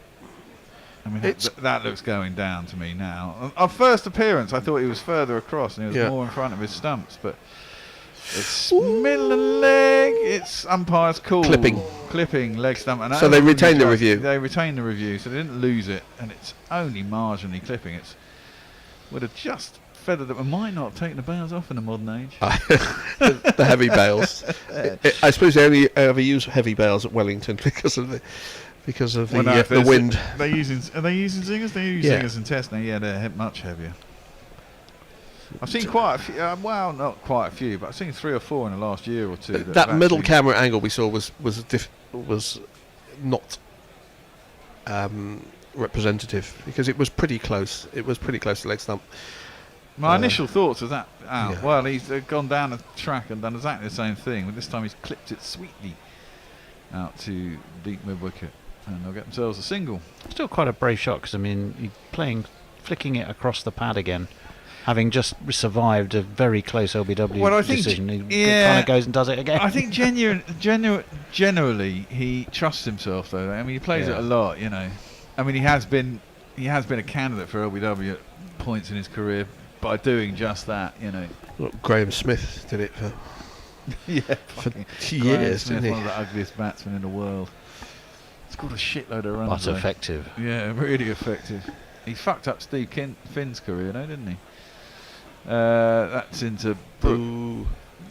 tucks him up a little bit for room, but he No manages six. to work it into the leg side. So just in front of square leg, and they get through for a single as a mid-wicket comes across. I think Harry Brook wants to get back to that runner ball. He doesn't like his runs being less than balls faced. Absolutely. We can't be... Not his style. We can't have our klaxon. We got a klaxon? We got klaxon. I don't even know where it is, though. I've forgotten where I've put it. What is it, a runner ball klaxon? Jessup alarm klaxon. Because Jessup's the fastest. Oh, right. To a test century. Right. Do you want to hear it, just for the hell of it? What, for England, that is? Yeah, that is. Yeah. Because we reckon it'll be broken sooner or later. 76 balls, is it? It's a leg by into the leg side, and there is a leg by, obviously. The quickest ever is Viv Richards is 56, or was that? It's Oh no, it was Brendan McCullum. It was Brendan McCullum. It was Brendan McCullum. It was the Pakistani fellow who batted really slowly and then hit a really quick 100. Yeah, and then it was broken. It was Misbah. Misbah. And then it was broken by McCullum, and they had 3 people behind the wicketkeeper fielding the Australians. Because he just hit everything over the keeper's head. That was his last test as well, wasn't it? It's ridiculous. It was ridiculous. I remember turning it on. He was just swishing, and everything was going flying over, fucking over the keeper. They had 3 men, had an umbrella field on the boundary. It was absurd. They had a wide long stop, a long stop, and a sort of a very fine third man. He brought his ton up before lunch, didn't he, or something stupid like that? I can't remember if it was day 1 or they batted second. That's into the pads of Brook, and he's. Ooh, that looks like a nasty little slip by Darryl Mitchell. Don't put forget his foot down and it went from underneath him. Single down to Ooh, one that's leg. Simon With Gilbert Jones. Jessup, remember, you didn't get a 6 when the ball went over the boundary. You only still got 4. Yeah. So he would have had. We don't know. Rather We don't more. know. Well, he did. Apparently, the accounts do say that he put a couple over the boundary. Therefore, he would have been faster than his 76 balls. Right. Take that, McCullum and Misbah. His 76 balls was in 77 minutes, and Johnny Bairstow, of course, got his in 77 balls. If I remember, I think Guerrilla Cricket did both those games, the Misbah and the Brendan McCullum. I was going to say, not Gilbert Jessup. No. Messi Jes might No, have done it. Manny, I think, did that one. Yeah. Clicked up to mid on, and there's no run. Manny We and didn't do the McCullum one. I think we may have done. No, we didn't. No, because it was against Australia. And it was in the middle of the fucking Oh, night. There's no way we'd have done that. So we did the Misbah one, certainly. We certainly did do the Miswell one. Yeah. It was in the UAE. Was that from the That was from studio? Katie, no, I think it was Katie's flat we did that one from. If I remember rightly, we might have been in Katie's flat. Happy days. Ah, the old days. Norwich City flag there. We'll just point that out in case... There's Wolves there too. 2 Norwich City flags in case Grubby's listening, so you can boo at the TV screen. Yeah, but Chris Ruth, if you're listening. Chris and Ruth, Is probably. it Chris and Ruth, you reckon? Yeah. Oh yeah, it could The be. Wolves fans. Wolves fans. They beat us 3-0. Real Madrid beat us 5-2. That was a game and a half, wasn't it? Fucking humbling that was. Jesus. You were 2-0 up. Oh god, in 14 minutes, yeah. Slower ball, I think, by Mitchell. It's cut Hard to tell. well in front of square, down towards what would have been forward cover. He's cut that to extra cover. Yeah, he has basically cut it to extra cover, and there was a man behind square on the offside, but he's got over there in time. They get 2 or 3 there. 2, I think. Yeah, it was Brook, so Yeah. 2. Yeah, that game against Real Madrid, we looked so off the pace, mate. So off the Been pace. like that all season, isn't it? It kind of has, but it really showed it up there. They were sharp and snappy, and we were like pedestrian. It was embarrassing. Into the pads again. There seems to be a bit of a theory here, because there's a short leg, and they're... but Darren was just not really quick enough to cause any problems, you wouldn't have thought. But they're sort of guiding it down the leg side, and Brook is happy to just palm it down to long leg, and there's another single, and he moves onto 80. Roots on 32 at a very pedestrian of 91 balls. I like it though. I'm quite happy. I was almost tempted to bet on him getting a ton earlier. Oh, that would have ruined it. Yeah, it would have done. That's what I thought, so I didn't bother. But I got a feeling in my water he's going to get a ton. Mitchell in again and defended. Out to the offside, no run. Could take him a while to get there. I'm sure it'll speed up. Yeah, we used to say about Root that before you knew it, he was on 50. Yeah, but he might that's wanna, not been the case today. He might want to prove a point to himself and everybody here, though. He does what he likes. Well, he does do what he He's likes, a Yorkshireman. but he's a I'll better. say what I like. He's a better batsman than Almost certainly- everybody in the world. Yeah, but that first innings in the last Test, that stupid, reverse fucking flip off Southey. He'd already done it once as he defends that into the offside. So the first one wasn't There's no stupid because he didn't get out. Well, no, yeah, but if you look at it, the first one, the ball was much closer to him. It was easier just to run it off the face and ramp it. The second one, he actually chased it. And the back, you could see the fucking fielder going across to do it. And he. I've always found it's very hard to chase reverse ramps.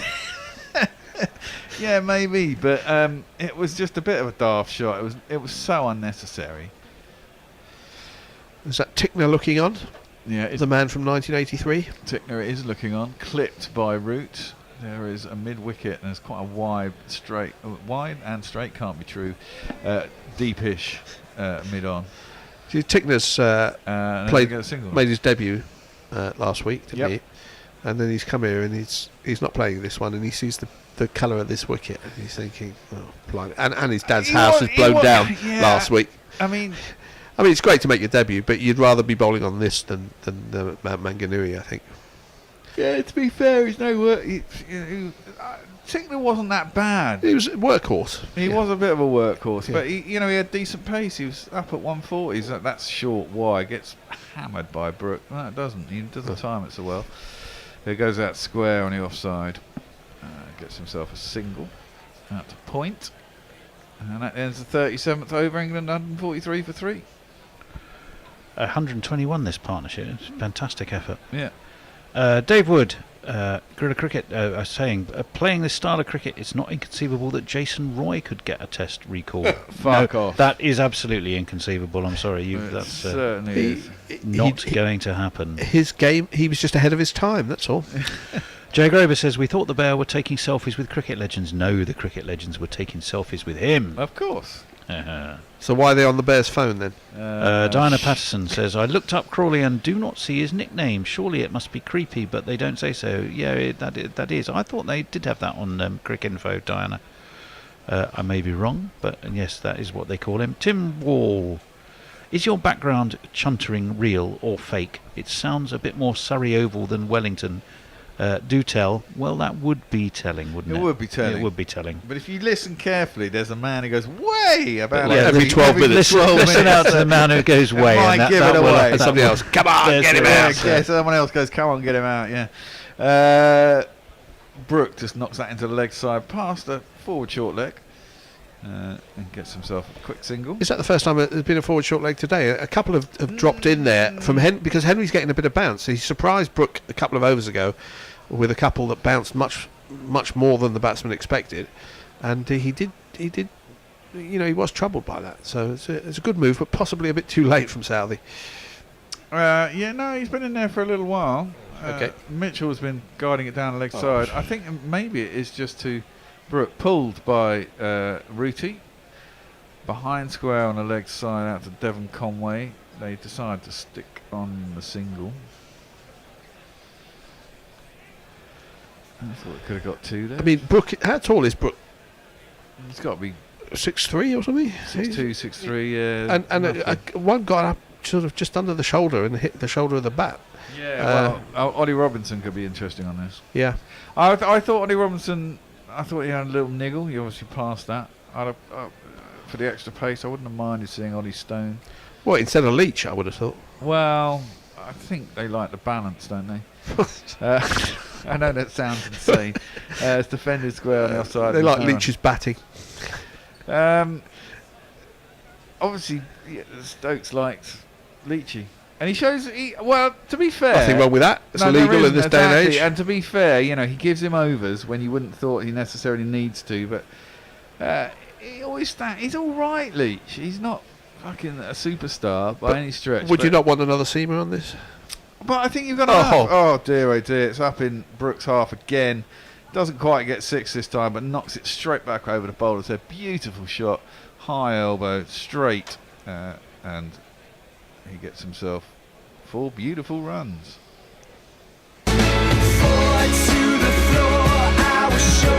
Holds the pose. High elbow, lovely shot, man. Totally in control. At some point, we just put everybody back on the boundary and say, well, I'm going to tempt you to go over that. Well, I mean, to a certain degree, yes. I mean, it does happen. But then, Bazball comes in and you end up, blaze that back and hit the bowler on his follow through. Not like Henry could get out of the way of that. Hit that pretty hard. It's tough to get hit on the follow through. Yeah. Where did it hit him? On the thigh, do you think? Or? Something like that. Hip. No. Oh, no, he got his hands to it. He got to his hands to it, but it's coming up towards his chest. On the bounce. On the chin area. Who's pressing buttons? It's Hendo. He's rolled over on the remote control, isn't he? Hendo's falling asleep next door, isn't he? Yeah. He's rolled over onto the remote control. He nearly turned us into a replay of Nantes versus Juventus from earlier. Which was dead after 20 minutes when Nantes had a man sent off. Oh, jeez. Defended. A bit uncomfortably by Root.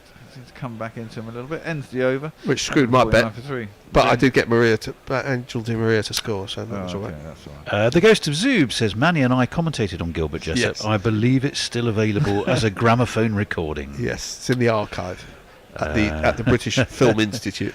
Jay Grover, here we are, Jay and I are fully in accord on this one. Me getting shit for Sheffield in 1877 makes sense considering the Watford-born Manchester-educated Nigel claiming Liverpool Football Club as we. Janet Hooper says, Hopper, I beg your pardon. Janet Hopper says, football should only last 14 minutes. How does Modric keep playing with his Zimmer frame?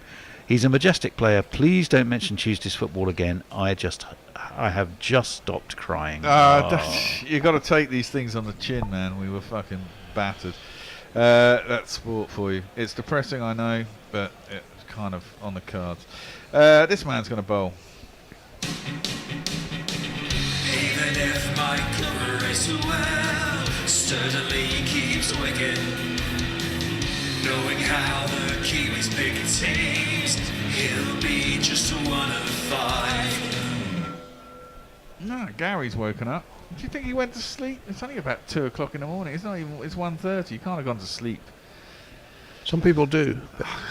I've been up at 2:30 for the last couple of nights in a row, and I was up at 8:30 this morning. I think I'll happily get through to 5:30. Worked around a corner by Rooty. He gets himself another single. Moves on to 35. Brook's on 86 off 94. Stunning innings, really.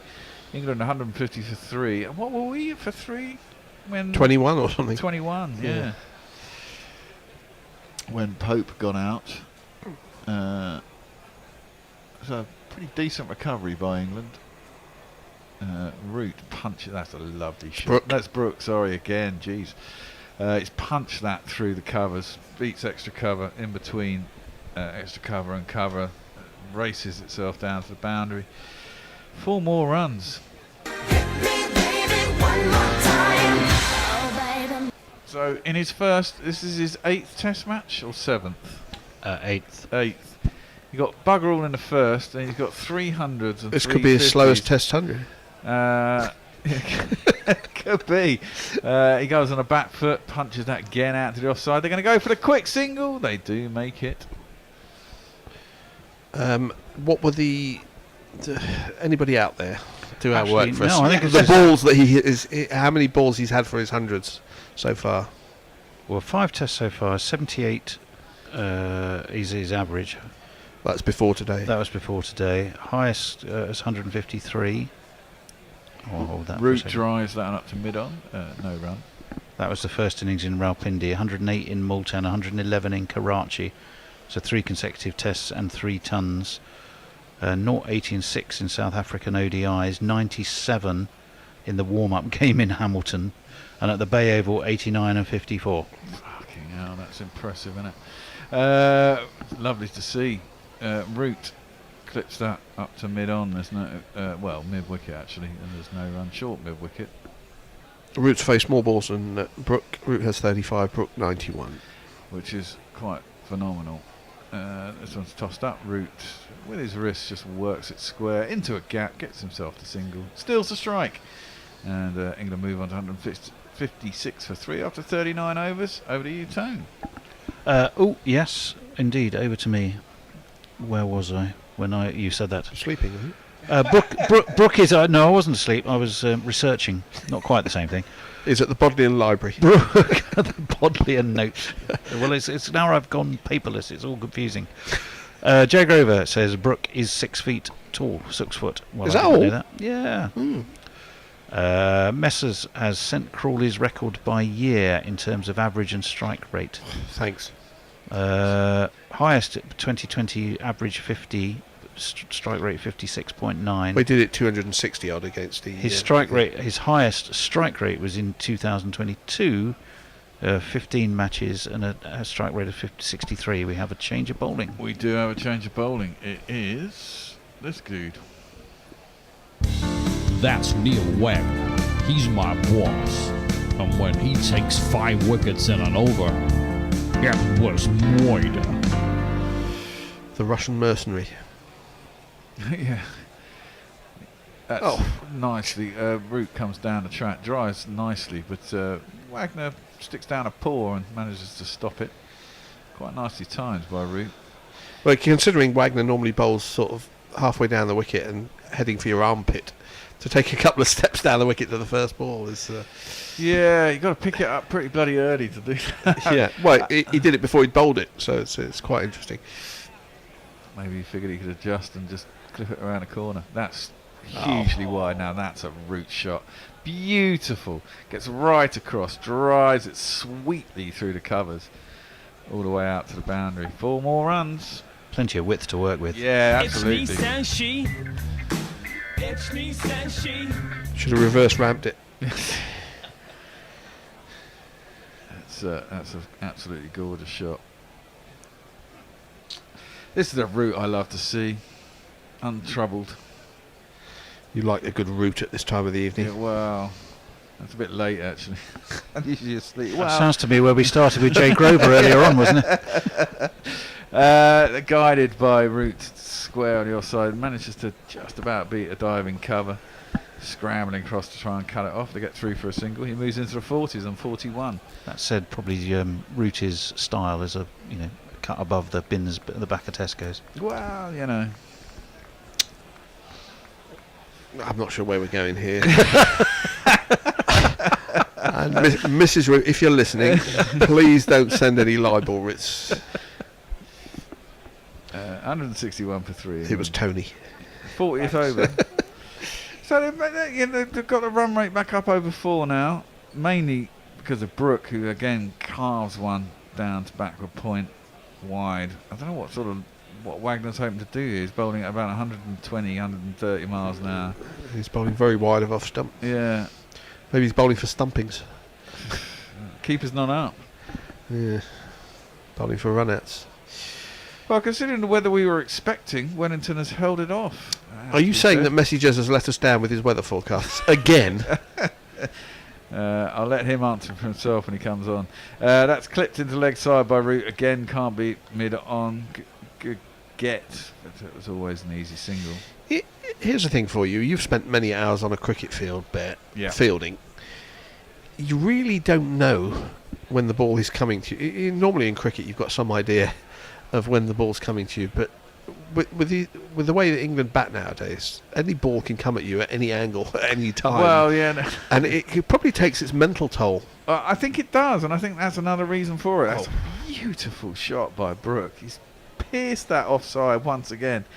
Now, it is going to be hauled in by Saudi, but I think there might have been a slight touch by a sprawling Yeah, cover. I think it was got a finger on it. Yeah, but I mean, those two fielders on that angle, you've got to get it just right to get it between them, and he did, and he hit it fucking sweetly too. Yeah. Got himself 3 on that, 2 on that. No, 3 because he's facing again. It's time to have a switcheroo. Tone's going to come and take him from me, and Gary is joining. All right, Gary with his nightcap on. Love that. It's not that late, mate. He should still be up. And Messi should be appearing with a bit of luck.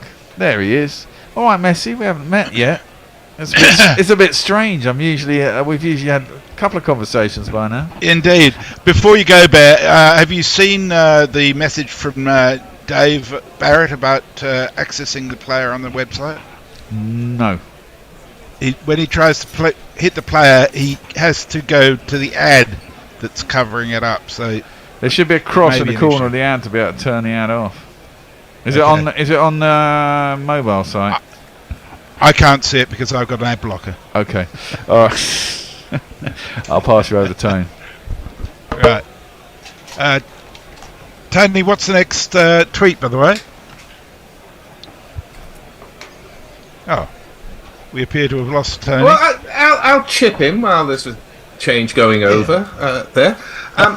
It's great to hear the Bear praising Harry Brook, because it's not so long ago that the Bear had a different view of a good county cricketer who was tearing it up in the Championship, who had a bit of an underwhelming debut. And Harry Brook only made 12, I think, on debut, just like a certain Lancashire leg spinner who got only 1 wicket on debut. But here's Harry Brook showing what he can do. And Matt Parkinson's a bit out of favour at Lancashire at the moment. I'm not suggesting he should be in, but it shows the folly of judging a county cricketer on sort of 10 minutes worth of Test cricket. Because there isn't a huge difference between county cricket and Test cricket. If you hit the ball bloody hard in county cricket, you can hit the ball bloody hard in Test cricket as well. Gary, I'd ask you to reconsider that. Why? I think, well, there's a lot of trundlers who can get by in county cricket who, frankly, would be useless at Test cricket. I completely... There is a significant difference in the There is a standard of significant bowling difference, you're going but to play. if you're outstanding in county cricket, you're not certain to be, Yeah, but you okay, can be I agree. outstanding in Test cricket. That's the point I'm making. The words you used were, there's not a lot of difference between county cricket and Test cricket. Not a lot at the top end, I should be saying. For the county cricketers who are putting who are by weight of runs or weight of wickets, as Ollie Robinson has shown. Robinson's 29, He's been developed through county cricket and is now, I think, number 3 in the world, is he? In the bowling rankings, something like that. Everybody in the England team's been developed through county cricket. Well, no, some of them jumped straight in. I don't think Stokes played a huge amount of county cricket before he started playing for England. I don't think Broad did. Anderson had some time away and came back. So I'm talking about players who played a few years in county cricket or have really put an irresistible portfolio together, as Brook did at the beginning of last season. Well, it's funny. I'm currently arguing the same argument on behalf of Cameron Bancroft. Well, in relation to 176 Australia. not out, and he declared, did he, yesterday? Oh, it was gorgeous, yes. It's his 4th century in 8 matches this season. Wow. Jay Grover says, I'm scared of going to sleep after kicking off with Gary making a point, waking up 4 hours later with him still making the exact same point. I'll tell you for free. Praying some cricket's going to break out in a minute, and then we can interrupt the flow. Ed Arbery says, whilst England keep winning, they'll keep carrying him. I guess Crawley, this is. I guess the thought is when he does come off, 145 this partnership's worth, and it's staying on 145 off this delivery from Bracewell because it's swashed away really into the offside by Brook. He's on 95. 1 hit away, you possibly more likely 2. Bracewell skips in, he has a slip and a leg slip. But Brook just tickles him round the corner, goes past umpire, I think that's Rob Tucker there. And he will move on to 96. And What now do you he is think of 1 shot Saudi? away. What do you think of Saudi's decision to put England in again, having been absolutely marmalised by putting England in the first test? I thought it was probably a bit more realistic this time because you don't have the day-night issues in the equation, as this one is well defended by Root. You have to remember that the last test was all about England piling on the runs in time to were they 9 down when they declared, get New Zealand in at the worst time for batting, and did the same thing in the second innings. That's not the part of the equation here. This one is driven by Root, but fielded at a very straight mid-on, and there's no run. I think it was Hendo said the last 44 first-class games at the Basin Reserve, the captain winning the toss has put the opposition in. Yeah, I can see why it's attractive with this green wicket. The green grass of Wellington. I'm just completely ignoring what wickets look like these days. Just ignore it because there's no correlation between the old school idea of a wicket being green and it seaming about unplayably. Certainly outside the first Well, the hour, ball's anyway. been questioned. It's gone through the hoops. That leg slip and more conventional slip go down, and it's defended once more. But by what I Root would back say, to Bracewell. what I would say is it's a brave decision considering that Southey has at his disposal himself, Matt Henry, Neil Wagner, who got smashed all over the place, and Daryl Mitchell and Michael Bracewell, who are two bowlers who batsmen who bowl. It's a terribly weak attack to be putting the opposition in. Well, yeah, I mean, Matt Henry is possibly an upgrade on Cougar line, and this one's tickled away into the leg side, but no run on this occasion. Well, he is, but he's averaging Test cricket's about like 38 or something like this, isn't it? He's not got an impressive average. Yezel, no. It just seemed to me to hand the initiative back to a Baz bowling England. Well, the other thing is, not since 2009 has a team batting first won at the Basin Reserve. Yeah, well, England will not care a jot about those sort of stats, No. only in as much as they serve to just motivate them even more. I mean, if I look at Joe Root's record, he definitely is better at home than he is away against New Zealand. Overall, I think going into this series, played 17, he averages 49, although his highest scores at 226 at Hamilton. But in New Zealand, he's played 8 and his average is 39, so that's quite a substantial difference between his home average and his New Zealand average, as it were. In comes Wagner, barrels in, but the ball doesn't get up that much, and it's easy for Brook to push towards backward point. But there's no run. We're watching the drone picture, I assume, as the traffic meanders its way around the roundabout in the Basin Reserve. Yeah, that's what Gauls like. It has a road sort of running around. It does, doesn't it? Gaul, yeah. And is the I'll wait for Wagner. Left arm pulled by Brook. Is that going to go all the way? No, it's not. There's a man out there at deep mid wicket, and it will just be a single for Brook, and he'll move on to 97. Yeah, well, 168 for 3. The man's out there to save 4 and keep Brook in double figures, but in doing that, of course, they've only got one slip in. This is another advantage of the aggression that England play with these days, and Brook, of course, leads that charge, quite literally hammering boundary after boundary.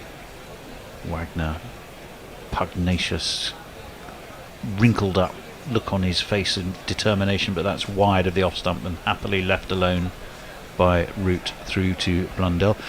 We had heard news from the weather cave that there was some fear of weather on the way. I can see fluffy-ish clouds and plenty of blue sky, Messrs. Is the weather radar, do you need to sort of give it a tap? Well, the New Zealand Met Office, who should be the ones to know, were predicting rain around 3 o'clock and 4 o'clock now. They were saying 1 o'clock and 2 o'clock. Wagner, so and again, 2 slips driven by Root out towards the boundary rider. Well, it's well in from the boundary, in fact. The cover boundary, just a single, brings Brook back onto strike. He's on 97. Did you see those? Sorry, I have a correction too. I was wrong. The last team to win batting second was New Zealand against Sri Lanka in 2015. But basically, 1 in 10 matches are won by the team batting second. Well, we'll see. Well, we shall see. We shall see. Can England? Sorry, batting first. I beg your Yeah. pardon. Well, no. 169 for 3. And that was swished at by Brook, and that was a loose shot. And the feet were planted, the bat was swished, and on 97, hearts were in mouths. And probably, certainly, Harry Brook's heart was in his mouth. His head wasn't quite engaged, as it has been for most of this innings. I was just going to remark on the New Zealand coppers that we saw standing watching the game. They have the dinkiest baseball hats with police written on the front, like something you'd find in kind of Trumpeton or something like that.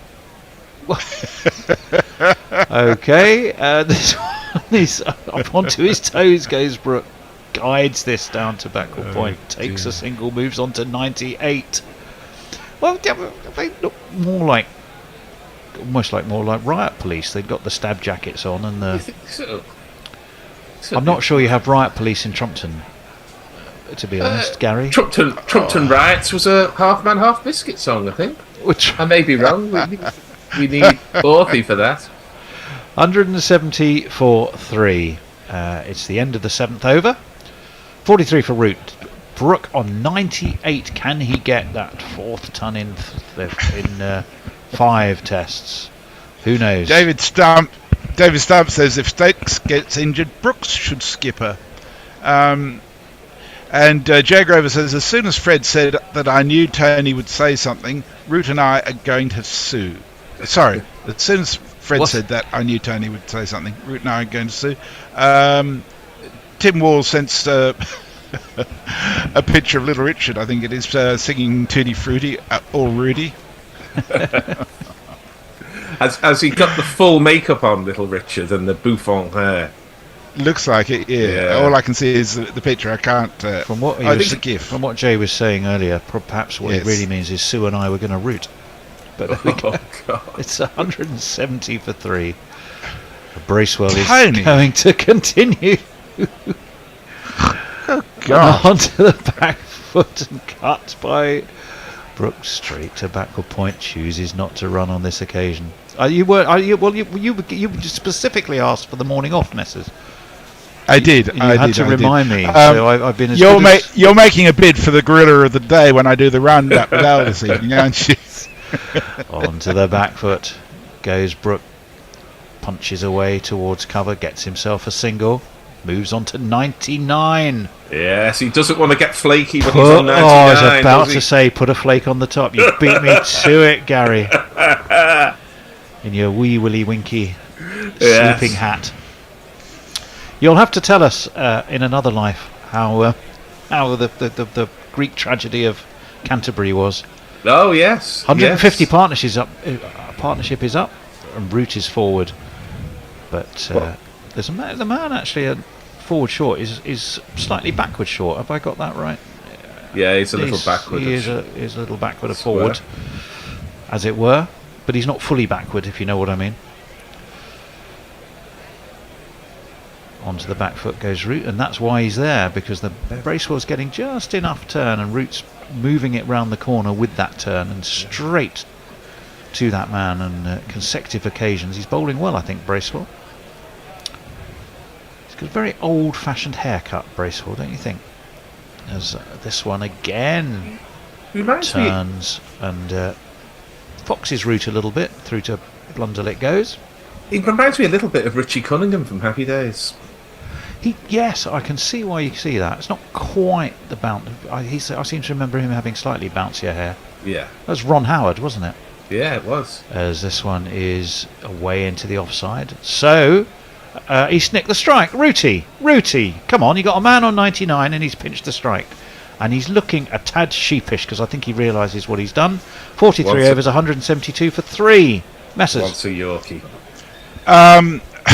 Jay says, oh look, Gary is wearing grey. What the fuck is wrong with you people? And he says, Gary, there's no way I could hate you as much as I loathe David Brook. But you getting on the Parkinson train again is really fucking pushing it. That's it. That's it for the whole test. I just wanted to make the point once because the Bear was so lauding Harry Brook.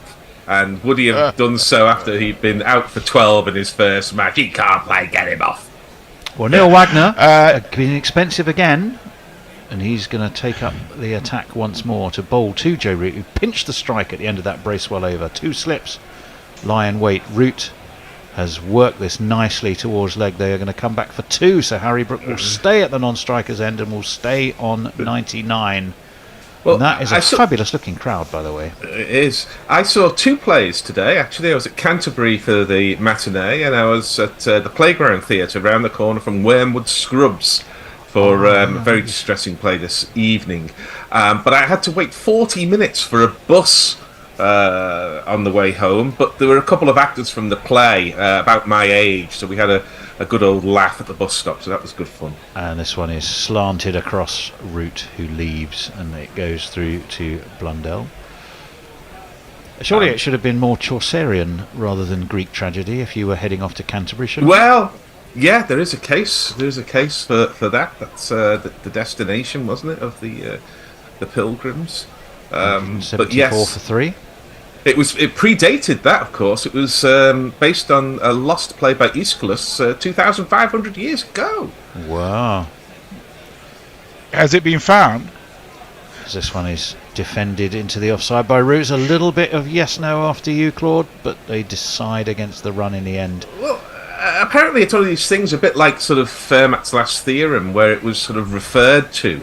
And so it was at the University of Kent, and apparently there's some academics been digging into kind of classical texts and so on, and they've sort of come up with some interesting idea of what the play might have been, what he might have been referring to as the players actually lost. I think there's only one word survived, which is Egyptos, so it was going to be about Egyptians. Wagner in.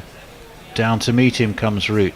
Pushes it into the ground, bounces over the falling Wagner, but goes to mid-on, and there is no run. We've got 2 players on the cusp of landmarks here. Wagner, who's fallen forward. This not for the first time. Wagner is starting to go full Mark Wood, isn't he, these days? That was a really ugly fall. He went down in instalments as we were. Who were we talking about earlier doing that? I think it might have been Bracewell. Yeah, I hate to say this because he's been such a wholehearted cricketer for a long time, but he's looking a bit finished, isn't he? You know, he'll probably get 5 wickets now in the next 5 overs. But Wagner in. Worked again beautifully. Backward a square by Root. He will get a single. They might come back for 2. They are going to have to come back for 2. They've run well. And Root is on a mission to keep Brook off strike at the moment, which is a bit harsh on poor Harry, stuck on 99. But that should be Joe Root's 50, shouldn't it? Why hasn't that not come No, up? no, Oh, no, it's 48. They added the 2 runs. Yeah, they've added the 2s, 46 to 48. So he's 2 short of his 50. Brook is 1 short of his ton. Brook definitely the faster of the 2. Nearly a run a ball for that 100. Wagner in. Pulled by Root. Pulled out to deep get the single. Mid-wicket. They will get the single, which means, needless to say, he's pinched the strike again. He's still left Harry Brook stuck on 99, and it's 177 for 3. Messers. David Stump says, any more episodes of the 80s and 90s cricket podcast planned? Well, I would love to say yes. I think it's still in the being talked about in tray. It's not yet. I haven't had any confirmation or any dates, which is a shame because it's a lovely show, and you know, we get tremendous support from our producer, executive producer, but I don't think there's anything in the immediate future. Right. Dave Wood says Matt Henry averages 40.24. Joe Grover says Gary says fuck the police. And worked on the 45, but fielded by the man very short. And leg slip. And there is no run. Root still on 49. Brook on 99. Fairly tense. He says, I'm looking at the Trumpton Riots album now. I'm missing Sue. Someone needs to horse tranquilise Tony. He can't even blame it on Annie today. What? Hang on. What? Sorry, I missed that. Worked away to leg again. Bracewell is interesting because he's really getting this ball just to kind of sort of go on with the arm, I suppose, a little bit. But he's just getting enough that man who is at that very short square is always in the game. But Root has pushed this away into the offside. This time he has got himself the single. He's got his 50. He's made his landmark. And in doing so, he's kept Harry Brook off his, but Brook will now have the chance. But well played, Joe Root. Let's celebrate in true It's 50, Liverpudlian and style. that can't be bad. Yeah, it's 50, and you know you should be glad. Wasn't he in a kind of old school type Joe Root scoreboard of like 23 for 2 or something? So it was like going back a year pre-Bazball, wasn't it? So he's done very well. Well, Harry Brook, Root having got his 50, which one almost is still in the context of where he started. Fantastic. Brook leans, cuts, backward a point. It's going to go all the way to the backward point boundary. He lifts up he was about to take his helmet off. He gets a hug from Joe Root. He's done it again, his 4th century in 5 tests, and it's been a quite magnificent effort considering where he came in. He and Root have been superb, but he's kept going almost at that runner ball as well. He's taken the attack to New Zealand, he's pulled the game round for England, and in the process he's got himself another ton, and it's been terrific viewing. Well played, Harry Brook. 10, 20, 30, 40, 50, 60, 70, 80, 90, 100. Congratulations, sir. You are a centurion. 103 to be precise.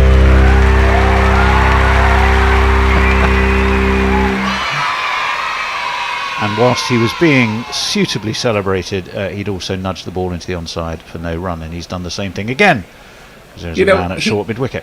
I can tell you that the Brook now averages 90.75, and Hawkster said he's trying to imagine Constable Potter breaking up a fight between Pew Hugh and Barney McGlue. Barney McGlue. He's the part Barney McGlue sniffer in the. Wasn't there a Jackie McGlue who was a South African Test player? Was there Jackie McGlue? Not sure. Yes, there was. Wicketkeeper, maybe. I think that's correct. Yeah. Guerrilla Cricket has tweeted out that again tonight we're doing the Guerrilla Roundup, as we will on each day of this Test match. Tonight with Al Hodge, and welcoming nominations for the Guerrilla of the Day and the Tweeter of the Day. I notice I haven't been asked back to do the Guerrilla Roundup, unlike Al. I can't imagine why. You will be. You might be for the director's cut.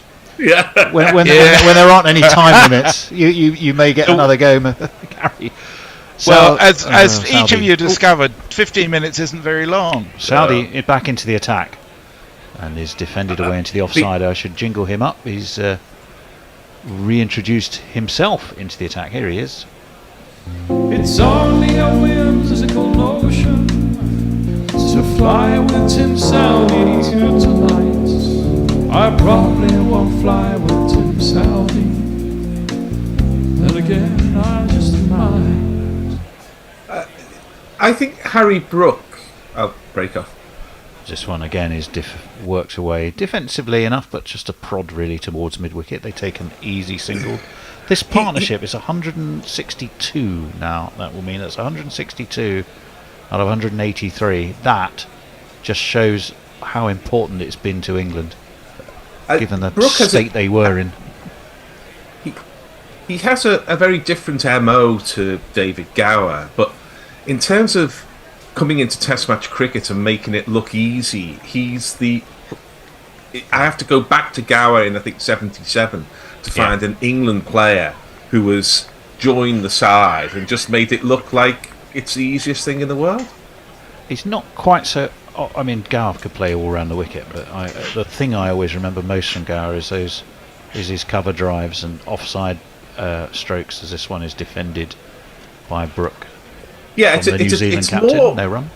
It's more a kind of air about him, or an attitude that he has. He just looks like, he's not quite in the the Viv Richards mode for saying I'm in charge here, but he's getting to that kind of position of being so comfortable that he can do as he pleases. I mean, it's extraordinary, really. He's only playing his 5th Test, is it? Well, we're looking at his wagon wheel now. And he's certainly scored, as they say, all around the wicket. He's driven this one straight all the way along the ground to short extra, and there's no run. There's a temptation. Sixth test. Well, there's a temptation to think, going over the top here and stuff, but because he hasn't been batting long today. But the fact of the matter is, he's got 100 up. Whether he's been batting for 3 hours or 2.5 hours, whatever it is, he's got 100 up. It is really extraordinary stuff. You can look at Mount Maunganui and he's 89 and think, well, that's a real disappointment. That's how good he's been. As he goes onto the back foot this time, cuts to deep point, will get himself a single, keep the strike. And he'll have one ball left. he'll have a poor run soon. Almost all batsmen have. I think even Alistair Cook had his poor run, but he'd already racked up about 100 tests. Well, maybe not 100. Maybe he had about 70 tests before he had a poor run. Somebody All was batsmen suggesting get that it. earlier, Gary, and then he'll be dropped, and Crawley will still be trotting out. Very good. Yeah. Southey in, flicked beautifully by Joe Root down towards long leg. I think that's Neil Wagner stationed down there. And they'll get a single. Southey will get his jumper from Rod Tucker. It's the end of the over, and these two continue on their merry and for England vitally important way. Speaking of how short 15 minutes turns out to be, Joe Grover says it would take 15 minutes for Gary to elongate his first vowel. And he also says, I can't remember who came up with the suggestion, but I do think Half Man, Half Biscuit are the official Guerrilla Cricket house band. Well, that would be Hendo. He adores them. I think the other one's worthy of consideration of the Duckworth-Lewis method. I think you're confusing Half Man, Half Biscuit with Prefab Sprout there, Message. Yeah, I think maybe I am. Yeah, maybe I am. Yes, he loves Prefab Forthy and Nestle Boy are both fans of Half Man, Half Biscuit. Fastest England 100 since Brendan McCullum became coach. Johnny Bairstow, of course, with his 77. Harry Brook has number 2, 3, 4, 6 and 9, I think, if I look at that list, which is pretty impressive. That's not bad. 107 balls for this one, which is really not bad going. Is it time to? Is it that time already? One more over. Yeah. Because for some reason they're not playing cricket, but it does give us a chance to admire, and Jez, I'm sure you'll join me in this, and you probably will as well, Tony, that when we get the kind of drone shots of the Basin Reserve, we can see that there is a white picket fence around the ground. There is. It's a fantastic. It's just a delight, ground. isn't it? You've got the bandstand. In the year 2000, I stayed at a B&B directly overlooking the Basin Reserve. It's a lovely little oval. Wagner, just the one slip for him now, and it's nicely defended into the offside by Root, and there is no run. Yeah, 85 for 3. I just worry about Wagner. You know, he usually brings the ride of the Valkyries, doesn't he? But instead, he's sort of Mrs. Mills knocking out tunes at the moment. Not Mrs. It's all Mills. too friendly. She was a fabulous pianist, was Mrs. Oh, Mills. she was, yeah. James Hummus says, Gary, I think you're forgetting Graham Hick. He took to Test cricket naturally. Here comes Wagner yes, again. I'm making a joke. Quite full, quite slingy actually, and it's eased backward a point. They take an easy single. 186 for 3. The Bear is scratching his head, pondering something, I suspect. Well, Hick played from memory 65 Test matches, averaged about 34, and that wasn't the worst average in that era. I think Adderton, albeit he was opening rather than coming in the middle order, I think he only averaged about 38 or something. Hick wasn't a complete failure as a Test match cricketer, and he was a very fine one-day batsman. Of course, he didn't tear it up the way he tore up Championship cricket. He scored something like 160 or something centuries in first-class cricket. But Hick wasn't the failure that memory suggests, I would say. Wagner, short, pulled by Harry Brook. That's all the way along the ground down to deep backward square. Gets himself a single, and something is causing messes to chortle. It doesn't take much. But this could apply to anything that Gary said. Mog says, Gary, you're going over the top. He also says, I've never really cared for Half Man, Half Biscuit or Prefab Sprout, which will surprise nobody. What's that? Hendo didn't have his headphones on, so he doesn't know that. Mog's slagging off Prefab Sprout. Jim Wagner in again. I've lost all respect for you, Mog. Nicely just guided away into the offside by Root. They take a single. There was something about Hendo coming in and saying one more over that reminded me of my mum just saying that I could have 5 more minutes before I had to come inside. No. It genuinely felt your a bit like that. Did it strike fear into you? Just one more over. Thing is, I don't have one more and no more. I don't have a Lancashire hot pot for you in the oven. Macaroni cheese was my mum. Oh, was it? dish of choice, particularly Mother after- Hendo. Mother Hendo. Oh, I like that. Mother Hendo. Yeah, get him a nice nurse's outfit, old-fashioned 50s No, one, yeah, with a white pinafore. I draw the line. Pulled by Harry Brook. Oh, that's a shot. Well, it's not going to go all the way there. There are two fielders anticipating that shot. The way the field is set. And I'm afraid the only sexy thing in town at the moment is Harry Brook's batting, and we don't need to go anywhere near. If you've given me the anything choice else. of Hendo in a nurse's outfit and Harry Brook in exquisite form with the bat, I think I'd probably lean towards Brook. The thing is, though, given Hendo in a nurse's jacket and David Brook with exquisite form. with the excuse bat- me. Stop it. Surely not. 189 for 3.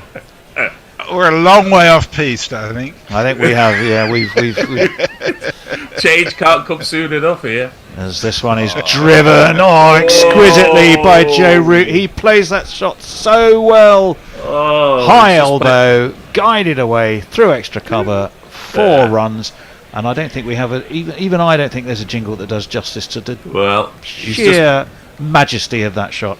He's just played that forward and there's his outfit. You bound to see the way you get shot for crossing a boundary, crossing a boundary. But it is time for a change. Shall I just stay where I am? You might as well stay where you are. Might as well stay where I am. Tony, the next tweet is from Expat Gamer 4 minutes ago. Expat Gamer. Press I'm on it. Press that little arrow.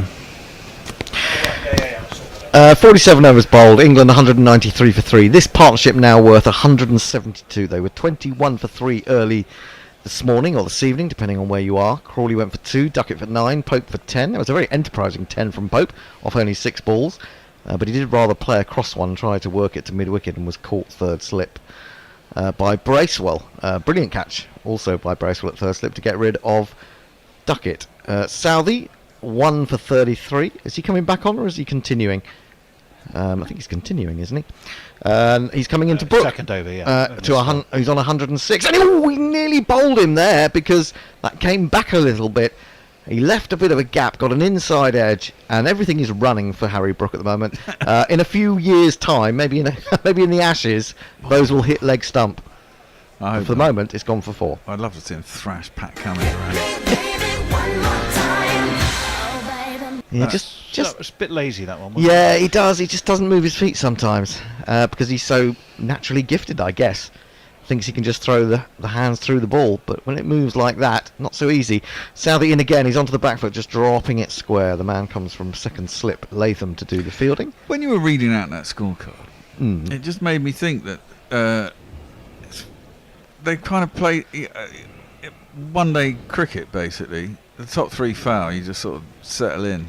Yeah. Rebuild the innings. Yes. Know. But I think in any other innings, those top 3 will still flail, and Pope will still do that, and Daisy will get away with it, and Daisy won't. Yeah. But Brook is just, on the crest of a wave at the moment. Yeah. Defended square. He wants the single. Root then decides not. Just in time before Brook had really committed to the run. And throw comes in from cover. I mean, somebody said earlier on, remember England were 21 for 3. Yep. Now 197 for 3. There was a time when England could very easily have been 50, 60 all out. Yes. from 21. 12 months ago. Well, we've had that situation in New Zealand in the past as well. Bowled out have. for 58, weren't Yes, we? In Auckland, I think it was. Southey into his 15th over, the New Zealand captain.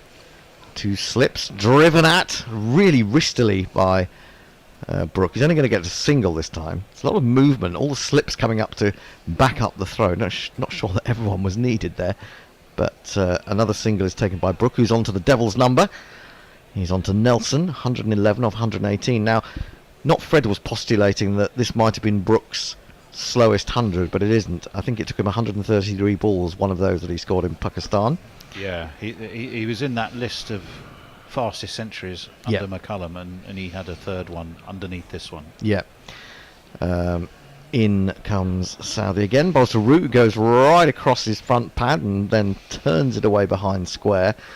Can occasionally get himself into a little bit of trouble there. And earlier today, very close to being LBW to Matt Henry with that sort of a shot. But he's picked up another single here. He goes to 59. England to 199 for 3. And that is one of the ways you get Root out.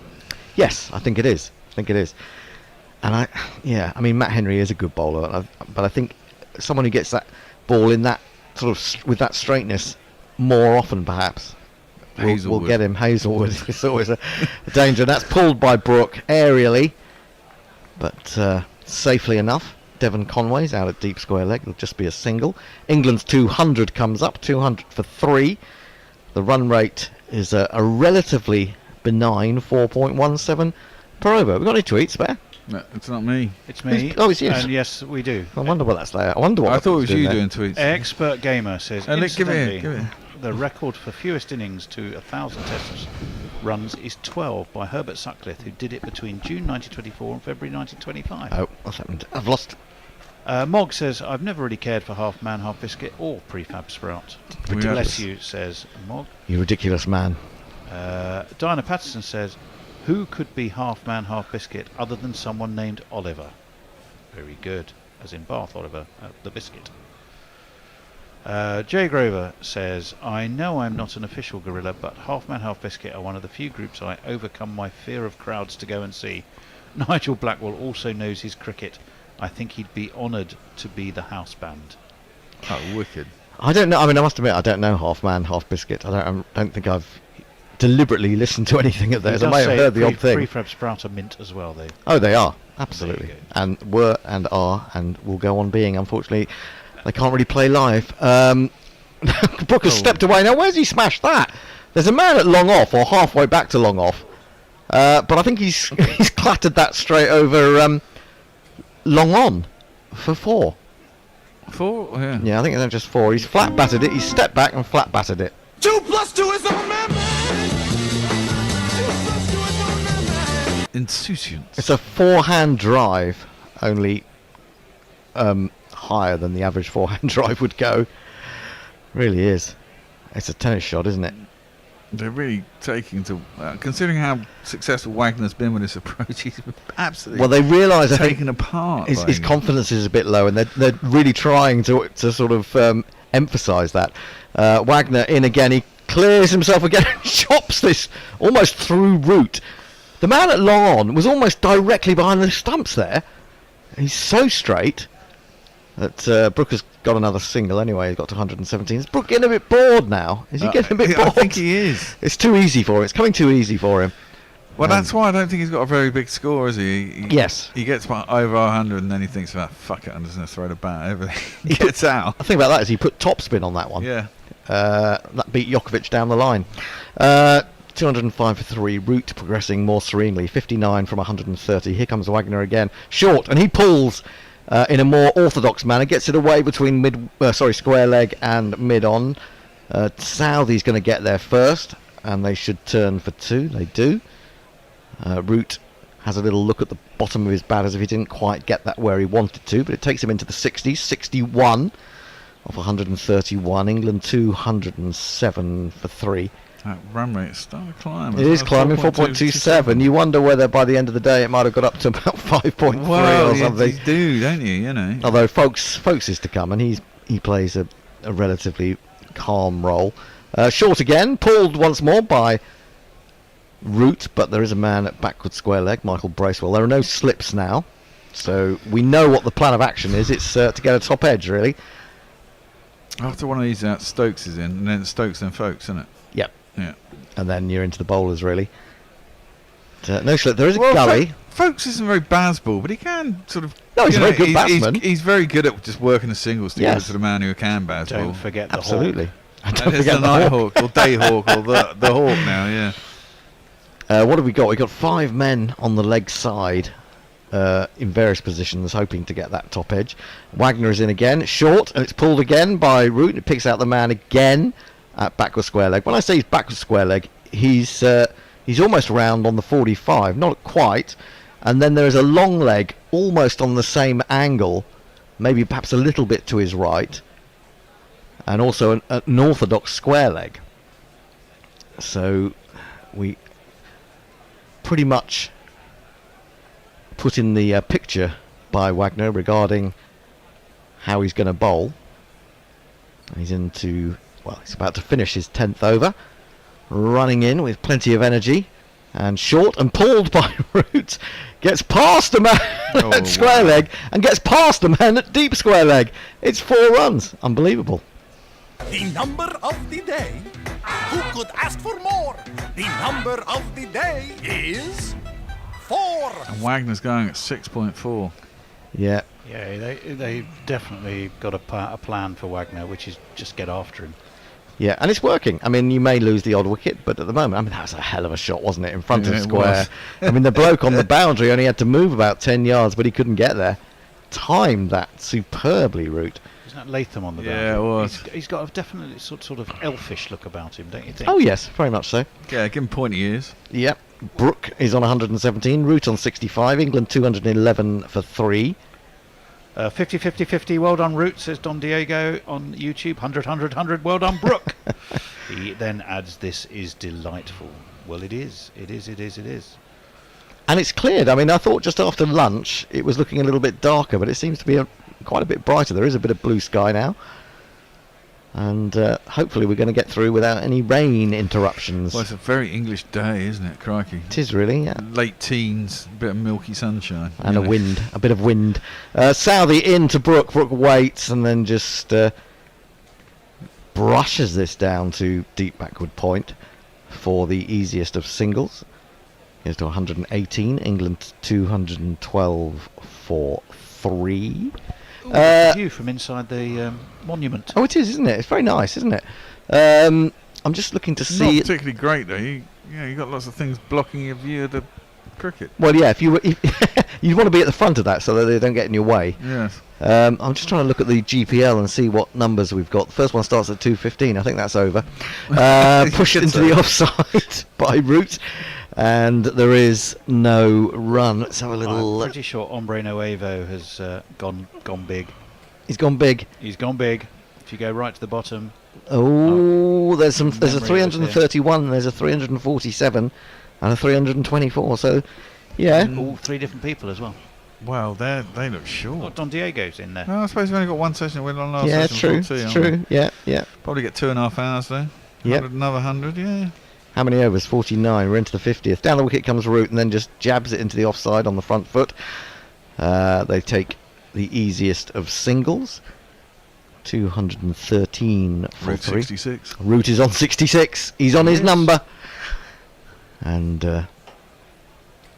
well, he's just batting as England would like him to bat. A little bit slower than perhaps normal. But he has unfurled 1 or 2 really lovely cover drives in the last few overs.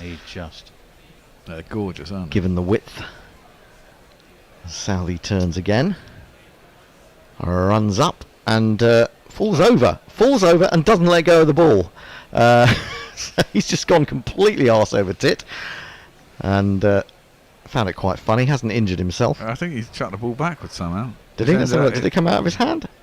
No, he's hung on to it, hasn't he? No, he's got rid of it somehow. Where's he gone? He must have bowled it backwards. He might have gone forwards. Maybe he was trying a really spectacular man-cad. Why is everyone catching on to Woody's disease? Yeah, exactly. This is Woody's his point of difference. Southey in again, wide of the off stump, no foot movement, but crashed nonetheless by Brook. I think that's going to beat the man to the boundary. Oh, good effort put in, but he's not going to be able to haul it in. Matt Henry, I think, out there. And it's another 4 to Brook. That's a good shot. Is this his highest test score?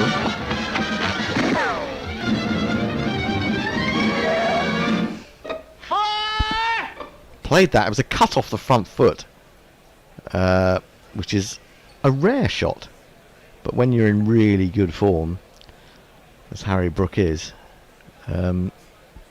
it's a great feeling to play that shot. So England 217 for 3.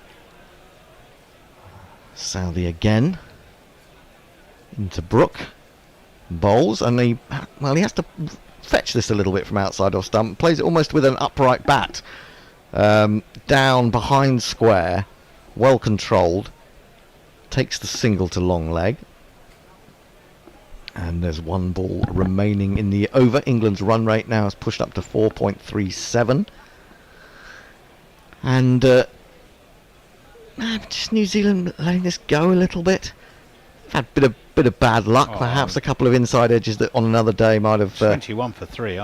Yeah, they have let it go. Oh no, he's got 153. Yeah, I thought he had 150. Yeah, I did say that. Played down into the gully by Root. Good length ball just outside the line of off stump. It's the end of the over.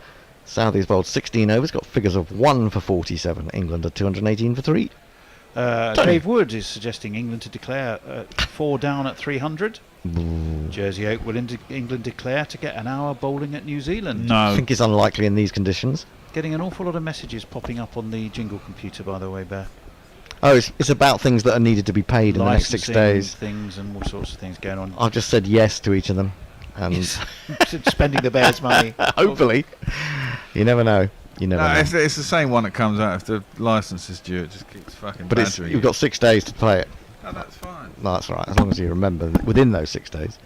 You just do it next time I come in. It doesn't really matter. Okay. So 50 overs bowl. We've still got 40 overs technically. England 218 for 3. Brook has 123 at a run a ball. Well, 124 balls. Root 66 off 137. Wagner's going to continue this line and length, particularly length, of short stuff with the men in various positions on the leg side. Obviously, you're only allowed 2 men behind square on the onside. So he's got a man at almost on the 45, maybe he's on the 40, and then you've got a long leg behind him, almost directly behind him. There's a deep square leg, an orthodox square leg in front of square. And here comes the left arm over of Wagner, and he gives himself room, does Brook, and clobbers that to poor old Kane Williamson, who was at long on and had to scamper across to a position of long off. He's toying a little bit with Wagner, saying, wherever you put the fielder, wherever you put him back, I'll hit it the other side of the wicket. Yeah. And poor old Kane nearly slipped there, didn't he? Bambi on ice. He's very straight in that position, though. Almost trying to cover... 2 positions really, the long off and the long on. Brook goes to 124. England 219 for 3. And Wagner is in again. Bowls wide of the off stump. Down onto his knees goes Root and clobbers it. Terrible piece of fielding at extra cover, which allows him to come through for 1 and will allow him to come back for 2 when he shouldn't have got any, because he'd hit it quite hard to that man. And Wagner will be just losing a little bit of heart here. Was that Kane again? Ball is following him, isn't it? Was it Kane? No, I don't think so on that occasion. I thought he'd come up. I think it is. It is. Oh. Terrible piece of fielding there. Not showing the signs of a man who'd been captain of New Zealand until not long ago. Do you think it affects him? What, not being captain? Yeah. Well, I think he wanted out, didn't he? Well, I don't think he was sacked so as such. Do you think he's losing love with the game? Could be. Partnership 200. Short again, pulled by Root. Past the man at orthodox square leg. And there is Latham at deep square leg, although he's running behind square to field that. England moved to twice the Devil's number. 200 TTT for 3. Wagner just looks upset. I've got a feeling Brook's going to... downhearted at the same time. He's going at nearly 7 and over. Yeah, I know. Yeah, I've got a feeling that Brook's going to get himself out, though. I feel that he's trying to toy a little bit too much with Wagner, and I think he's going to do something not stupid exactly, but just get something wrong. Pulled and wide of the man on the 40, reaches the man at long leg for a single. 223 for 3. And it's 1 short, I think.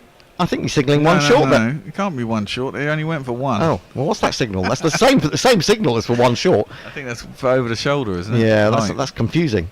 I thought that the lesser spotted 1 short signal was being brought out there. It's too similar. Brook to 125, Root 69. Absolutely packed in Wellington. Fantastic to see in New Zealand. Wagner in again, bowls to Root. Root swirls and gets it out to deep square leg again. Another single for him. Moves into the 70s, and it's 224 for 3 as we look back of the carnage of the morning when 3 wickets fell for 21, but since then it's been all Brook and Root. Brilliant catch, get rid of 2 brilliant catches. Well, 2 really good catches, yeah. Brilliant catch, particularly Bracewell's dive to the left to get rid of Duckett at third slip.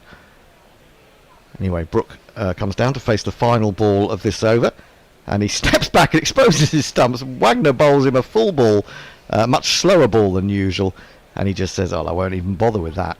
And it dribbles through to the keeper, Tony. Drifting somewhere mentally. To sleep. No, I wasn't sleeping. Mayank says Wagner is fucking trash. He's been absolutely awful for the last year or so. His days are numbered. Yeah, it's Well, taking he is away his main weapon. Which He's is a bit of a one-trick pony, and you think that people have worked out that actually they take him on a little bit. I mean, the thing is, every once in a while, and less so now, he's going to get on top of you. But if you get on top of him, it's quite easy. I think that his confidence went after getting that first ball to get through Crawley at Mount Manganui with an absolutely perfect in-swinger, and then finding that he'd stepped over the mark. I think something went wrong in his mind at that point. Well, I think you think that you know the gods are against you. The gods are against you. Then that happened. Change of bowling, bit of spin. We've had 5 overs of it so far today. 5 overs of Michael Bracewell.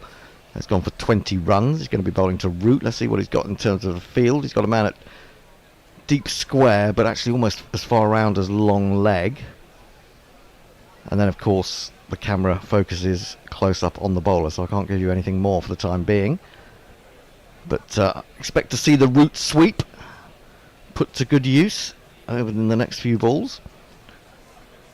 Certainly, I think England sweep better than Australia. Here comes Bracewell, bowls to Root, who plunges the foot forward and defends up towards mid-on. They were hilarious, weren't they? Well, they weren't hilarious. I found it really disappointing when I went home and they were pretty much bowled out that morning. See, I missed it. I went to bed and Stager wasn't really bowling very well. Literally, after I went to bed, everyone must have gone out. A little bit of turn for Bracewell there, as he's played out with an angled bat by Root. 7 for 40 odd he got, didn't he? 7 for 40. Yeah, but I mean, he didn't deserve it. I mean, that's horrible. I went to bed and he didn't look like he was bowling very well at all. No, he wasn't. It was dreadful batting from Australia. I'm sorry. I mean, what Cummins was doing, that was one of the worst shots I've seen first ball in a Test match in my life. This is played back to Bracewell, and there is no run. Now, apparently, there's something on. I think it's on Cricket Info. It might have been on Wisdom with Matthew Hayden and Gautam Gambhir saying what was wrong with their sweeping, which I mean to have a watch of at some point. There is the sweep. He comes inside the line of the ball and plays the paddle, and he's going to get at least one. He'll come back for the second. Wagner puts in a big long dive, slides, and with all parts of his body manages to keep it away from the boundary edge.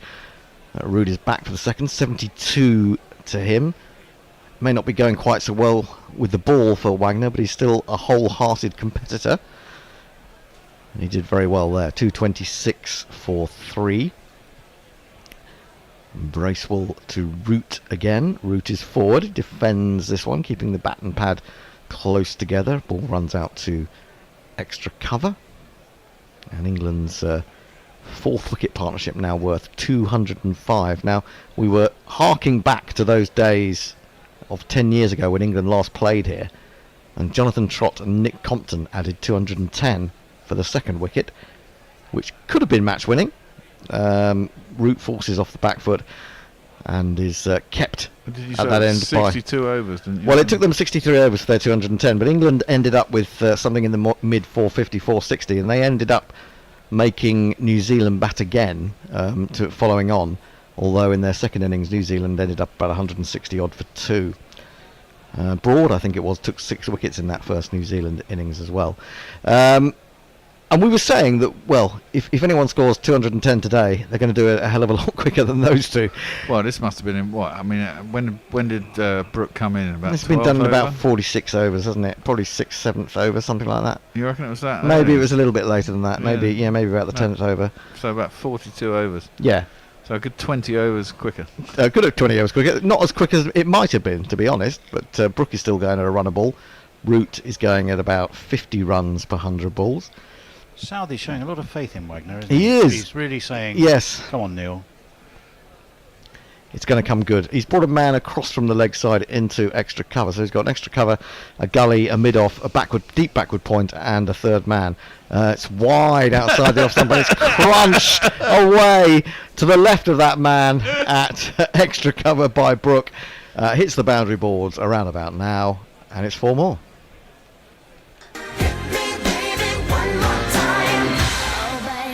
I don't know what the plan is now by bringing that man over, because if you bowl it that wide outside the off stump and he's in such good nick that he can put that away all day, and the deep backward point is not going to be able to get round to that, and he's not getting any swing. He's not getting any discernible swing unless he's looking for some reverse. It's just really bad. It is. Wagner in again. Slower ball. He smashes it though. Where's that gone? Looks like it's gone over cow. It may have gone all the way. I think it has. It's 6 runs to Brook, who stepped away and just smeared that. It's 236 for 3.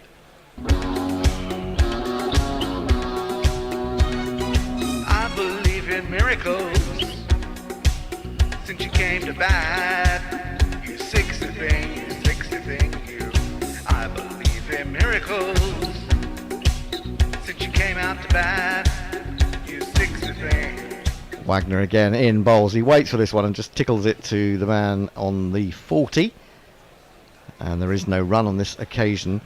He's got so much time. Well, I mean, that was a slow ball, wasn't it? Slightly slow ball. He stepped away, exposed all his stumps, and it was a straight delivery, but he still managed to smear it from actually did swing middle a bit stump. as well.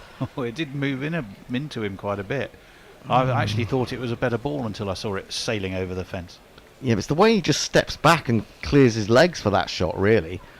That's T20. It is T20, yeah. Wagner again in short pull. Didn't really put everything into that one. He's just going to happily take the single out to deep square leg. I mean, that's the thing about T20. It's just giving them more confidence to do it and know they can do it more often than not, because they do it all the time. Yeah, and I mean, you're not generally going to have a T20 field, are you? No. You might, even when you've got a packed leg side field, it's not necessarily a typical T20 field. No. Anyway, 237 for 3. Root back down to face. He's got 72. But he's being, I was going to say outclassed, but he's certainly being outscored. Wagner's come round the wicket now to Root, and Root lets this one come to him and tries to just jab it down to third man. Gets it straight to the man at gully instead. And there is no run. Wagner's now gone for 81 with 1 ball left of his 12th over. I'm trying to think, the last 2 innings that Wagner has bowled in, what was it, 11 overs for about 110 or something like that? 13 overs for 110 in the last test? It's something like that. So his last 24 overs have gone for nearly 200. Which is, in test cricket, pretty sad for a bowler. He's round the wicket to Root. Root's onto the back foot, just drops this square into the offside, and just having a little bit of a rest, maybe a little bit of a breather. England's run rate is up to almost 4.5 now. They're 237 Should be for tea, 3. shouldn't it? Should it be tea? Yeah. Or is there should be time tea. for another one? No, they've just tipped the bails off. Oh, well, in that case, it is tea then. Root tipped the bails off. Not the umpire. I'm appealing. How's that? Hit wicket. Right, well, Brook's still staying out there.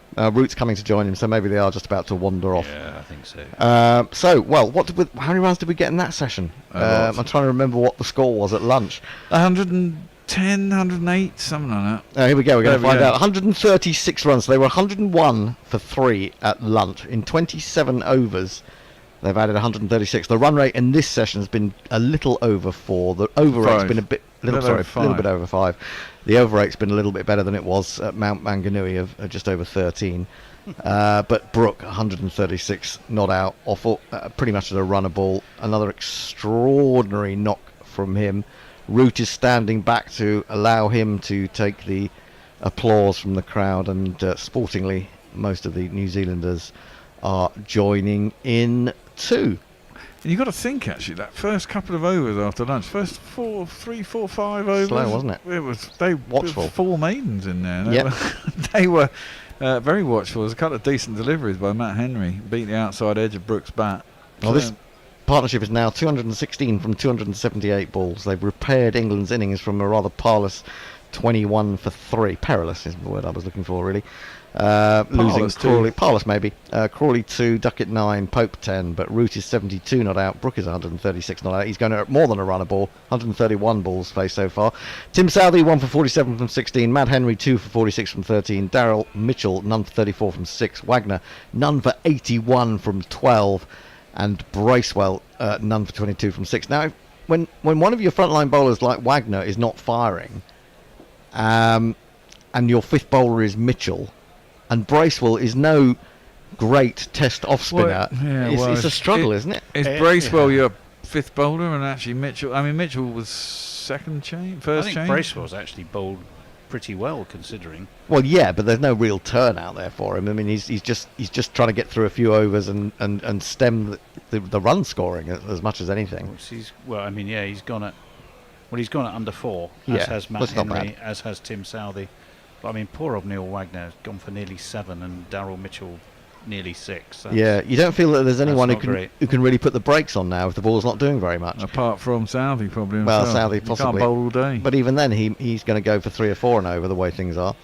Anyway, that's tea time. It's time for the Bishop and me to head for home. Head Leave for the me on hills my and Todd leave, again. leave the bear all on his own. Fucking But he'll have company from all around the world That's true. in the next session. I've So had a couple of beers now, and I'm quite. you'd feel like you could just have a nice little snooze. Nice little snooze. Yeah, there may be no jingles in the next session, so watch out for that. I think I'm on virtually all of them. All right. Well, anyway, I wouldn't do that to you. No, I know. are we going to play something for the next 10 minutes? Yeah, well, put something on. What are we going to put, Tony? Can you put something on? I'll see what I can do. It's of all course. now in And tune. iTunes Left. The red one. The big red one with a note in. Oh, I can see the musical note to the left. Keep going, Left, keep left, going, left. keep going, keep going. Left. Nearly Musical there, note. almost there. There you are. There you Yes, are. what it Whee. looks like. No, you haven't actually clicked on it for some reason. Well, what's all Oh, this? Yeah. You got rid of everything else though for some reason. Oh, I don't know no, what play you- a weirdo for goodness sake. No, A bit what of about David the Lloyd. interview with Chris Broad? It's tea time. That was quite Who fun. didn't interview Chris Broad? I don't think you've done something strange again. I'm going to play the Chris Broad. Well, why don't you play that? Here we go. Double click. Chairman There we go. There. Back in 10. Howe, Ho Chi Minh, Asif Din, Václav Havel, Graham Saville, No Surrender, Percy Fender, Guerrilla Cricket. Welcome to Guerrilla Cricket. December the 3rd sees the release of Inside the Tour, the Ashes 86-87. It's the definitive story of that extraordinary tour, told by Mark Pugach by those who were part of it. It's a terrific listen, and you'll find it via your usual podcast provider. One of those who was not just there, but became man of the series is my guest on Guerrilla Cricket today, Chris Broad. Chris, welcome to Guerrilla Cricket. Thank you very much, Tony. Well, 6 test hundreds in your career, I counted. 4 of them were against Australia. Was there consciously something special for you every time the Ashes rolled around?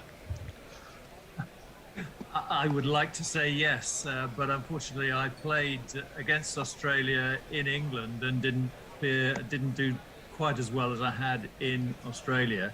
I think the pitches in Australia suited me better than the pitches here in the UK, and basically I think I had a purple moment, and for that 18-month period, I very rarely failed in pitches in Australia, and it was just a magic moment. Well, some purple moment. Well, before we go on to that series, remarkable as it certainly is, I wanted to just take you back to your debut, actually, because that was at Lord's against the West Indies. You got yourself a 50. Now, that series, as we know, went horribly badly, really, for England. But you were facing Malcolm Marshall, Joel Garner, Michael Holding, admittedly in a losing cause. You made yourself a 50 on debut. Didn't you feel after that series, crikey, things can only get better from here? Having faced that sort of attack. Yes. I mean, I was so delighted to receive the call up to play, because I think it's every English cricketer's dream to play for their country. And I was very fortunate, having moved from Gloucestershire to Nottinghamshire, that season in '84, and so quickly been given a call up to play for England. I was just enjoying the moment, and sure, at the end of the season, when I wasn't selected to go on the tour of India, it was very disappointing. But we were, cast your memory back to those days where we were very much in a horses for courses type selection policy, and my forte was allegedly against fast bowling. So to play against the West Indies was a forte of mine, and I think the selectors also had a view that the West Indies bowlers didn't bowl particularly well to left-handed batsmen. I'm not sure that was proven in that series, but no. I was just delighted to have played, and very disappointed at the end of the season when I wasn't given a chance to go on tour. But maybe that disappointment fueled what was to come. So let me just remind people about the 86-87 tour. Obviously, England won against the odds, 2-1. You saw England over the line to win the first test in Brisbane after a few wobbles. not yours. wobbles around you. There were some of mine as well. Yes, right. First innings. Yeah, well, true. You then went on to become only the third Englishman after Jack Hobbs and Wally Hammond to score 3 consecutive Ashes Test hundreds. You got 162 at the Wacker in a drawn game, 116 at Adelaide, and then crucially 112 at the MCG for England to win by an innings. I guess the one question is amongst all of that fantastic purple spell for you, do any of those stick out more than others?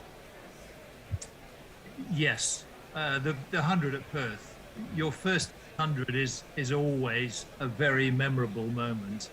And my parents were in the crowd during that test match. So the fact that we won the toss and batted on an absolute road, and an outfield was like glass, was just an absolute delight. And yes, I mean, it's very sad, I suppose, in some aspects that Test cricket, or top-level Test cricket, will no longer be played at the Wacker, but it has a very special place in my heart. People might be glad of a bit more shade, but other than that, I agree.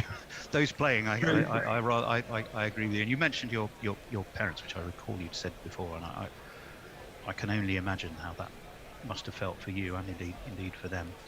Well, now nobody gave England much of a chance, did they? And yet England prevailed, and you magnificently so. Was there any moment during the series when you suddenly thought things have clicked here? We are going to do this? When we went 2-0 up at Melbourne with only one to play. Okay. Were there no triggers though, sort of? I mean, there wasn't the media coverage then that there is now. So the build-up to it was an England-Australia clash, not the Ashes, although it was the Ashes. The media hype about England-Australia clashes now is enormous. And it was my first tour, and it was a tour to Australia, a country that I'd been to before and played some club cricket. So I was looking forward to it, and where I said that it was every cricketer's dream to play for England, it was certainly every international cricketer's dream English cricketer's dream to play in Australia. And of course, to win in Australia would have been the cherry on top, and so it proved. Very, very much so. Well, there was, of course, that famous quote. This must have followed you around. Of course, you've got the perfect riposte to it. But the late Martin Johnson, who'd written, of course, that it wasn't a great warm-up for England. You'd lost a couple of series. Australia hadn't won a series in 7, I think, since '84. It was remarkable. So they were struggling. You described them, I think, as a merging rather than a poor team, which I thought was good. Was kind of you. But Martin Johnson famously said, the famous quote, "Can't bat, can't bowl, can't field." Did that poke a bit of a fire amongst the players on the tour? Do you know, I think we took an enormous lead from the senior players of the tour. Martin Johnson was probably right, because we didn't score very many runs. We didn't look like a team that was going to be able to bowl out an international side. And some of our fielding was pretty average. But the first month of the tour, for me, was desperate trying to find some form, but for the other guys was just acclimatizing to a country that they already knew. And I will always remember Ian Botham standing up at our pre-test match dinner and giving us a right rollicking and saying, what's happened in the last month has now happened. This is where the tour starts. And of course he went out and he got 100.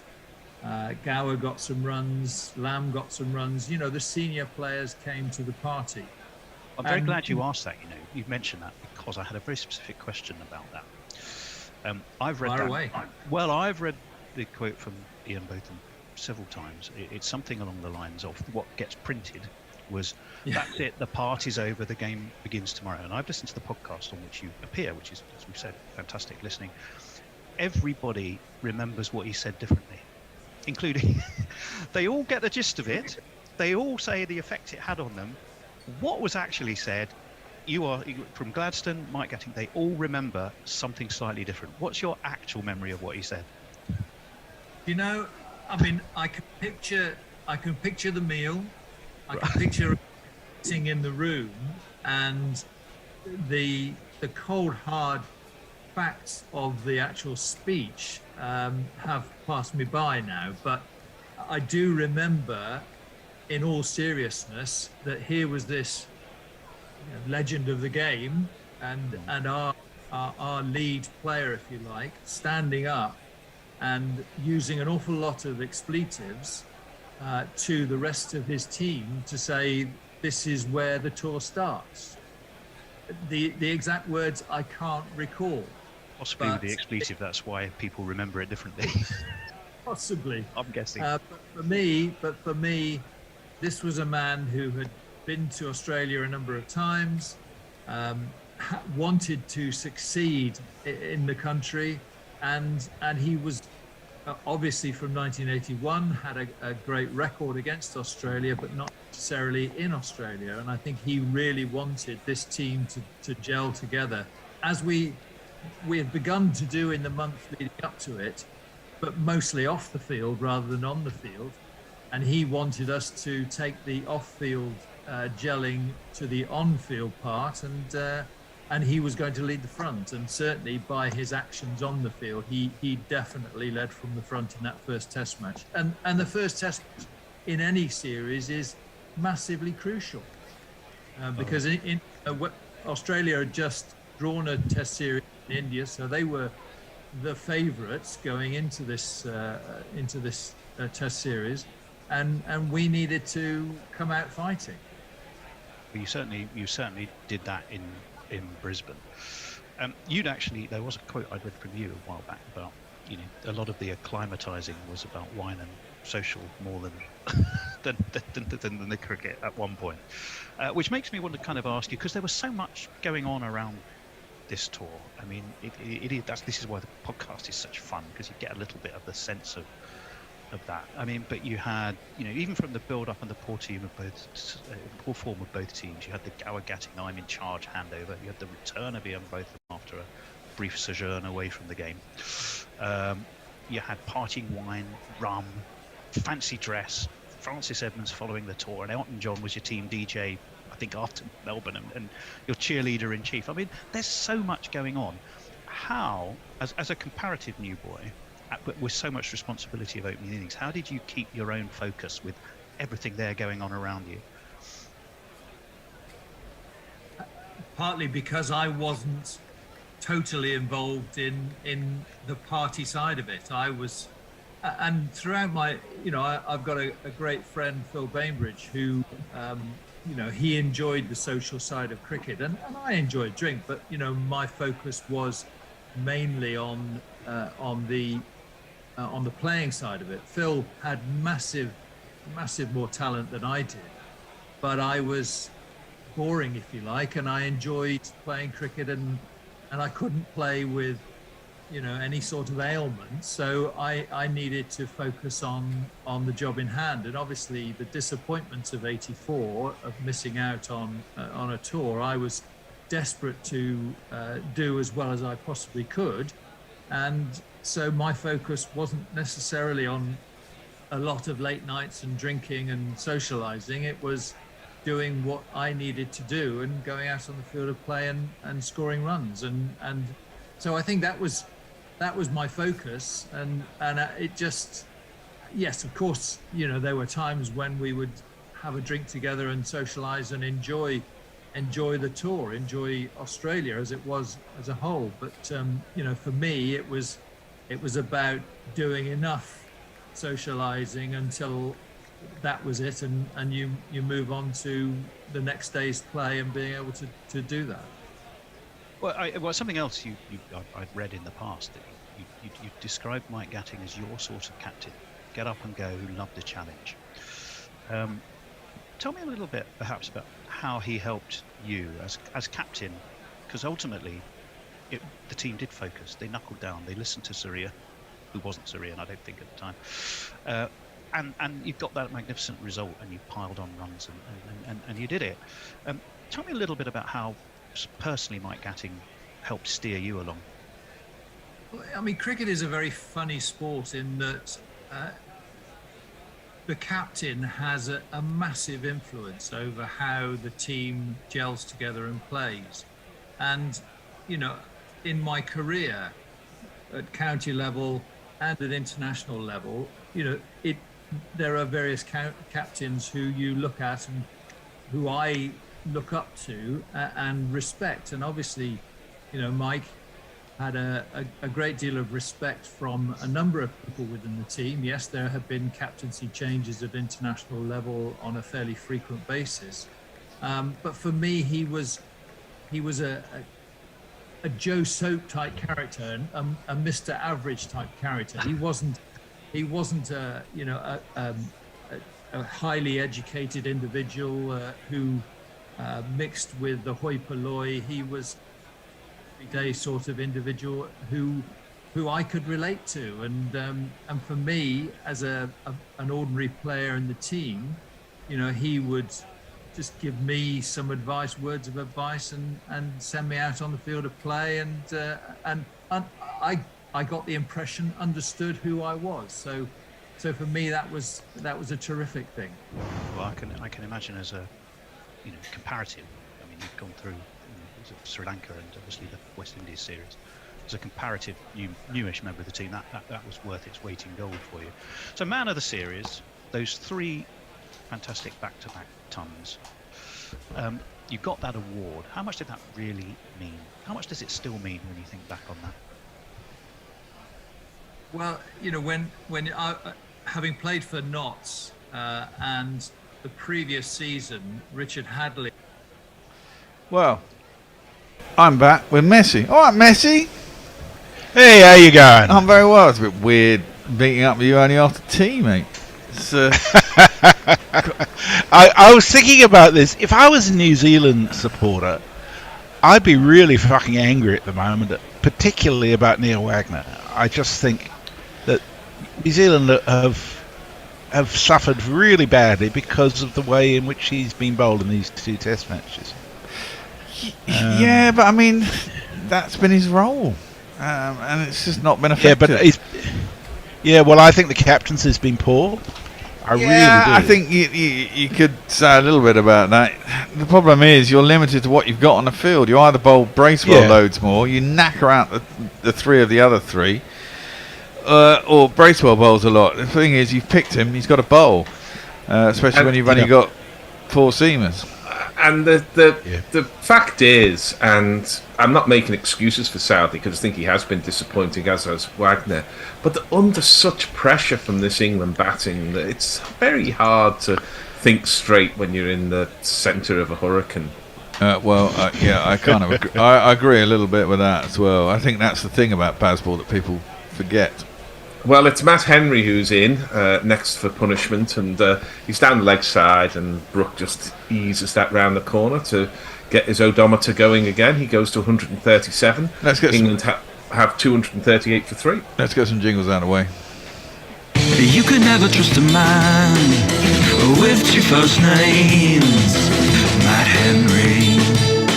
His voice is high-pitched and ginger hair like a pict, but massive runs he has hit, so there's that. Introduce yourself. Joe Root. Introduce yourself. Joe Root. Introduce yourself. Joe Root, actually.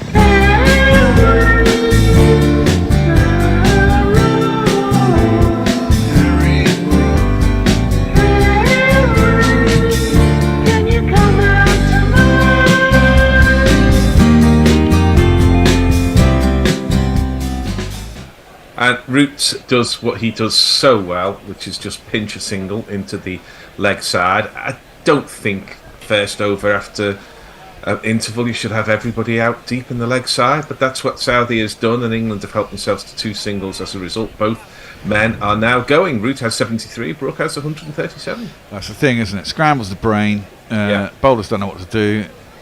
Spreads the field, allows you to pick off the singles. Root has been very orthodox, hasn't he, in this innings? Absolutely, and it's been a joy to watch. It has, and it's been the way he should be playing. He shouldn't have to fucking manufacture weird shots. Fine when you're on 150, but not when you're on bloody 5 or 10 or whatever. Yeah, absolutely. Two slips and a gully, and it's fielded by the fielder of the day, who is Michael Bracewell, who took a sensational catch early on and has been diving about, as you have to do, because England hit the ball so bloody hard that you've got to dive to stop it. You stop that one, and there is no run. The run rate is 4.47, so it's relatively slow for England in the Bazball era. But they were 23 for 3, weren't they? So the last 10 overs have been 6.5 and over. Yeah, that's punched by Brook to mid-on, and there is no run. And as they were just saying on the TV, actually, this is a time of day to make hay. The bowlers have bowled out 2 sessions. There's only 4 quicks. They're all having to rotate. They're all into their third, 4th spells. They'll be tired, aching limbs. Anybody would think that it'd be to the captain's advantage to only bowl 83 or 84 overs instead of the full 90. This is hammered by Harry Brook. Absolutely marmalised on the off drive. 4 more. It's Nissan She. It's Nissan She. Beautiful straight bat, though. His stillness at the crease, we were remarking earlier, his head position is just perfect all the time here. He's bound to get out in a minute because he'll edge one and it'll go up in the air or something like that, but it won't be a failure. But the way he's playing now, whenever he gets out, it seems a failure. He could have 280. So, we left some runs out there. At the moment, he's got 141. He just defends this. But again, there's just one everywhere because the New Zealand heads have gone. And England go to 244 for 3. Well, Brook has 142, Root 73. He also has a chance to get up to the top of the quickest, most amount of runs scored in 9 innings. Although, obviously this is very fluid. But first to 1,000 runs is in 12 innings. He might be breaking some less esoteric records than the highest number of runs in 9 innings. Yeah, I know. That's what I mean. It's very strange. He was chasing in the last one for the highest number of runs in 8 innings, funnily enough. Well, it just makes you look at the record books because, Jez, you've been watching cricket even longer than I have. I've been watching it for 50 years, I think, pretty much. I was watching it when I was younger, but I think I've been understanding cricket for 50 years. I've never seen a run of form like Harry Brooks, not from an Englishman anyway. Who is the dude in the fucking hoodie that looks like Liam Gallagher circa 1992? It's not Baz, is it? I think it is Baz. He looks like he's dressed to go in an igloo. All that fucking he's got it all pulled up around his face with his glasses. He's been to Wellington before. Round the wicket comes Wagner, and he's hit hard to the man at mid-off. But rather, as Andy Townsend once said, he's almost hit that too well, Jeff. He hit that too well, and therefore the single that would have been on offer to a man set so deep was not on offer. And Wagner celebrates a rare dot. He looks like a man with the weight of the world on his shoulders, doesn't he, Wagner? He knows he's getting carted all over the place. Yeah. If he gets a wicket, he'll go absolutely berserk, and he'll deserve to. This is defended, and there is no run. But Yeah, but it'll be most likely it'll be a wicket given to him. Yeah. So, you know, it's like a spinner trying to buy a wicket, tossing a few up.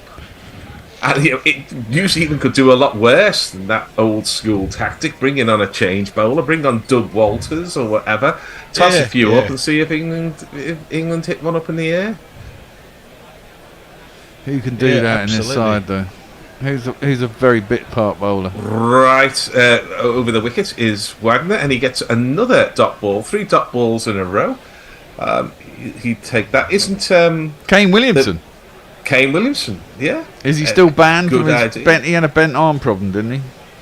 That was a long time ago. So if he hasn't got that sorted, he should. I think does Will Young, who's come into the side, does he bowl a little bit of? Might do dibbly-dobbly shit.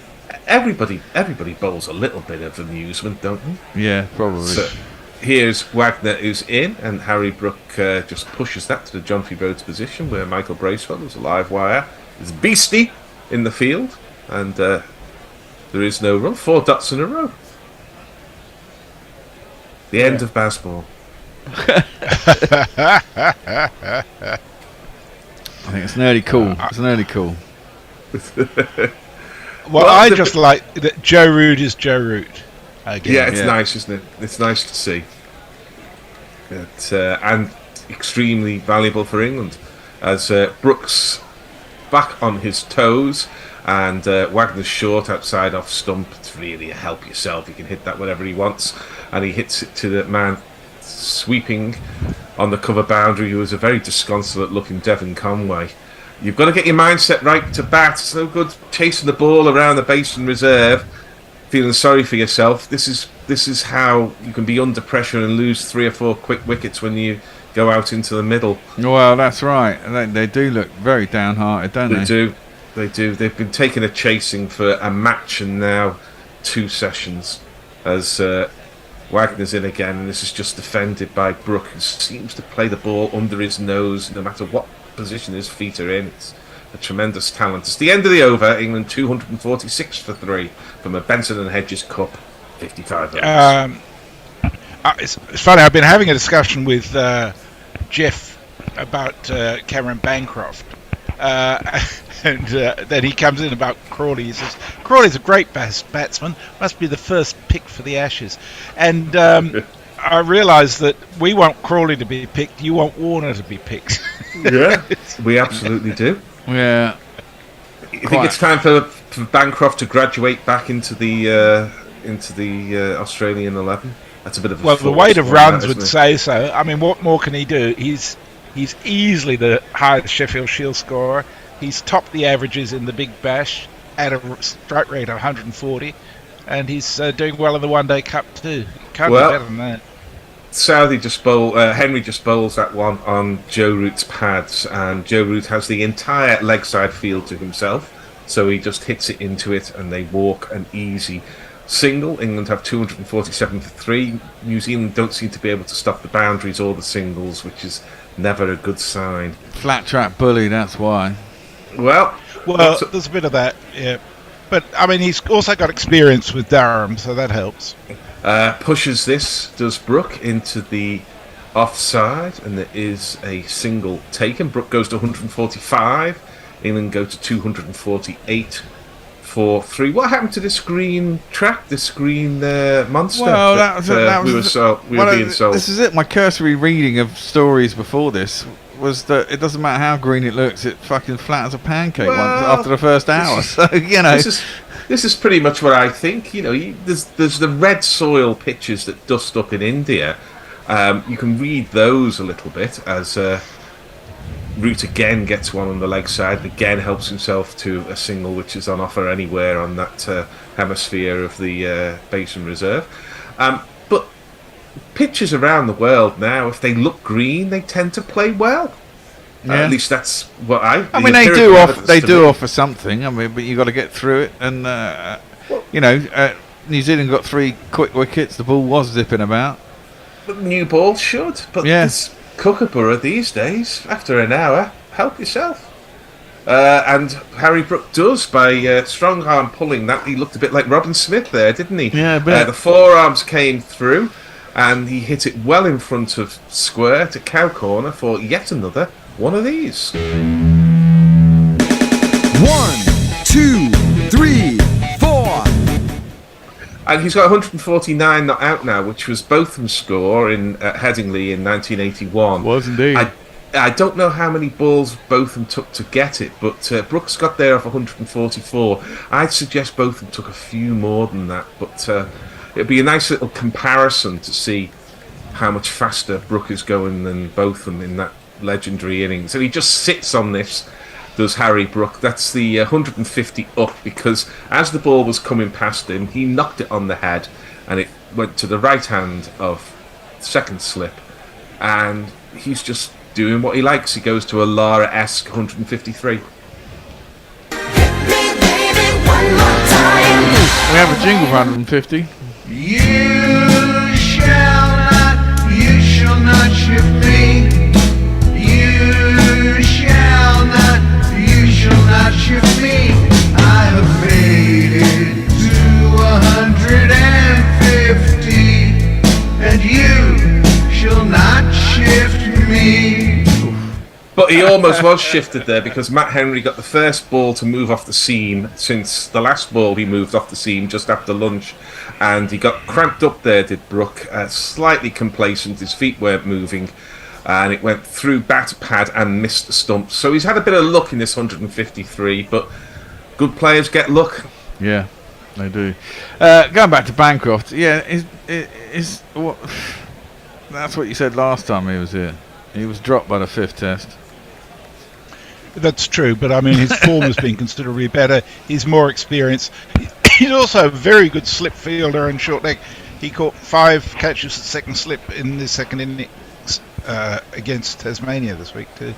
Okay. So yeah. All right, you big him up. I mean, fine. it's You just can send him I don't think they have any alternatives coming through. That's the thing. Yeah, well, and that's true. I think Warner's cooked. I think Head should open, but I think Bancroft should be there as a backup for opener. Here's Wagner, and Root clips that ball. When you bowl left arm round the wicket like this to someone in form like Joe Root, who's also stepping out to meet the bowler, there's a leg side shot for almost every ball, because it's angling into the pads already. Root's coming out to meet it, and Southey has been unscrambled enough to at least get a short mid-wicket in now. It's taken him 3 or 4 overs to work that one out, but he has got a short mid-wicket, and that prevented the single.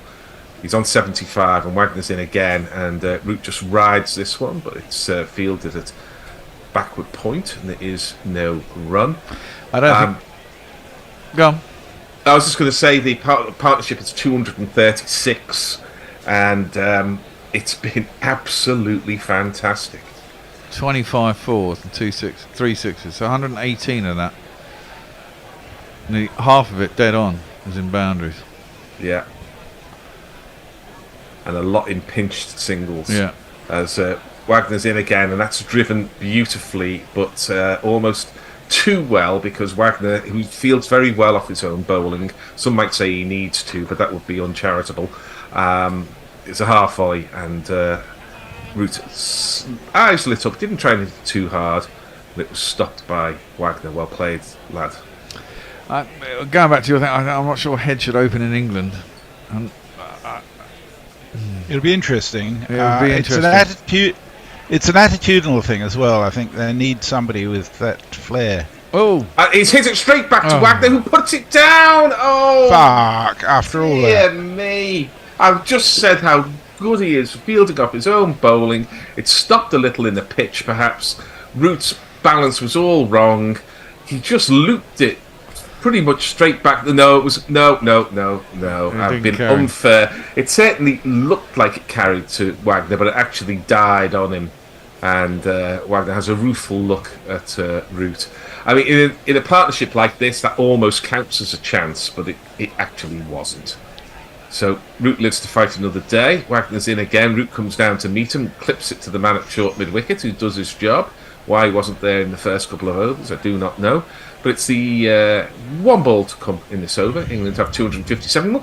New Zealand at least seem to doing something in this over. They seem to have at least a plan here, because that leading edge is definitely in play for Root here, because he's trying to work everything to leg, and if the ball doesn't come off this pitch exactly at the pace he expects, then a leading edge or a ball popping up could well be a wicket.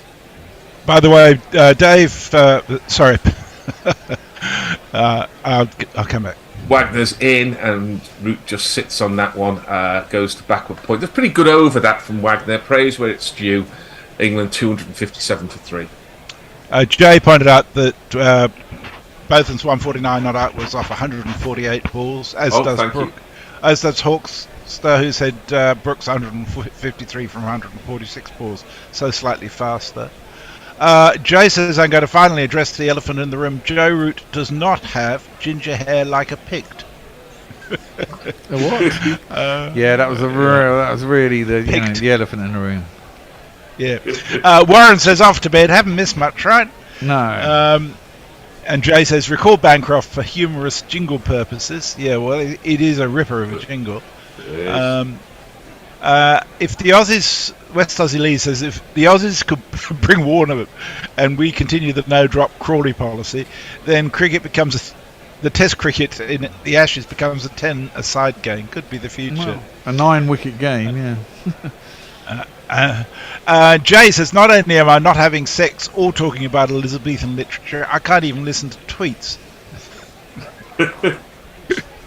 Well, oh dear. Already a change in the bowling.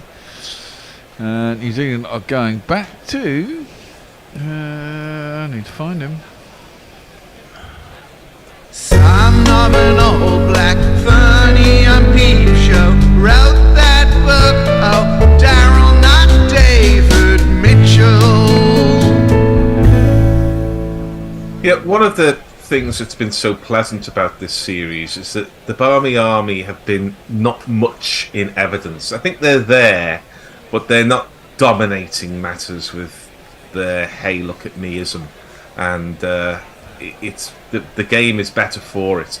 The reason we're talking about that is we've had about 2 or 3 minutes here while nothing is happening. This is just taking time out of the game. Southey doesn't have the bowlers to bowl the overs, and therefore he's not going to bowl them. And Warren's getting something off his chest. He says 148 balls for both of them heading against a slightly better bowling attack. I hate the man, but he was a hell of a cricketer. He was a hell of a cricketer. Yeah, he is. He's become such a fucking arse as he's got older. This is defended, and there is no run. They said never meet your heroes, but I mean, I don't have to meet him. I mean, it's just, he looks like a complete tosser these days. It's just like... Well, I had one brief conversation with him in a media centre somewhere, and he was perfectly civil. I can't remember what we were talking about, but he was perfectly civil. But yes, he's not an endearing character these days to many of us, is he? No. Is he still Britain's trade ambassador to Australia? Who knows? Well, extraordinary shot there by Harry Brook on his way to the House of Lords himself, if he carries on like this. But it was a premeditated attempt to lap the ball onto the leg side. Daryl Mitchell saw him coming and bowled it so wide that all Brook could do was lap the ball onto his own front pad, which was still a good yard outside the off stump. So... just hit the ball hard, Harry. No need for this stuff. Just hit it hard. Here's Mitchell again. And Brook does hit that hard, and he hits it straight into the stumps at the other end, saving New Zealand 4 runs. He just looks like he's set up for... He just wants to play a one-day innings here, doesn't he? Yeah. Well, England is slightly becalmed here, and that's credit to New Zealand, who've got their field placings rather better and got their bowling rather better. They've just got to be careful here. There's still a couple of hours or more to bat here. They could still finish the day on sort of pushing thick end of 380 if they really have the wind behind them. But you don't want to end up sort of 320 all out here. As Mitchell's in again, and that slapped absolutely hit miles by Harry Brook. Do not bowl it there. He bowled it into what in one-day cricket is the part of the wicket called the slot. So definitely the slot. Brook just looks at those deliveries and says, "Have a go at that, someone in the stands." It just went leg side. Oh, dropped. Terrible drop. Straight to him. Dropped straight into a basket full of spam sandwiches on the grassy bank there. That was some hit. It was totally in his arc, though, wasn't it? I mean, it's just right up there. Comfortable bit of width to free the arms. And now we're getting another conference. Having taken the good 2 or 3 minutes to get the over started, we're having another minute now between the 4th and 5th delivery, because they've worked out that Harry Brook is going to hit those half volleys, so better not bowl them. Comes down the track and he reaches that ball and he goes right off the cue end to extra cover. Should he just get a little bit less excited here, Harry Brook? Should he just think I can sit in the game for I 10 don't know. minutes? When you're 159, you're playing like this, you're seeing it like that. I don't know whether you've got a right to tell him to do anything. No, well, I tend to agree, but you don't have to hit every ball for 6. No, but he wants to be aggressive, and he's not trying to hit that ball for 6. He's just trying to hit it for 4 and find a gap. You know, he's just being aggressive. If he defended it, it's going nowhere either, is it? No, but there are better alternatives than charging down the track and hitting it with the cue end of the bat, because it's there are, but again, if you so early that Mitchell saw him coming, that's one of the alternatives, because that was a half volley and that was the most immaculate off drive you will ever see in your life. That's the shot he should have played to the previous ball. Well, so he couldn't have learn. Right. England at 167 for 3. Brook has 163. I'm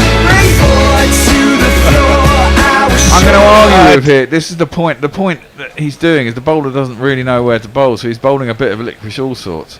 So he's bowled one in the slot, it's got smashed. He's bowled one wide that's been attempted to smash, so he's gone back to trying to bowl.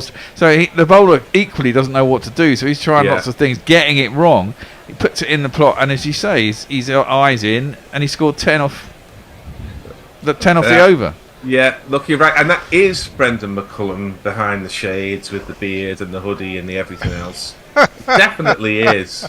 That one is. He was a native New Zealander. That one is, but there's some dude with it all pulled up around his. I think it was him. I'm sure it was him. Look, if the side you were coaching were beating your home country like this, wouldn't you be incognito? Well, you might be, I suppose.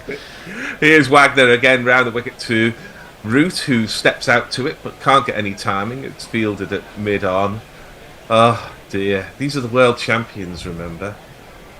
England are the world champions in the other 2 formats, and here are England absolutely smashing the world champions, albeit they're a side in transition. They look old, don't they, New Zealand? Yeah, they do. A lot of 30-year-olds out there, and they're showing their age a little bit. I mean, any side would, to be honest. But I mean, we did this to Pakistan. They weren't all old. No, this ball is defended, and there is no run. Yeah, I mean, yeah. The only generalisation you can make about England and their opponents is that England play ultra aggressive cricket, and it's a winning formula. Yeah. I never saw it coming. I never saw it coming. No, not to anybody. David Stump says, "How good is Cameron Green, Messi?" Well, I think he's good to fully prove himself, but this is punched to mid-on, and there is no run. Well, he'd certainly be bowling in this New Zealand attack, that's for sure. Well, he's good enough to play either as a batsman or as a bowler in Test cricket. I don't think he's good enough to be selected as a bowler. I think he is. He's an all-rounder bowler. He's not in the best 4 bowlers in Australia. But he'd walk into the most teams other than England, South Africa, and Australia. This ball is fielded at short extra cover. There is no run. He wouldn't get into the Indian side as a bowler. Might get in as an all-rounder.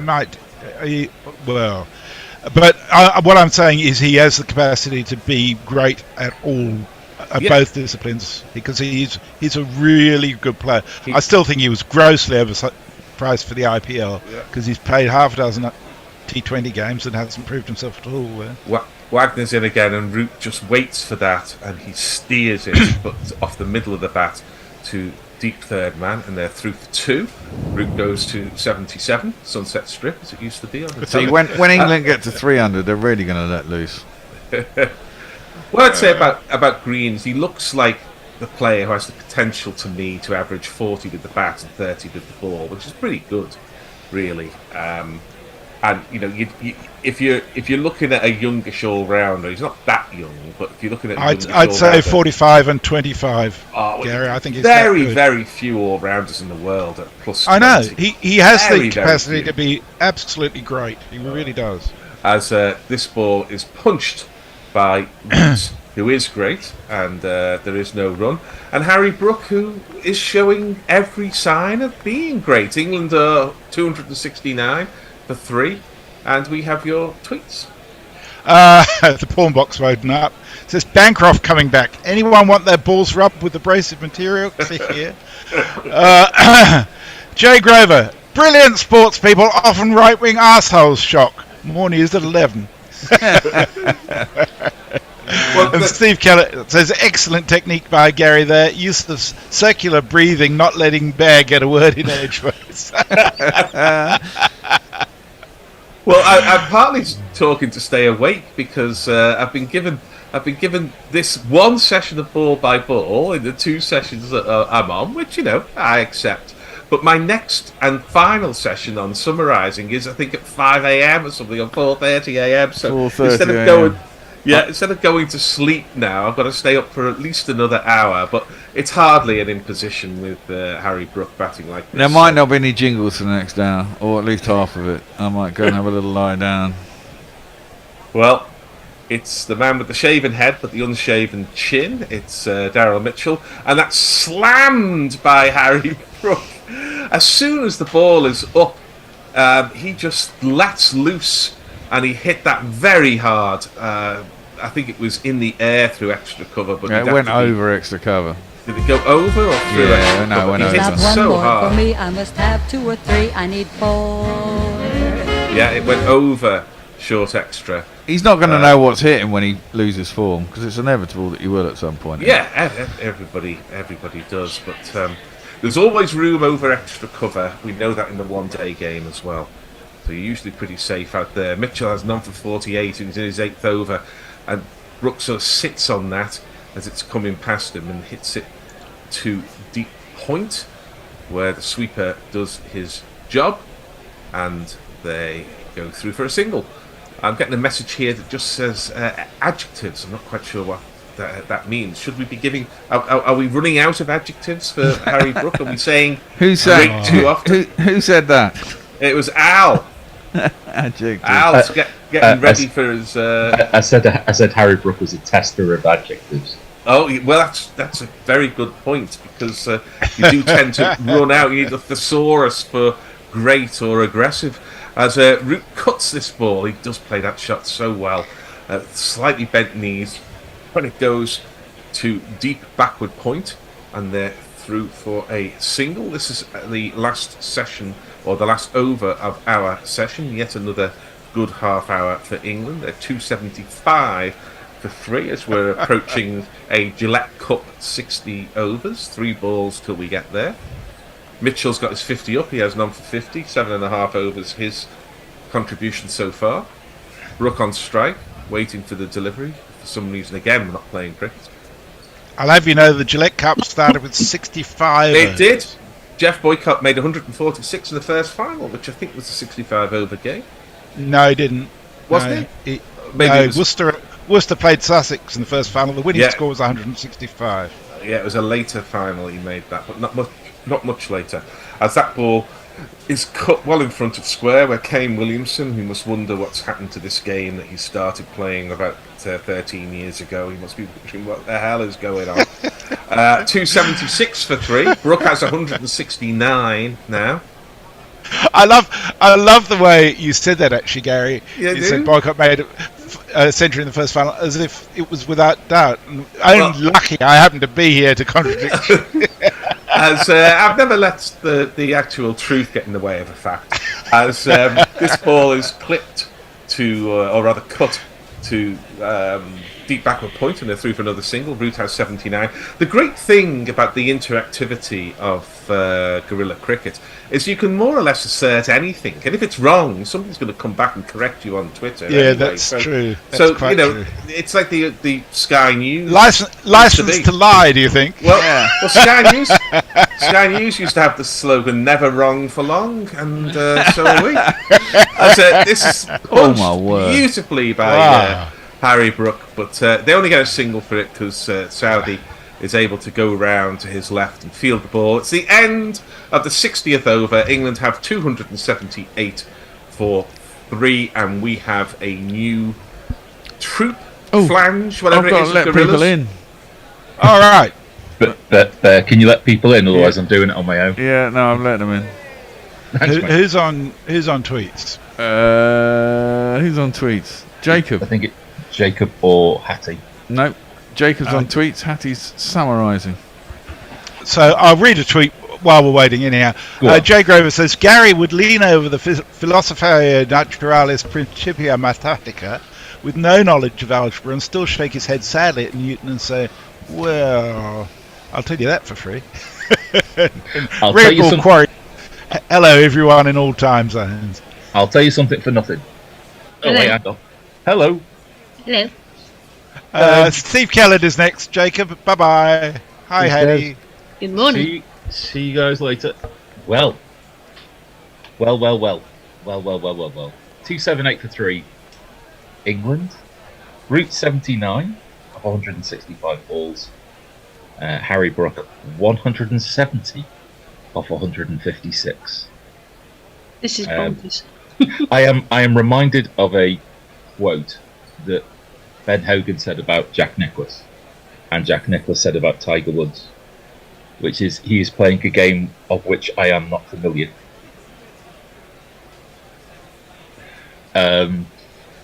It's cricket, folks, but not quite, or Test cricket, but not quite as we've seen it.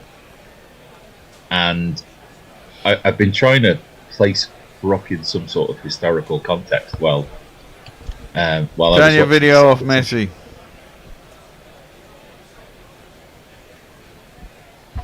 Bracewell is going to bowl, and that makes no difference to Harry Brook at all, who takes 2 steps down the ground and smacks him over mid-on and long on for 4 runs.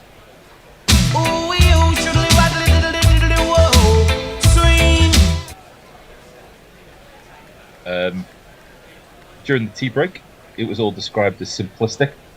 Hattie? Yes. Sometimes simple can be beautiful, I guess. As Harry Brook stands in his crease and muscles this down to long on and takes a single, and is now on 175.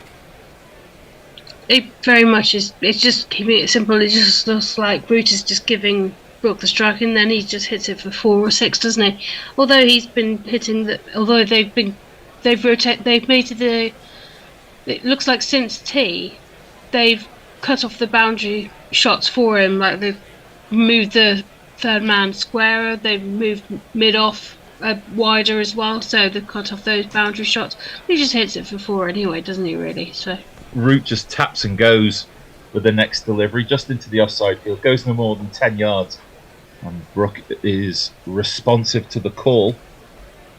So Brook will face the next delivery from Bracewell. can you hear me okay, by the way? Perfectly fine. Cool, okay, because I was trying to sort out my Bluetooth headphones and they just buggered up, so... No, that's okay.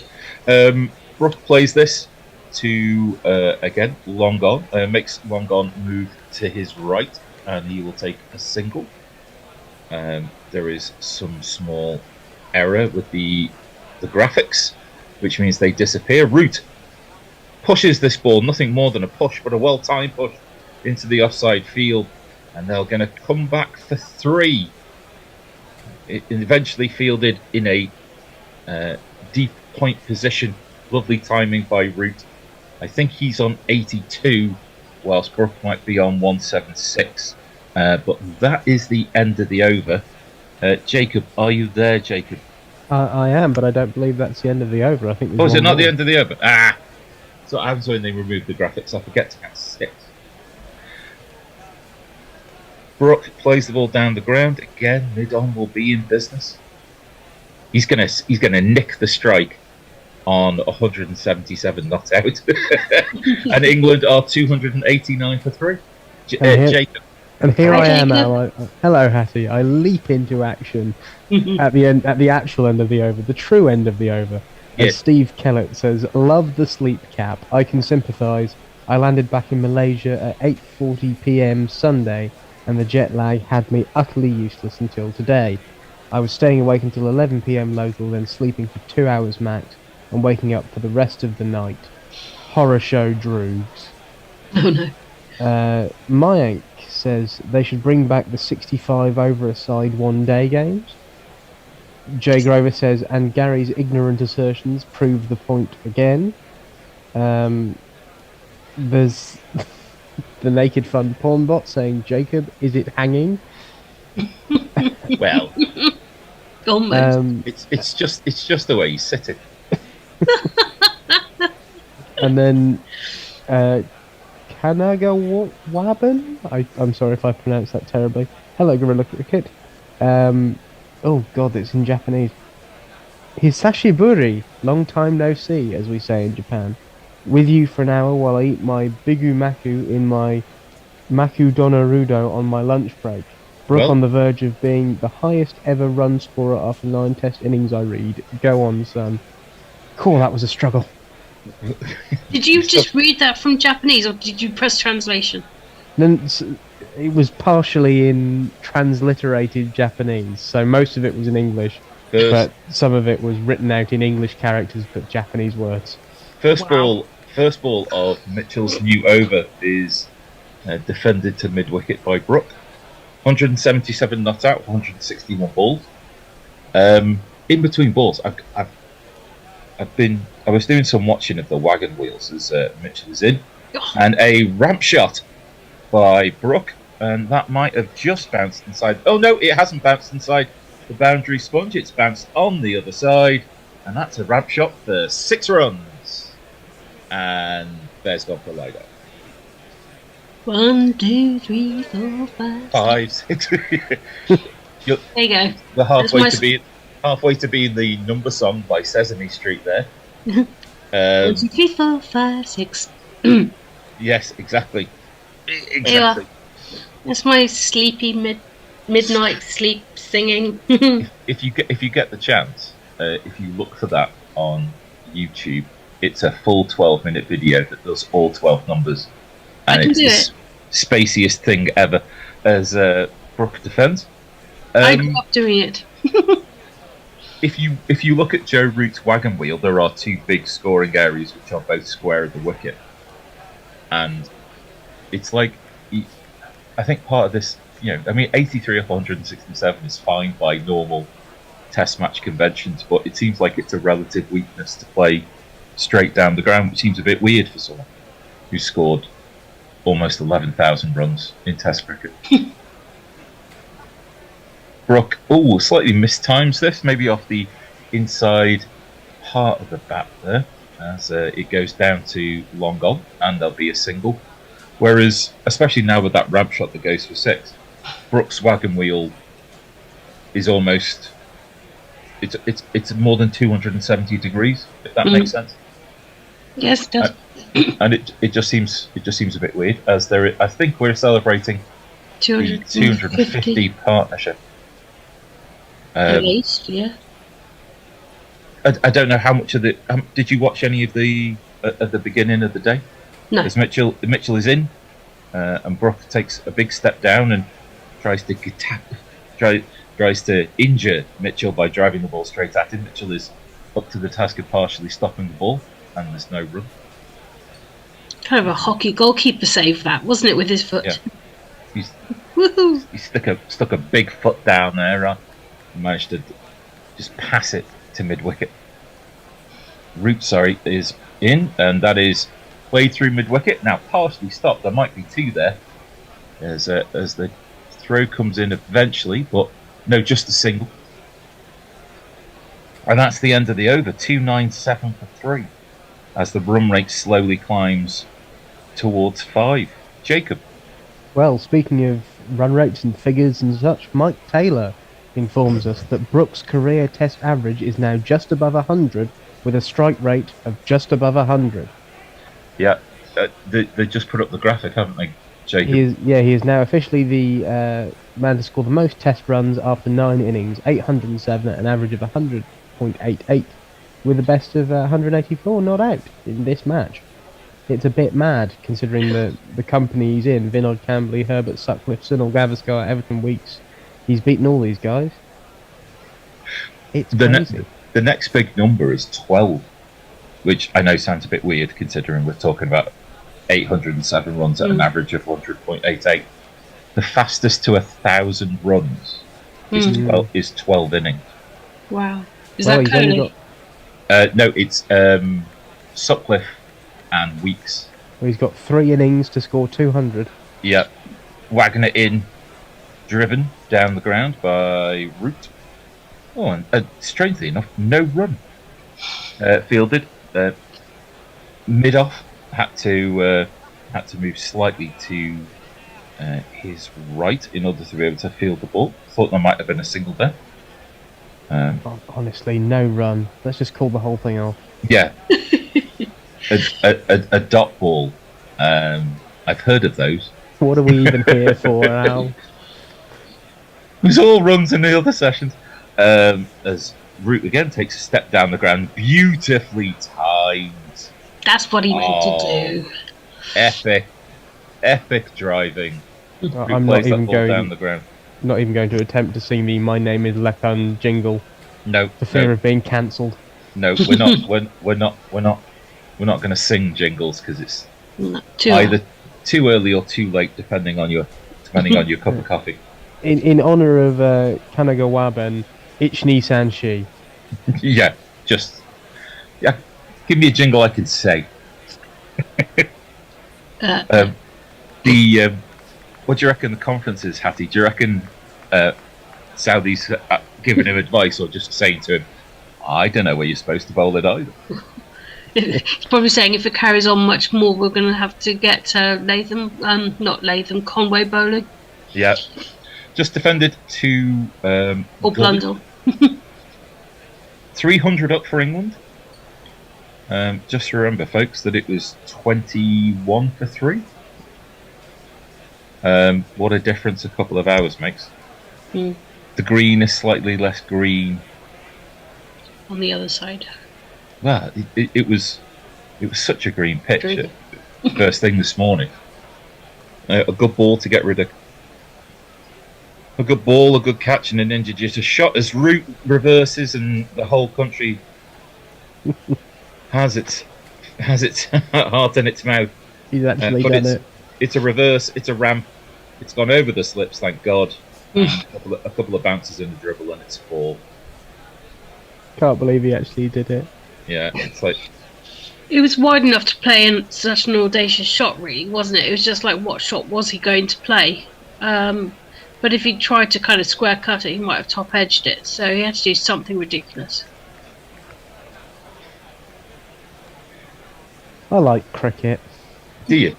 Yeah, it's a good sport when it's done well. It's yeah. It seems quite easy when it's done well, as this is driven handsomely towards deep cover, and Root will take another 2, and Root will move to 94 with 1 ball left in the 63rd over. That was another rubbish ball by Wagner. I don't know whether they're trying to bowl wider at him to make him make a mistake, really. Although let's be honest, Wagner is improving. He's got 1 ball left in his 16th over, and let's see him go through that as it is cut away, but only as far as Gully. A bit closer to him now. Yeah. So Wagner's 0 for 95 in the 16th over, and the reason I'm saying he's improving is because in the last test innings he conceded 110. So 16, he's positively frugal. Jacob, have we got any tweets? We do. Jay Grover says, it's late and I've had a few, but I reckon Hattie has a lovely voice and Jacob looks like James Vince. I'm flattered by that. James Vince is a handsome man, Jay. Yeah. He's clearly had a few if he thinks I've got a lovely voice. Sartorially elegant. The Naked Fun Porn bot says the cricket wagon wheels used to be much larger. Click here. Or my hands used to be much smaller. Click here. West Aussie Leeds says that when the Windies were bowling 10 overs an hour at best in the 80s, the 50-over game became popular. When the 50-over game team scores struggled to make 200, T20 took over. Given Bazball's scoring rates, could the 50-over game now disappear, giving two formats, Test or T20? I think money might make the 50-over game disappear, and T20 franchises all over the world might make 50-over cricket disappear. Much to cricket's malignment if it does. Hattie, what do you reckon? Yeah, it's a pity. I mean, I like 50-over cricket, and I like T20. I like T20. I'm not a fan of the 100. I'll be honest. Well, we could start an entire day's conversation with that. Saudi is Saudi is going to bowl. Brook just defends that first ball. Even after two goes at the 100, the wounds are still quite raw for lots of people. Yeah, I mean, it's just like, here we always say, England played too much cricket anyway, and here in this country we do play too much cricket anyway, not just as a nation, but just in this country we do. Defended by Harry Brook, a sentence that hasn't been uttered too often today. And this is coming from somebody who just absolutely lives and breathes the game, I mean, I've come to be online now and I'm wearing my cricket cap, it's just like, hide the bags, baby, but still. It's not quite Gary's sleeping cap. No. So that's what that covering was. a multitude of sins, but... Oh, yeah.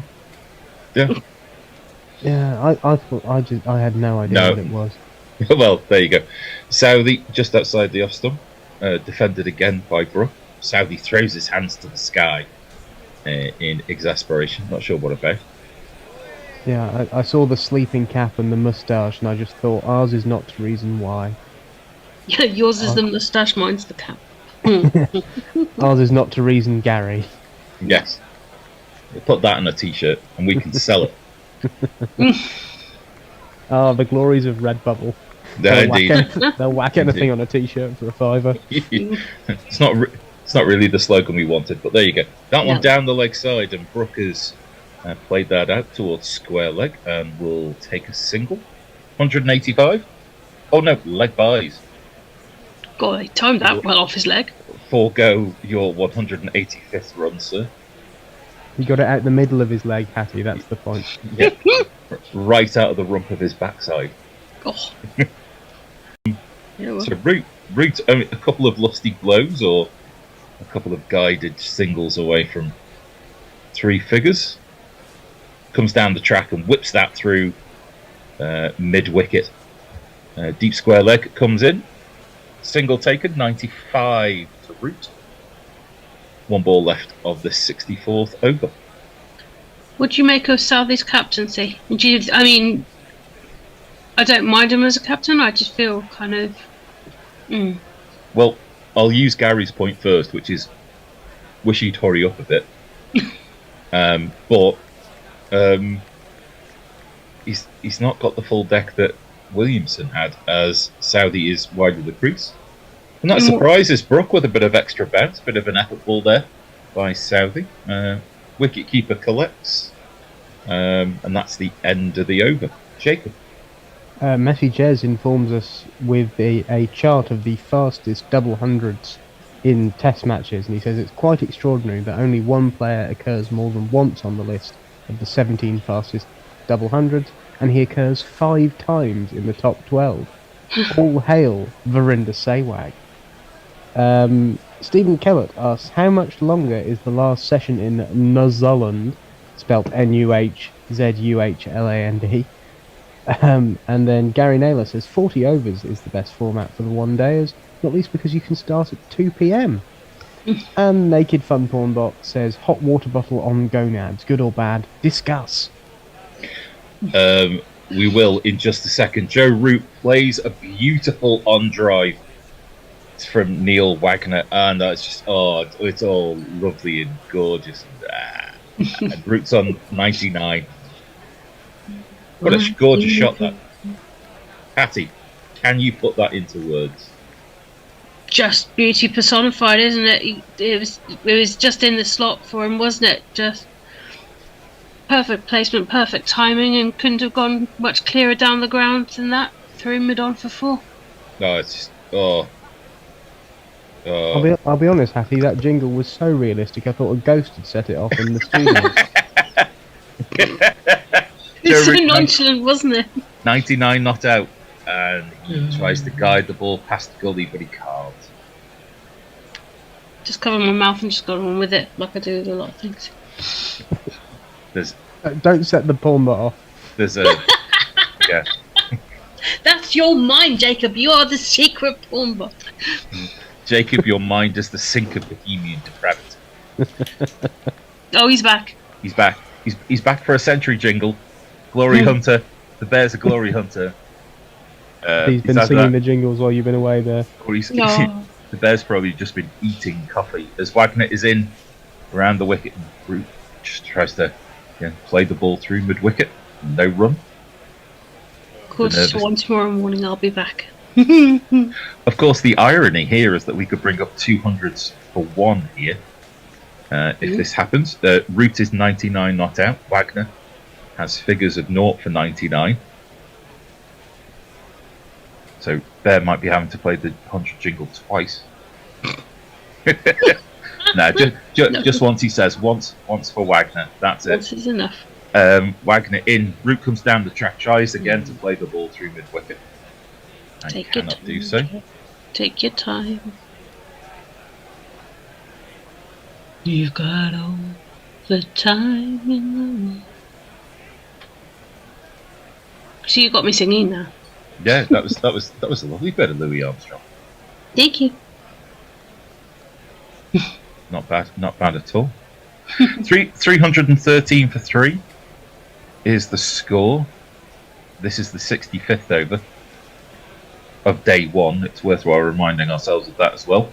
This one pitched up, and Root again tries to play the ball through mid wicket, and again cannot do so. Good captaincy again, isn't it, with his fielding placings? Yeah, the fielders come in. They're going to make Root earn this, which I love the idea of. I mean, that's what I was thinking about. Is it Tim's captaincy? Is a bit of Kane getting involved, and Tom Latham's obviously had a go at captaincy in Conway. So I hope Tim's had a good input of his own on this. Yeah, he's had to wait a long time for it. Last ball of the over. Wagner around the wicket. Joe Root plays the ball through square leg, and he can raise both hands to the sky. Long leg comes down to deep square leg to do the fielding. Joe Root, you are a centurion. 20,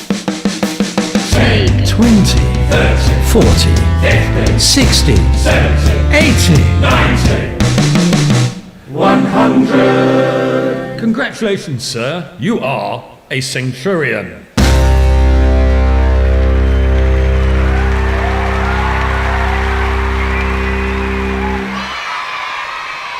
Joe Root's 100 comes off 182 balls with 7 balls. And that's the end of the over, Jacob. Yes, it is. What's the world saying? Jay Grover says, I'm just pleased none of you are wearing the seemingly de rigueur Wehrmacht grey. Mayank says 40 over cricket is perfect because it's exactly double T20.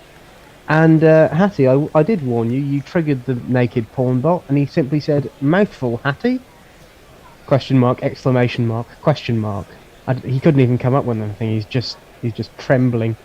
And Gary Naylor says, lovely bit of the best Bond theme from the best Bond movie with the best Bond girl and the worst Bond guerrilla cricket. Well played, Hattie. And I think we're now coming off for rain. Seems like that. Well, everyone's come off the field, which makes me think that it might be raining. Oh, just in time for my ball by ball stint. Thanks, guys. To say that the New Zealanders coming off at a slow trudge is doing a disservice to slow trudges. There are covers coming onto the pitch. There are umbrellas up above the umpires, so the predicted showers have arrived. So gives us an opportunity to have a bit of a chat about what we've seen. So 3 quick early wickets this morning. Crawley went to a good ball. Pope went to a bad shot, and Duckett went to a fantastic catch by Bracewell, and it looked for all the world. It was like, this is a real test of what the England cricket team have got, and what this mentality that we've all nicknamed Bazball is all about. And then one partnership of 294 off 350 balls, and it all looks a bit familiar from the last 12 tests.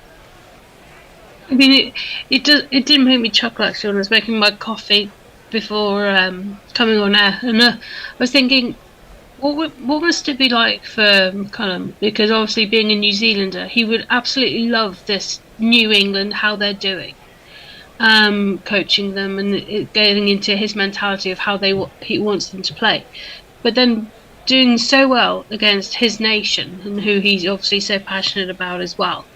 And it's just like, geez, guys, give him a break. You know? And would he be having a beer with the likes of Southey and who he's obviously grown up with, and he'd be like, I'm sorry, but would he be apologetic with them, or would he be just like, it is what it is? I think professionalism means you've got to put some of that stuff to one side. Jacob, I don't know how much of the day you've seen. I've seen a good amount of it. I'm again working night shifts, and I had my phone set up while on my night shift to have a watch of it, and it's been a really interesting day.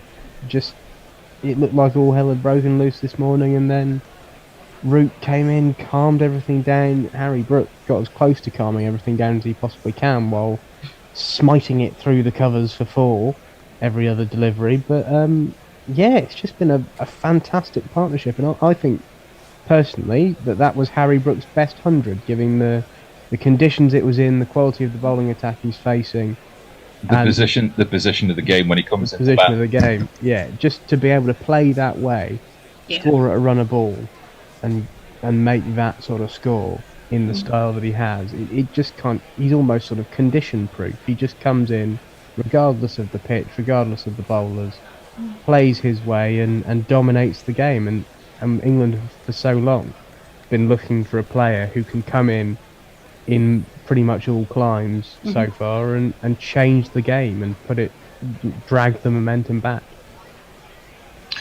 Yeah, like you say, in all climes, and because they say the biggest test would be when we go to Asia, and he obliterated Pakistan single-handedly, really, didn't he? And then we've come over to New Zealand, where the conditions obviously are very different, but then he's done it on a green pitch here, but on a better pitch in the first test. So he's mad for all seasons, really, and he's only 24, something like that. He's a bit ridiculous. It is starting to become something that defies description. I sort of messaged internally and said that Harry Brook was a man who tests adjectives, and it's fascinating that we try to use history as an indicator of what might happen, and we point to stats, some of them meaningful and some of them rendered moot by the game that then unfolds before you. But it's fascinating to consider that potentially there's history unfolding right before your eyes. The only way I can sort of conceptualise it for myself is that Harry Brook is roughly my age and averages 100 in Test cricket, and that doesn't feel fair. I mean, he's just over half my age, and I just think I've been probably playing cricket with a gap of 5 years, as long as he's been alive. So you just think, same concept. How is that fair? You're just like, Whereas I'm at the age where I've seen entire cricketing careers come and go before me. Yeah. And I think that's unfair. I'm with you, Al. I'm completely with you. No, but to see it done with such a degree of uncomplication is really interesting, because obviously we don't want to get ahead of ourselves and start talking about the summer while we've still got games to talk about. Yeah. But we're going to see two batsmen in the summer who in order to play as well as they do have made the game really quite complicated for themselves. Yeah. And what we're watching is someone who seems to be playing the game just as well by keeping things remarkably simple. Exactly. Oh, I think the covers are coming off.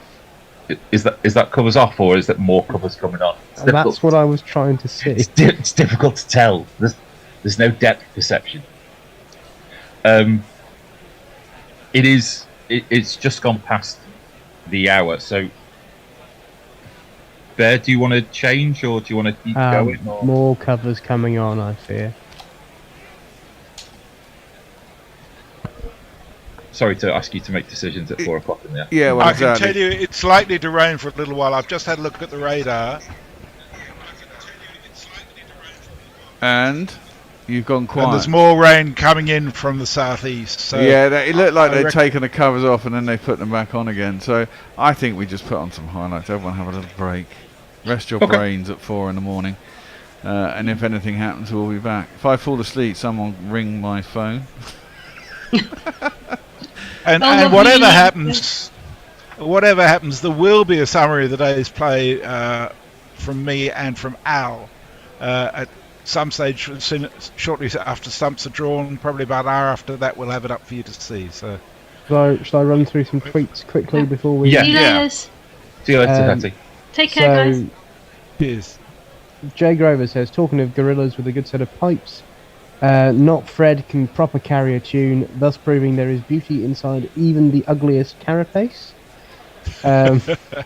Wow. I know, harsh. Warren has tweeted a gif of raindrops falling with the caption "Jacob's ball by ball." And harsh. And Jay Grover has said, but Hendo says he's going. I think this is about Brook. but Hendo says he's going to be shite by next week. Also, fuck off, Jacob, with the roughly my age, thou fucking fetus. Older people can get a bit like that, you know that, Jacob. That's just jealousy. You did miss one of my comments where I suggested that 50 over cricket could be popular again if only we just called it the 300. Oh, I didn't see that message. I can only apologise desperately. I see it now. And Dave Barrett says cricket is nice. So. Indeed. Right, we shall go back to Plan Podcast. They'll just run through. I presume, actually, if they don't get out by, it's 5 in the morning in here, then it would be stumps. Yeah. If they don't get out by the scheduled close of play, I believe that's stumps. I don't know. Sometimes the rules change when it comes to rain and weather, and I'm never quite sure. So before you go, Bear, if they do stop, where are we GPL wise? 315, aren't we? Yeah. So we're just in the middle of a bunch of people who haven't won. Somebody's on 314. Oh. They are. Mark Selleck's on 314 and 323. Can you send me the login details so I can get in the back end again? Oh Christ! Yeah, it's very, very different. It's nothing like what it was before. Okay. I'm ready for that. Yeah. In fact, you can't do half the shit that we used to be able to do. I'll have to talk you through it. Not today, but I won't give you a login today. But we'll get online together at some point. No worries. All right. Cool. Okay. You may see us later. Yeah, you may not. We'll let you know either way. Cheers. It was quite a feather in my cap not that I'm comparing myself to Richard in any way, shape or form, because for me, he was one of the best all-rounders in world cricket and will always go down as one of my all-time heroes, with tremendous talent. You know, I didn't have anywhere near the sort of abilities that he had, but to be able to walk into the dressing room the following summer and say, "Oh, International Cricketer of the Year, yes, Richard, yes, it's easy, isn't it?" Well, you it went was all on a bit of fun. Well, yeah, it's a bit of fun you will keep with you forever. That's for sure. Absolutely, yeah. So after 7 tests, home tests and away, you carried on making runs. You went on and made another ton against Australia, didn't you, in the 1988 bicentenary test? Did that have the same buzz? Yes, very much so. Back at a venue that I knew, with pretty much the same sort of team, against pretty much the same sort of opposition, and yes, it was. It took me back 8 months to the previous Ashes, and this was a place that I felt comfortable playing cricket in, and right from the word go, found the middle of the bat and was enjoying myself.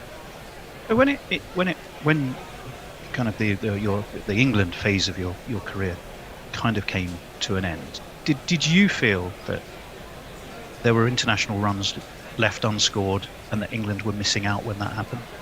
I think a lot of people did, by the way. Sorry? I think a lot of people did think that. Well, I think any sportsman can look back at certain times of their careers and think you've left something out there. I did, although I looked at my abilities and a number of people questioned whether I had the ability to score runs at this level. I had a limited technique. Most of my runs were scored between mid-off and square leg. I had a bum that stuck out. Most people were quite mentioned that I had an unusual stance. I wasn't a David Gower. I wasn't a classical left-hander cricket player, but I had a great mental fortitude, and I believed in being out there and trying as hard as I could to score as many runs as I could. And Australia on those pitches against that bowling attack suited me at the time, and I loved every moment of it. Well, and people love watching it. Certainly English people. I'm not sure about Australians, but English people certainly love watching it. It just brings me on to a couple more sort of questions. You had a couple of fiery moments in your career. Did those experiences help to inform your current approach in terms of understanding, particularly when you have to deal with tricky situations and fiery characters? Does it inform you to be better at what you do now? I'd like to hope so. I mean, I'm passionate about this sport. I think this sport is an amazing sport. It's given me an amazing career, an amazing life, and is still giving me an amazing career and life. And I am very passionate about how the game is played, and there are times when I don't do as well as I could, and I see players not doing as well as they could, and it gives me an understanding of the pressures that these players are under out in the middle, and an empathy towards them achieving a level that they should do, so that the next generation coming into the game are aware of where the standards lie. Well, that's a great appraisal. I mean, let's just look ahead very briefly to the series coming up, although it's seeming to be curiously English in terms of its weather, which might work in England's favour. I mean, one thing that England have been working for a while on building up a pace attack, which has sort of fallen apart a bit, and you're back to great experience. But how much of a role model is that 86 and 87 team? I mean, you had Gladstone, Ian Botham, De Freitas. You had 2 spinners. You didn't have. You had Graham Dilley, of course, but you didn't have, relentless pace, and yet you more than did the job. It's a little similarity there with perhaps this England team. What can they learn from you, and how will it serve them if they do? Well, I mean, I think I know the England team have Troy Cooley in their camp this Ashes series, which is going to be a massive boost to them. And you look at the greatest Australian fast bowler of recent time, Glenn McGrath. He wasn't anything out of the ordinary. He was someone who hit a line and length, and the Kookaburra ball doesn't do a huge amount off the seam, but will do enough so that if the likes of Ollie Robinson and Stewart and Jimmy, if there is moisture around, can hit the lines and lengths that are required, then there's no reason why they can't knock over, on paper, a very strong Australian batting lineup. No one's done it at Brisbane since you did. Well, that's right. Consequently, there is a potential for England to back up someone like Joe Root in the side that they've picked. Most people are looking at it and going, the Australian bowling attack is probably too strong for the top 6. But, with the likes of Bill Athey and myself and James Whittaker came in and got some runs, there is opportunity for those lesser lights, if I can call them that, to stake their claim and get themselves into the Ashes lineup and do a good job for the side. There's also a big, high-profile, charismatic all-rounder. There's a similarity as well, possibly, but providing he's fit and raring to go between the two. A boost for the England, and that's a boost for the England team as a whole, certainly, with having Ben Stokes back. Yes, isn't it just? Okay, so I'm conscious of time now. Last question for you. I don't know if it's like the Masters where you hand over something, but you were man of the series. Who's your tip for man of the series this time round? Well, I'd like to say a certain Stuart Broad. But I don't know. I think it's there for anyone to put their hand up and grab, really. Someone who is going to go and score a huge amount of runs, or someone who's going to take an enormous amount of wickets.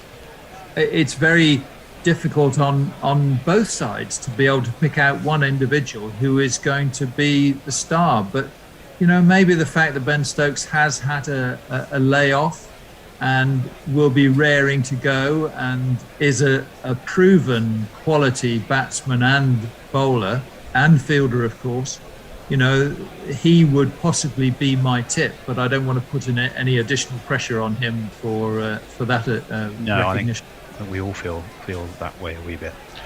Well, a reminder to everybody that you can hear the story of the memorable 86-87 Ashes with Chris, plus Sir Ian Botham, Mike Gatting, David Gower, Alan Lamb, Gladstone Small, Phil De Freitas, Mickey Stewart, not to mention Jeff Lawson and Alan Border on the Inside the Tour podcast series. Chris Broad, it has been a real pleasure chatting to you on Guerrilla Cricket. Thank you very much indeed for your time. Guerrilla Cricket. Revolutionary cricket commentary. Chairman Mao, Jamie Howe, Ho Chi Minh, Asif Din, Václav Havel, Graham Saville, No Surrender, Percy Fender, Guerrilla Cricket. Welcome to Guerrilla Cricket. December the 3rd sees the release of Inside the Tour, the Ashes 86-87. It's the definitive story of that extraordinary tour, told by Mark Pugach by those who were part of it. It's a terrific listen, and you'll find it via your usual podcast provider. One of those who was not just there, but became man of the series is my guest on Guerrilla Cricket today, Chris Broad. Chris, welcome to Guerrilla Cricket. Thank you very much, Tony. Well, 6 Test hundreds in your career, I counted. 4 of them were against Australia. Was there consciously something special for you every time the Ashes rolled around? I would like to say yes, but unfortunately I played against Australia in England and didn't do quite as well as I had in Australia. I think the pitches in Australia suited me better than the pitches here in the UK, and basically I think I had a purple moment, and for that 18-month period, I very rarely failed in pitches in Australia, and it was just a magic moment. Well, some purple moment. Well, before we go on to that series, remarkable as it certainly is, I wanted to just take you back to your debut, actually, because that was at Lord's against the West Indies. You got yourself a 50. Now, that series, as we know, went horribly badly, really, for England. But you were facing Malcolm Marshall, Joel Garner, Michael Holding, admittedly in a losing cause. You made yourself a 50 on debut. Didn't you feel after that series, crikey, things can only get better from here? Having faced that sort of attack.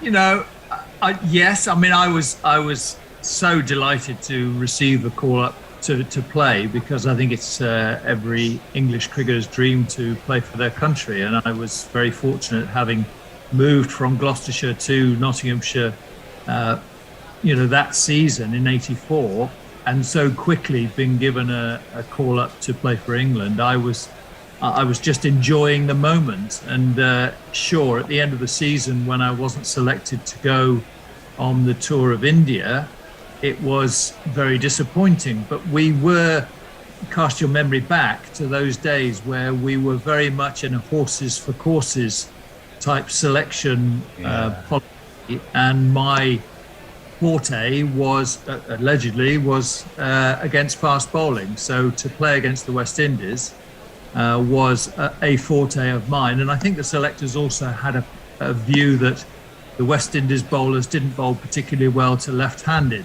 batsmen. I'm not sure that was proven in that series, but no. I was just delighted to have played, and very disappointed at the end of the season when I wasn't given a chance to go on tour. But maybe that disappointment fueled what was to come. So let me just remind people about the 86-87 tour. Obviously England won against the odds, 2-1. You saw England over the line to win the first test in Brisbane after a few wobbles. not yours. wobbles around here. There were some of mine as well. Yes, right. First innings. Yeah, well, true. You then went on to become only the third Englishman after Jack Hobbs and Wally Hammond to score 3 consecutive Ashes Test hundreds. You got 162 at the Wacker in a drawn game, 116 at Adelaide, and then crucially 112 at the MCG for England to win by an innings.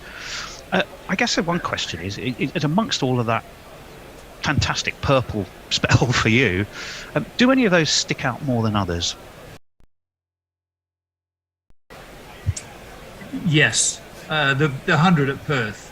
Your first 100 is always a very memorable moment, and my parents were in the crowd during that test match, so the fact that we won the toss and batted on an absolute road, and an outfield was like glass, was just an absolute delight. And yes, I mean, it's very sad, I suppose, in some aspects, that Test cricket, or top-level Test cricket, will no longer be played at the Wacker, but it has a very special place in my heart. People might be glad of a bit more shade, but other than that, I agree. Those playing, I agree with you. And you mentioned your parents, which I recall you'd said before, and I can only imagine how that must have felt for you, and indeed for them. Well, now, nobody gave England much of a chance, did they? And yet England prevailed, and you magnificently so. Was there any moment during the series when you suddenly thought things have clicked here, that we are going to do this? When we went 2-0 up at Melbourne with only one to play. Okay. Were there no triggers though, sort of? I mean, there wasn't the media coverage then that there is now, so the build-up to it was an England-Australia clash, not the Ashes, although it was the Ashes. The media hype about England-Australia clashes now is enormous. And it was my first tour, and it was a tour to Australia, a country that I'd been to before and played some club cricket. So I was looking forward to it, and where I said that it was every cricketer's dream to play for England, it was certainly every international cricketer's dream English cricketer's dream to play in Australia. And of course, to win in Australia would have been the cherry on top, and so it proved.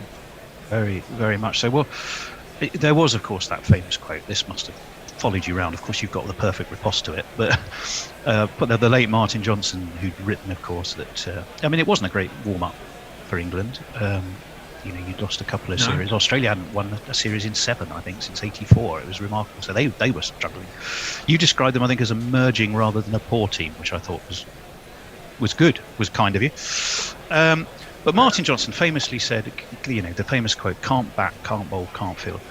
Did that poke a bit of a fire amongst the players on the tour? Do you know, I think we took an enormous lead from the senior players of the tour. Martin Johnson was probably right, because we didn't score very many runs. We didn't look like a team that was going to be able to bowl out an international side. And some of our fielding was pretty average. But the first month of the tour, for me, was desperately trying to find some form, but for the other guys was just acclimatizing to a country that they already knew. And I will always remember Ian Botham standing up at our pre-test match dinner and giving us a right rollicking and saying, what's happened in the last month has now happened. This is where the tour starts. And of course, he went out and got 100. Gower got some runs. Lamb got some runs. The senior players came to the party. I'm very glad you asked that. You mentioned that, because I had a very specific question about that. I've read I've read the quote from Ian Botham several times. It's something along the lines of, what gets printed was, that's it, the party's over, the game begins tomorrow. And I've listened to the podcast on which you appear, which is, as we've said, fantastic listening. Everybody remembers what he said differently, including they all get the gist of it. They all say the effect it had on them. What was actually said, you are from Gladstone, Mike Gatting, they all remember something slightly different. What's your actual memory of what he said? I can picture the meal. I can picture sitting in the room, and the cold, hard facts of the actual speech have passed me by now. But I do remember, in all seriousness, that here was this legend of the game, and our lead player, if you like, standing up and using an awful lot of expletives to the rest of his team to say, this is where the tour starts. The exact words I can't recall. Possibly with the expletive, that's why people remember it differently. Possibly. I'm guessing. But for me, this was a man who had been to Australia a number of times, wanted to succeed in the country, and he was obviously from 1981 had a great record against Australia, but not necessarily in Australia. And I think he really wanted this team to gel together, as we had begun to do in the month leading up to it, but mostly off the field rather than on the field.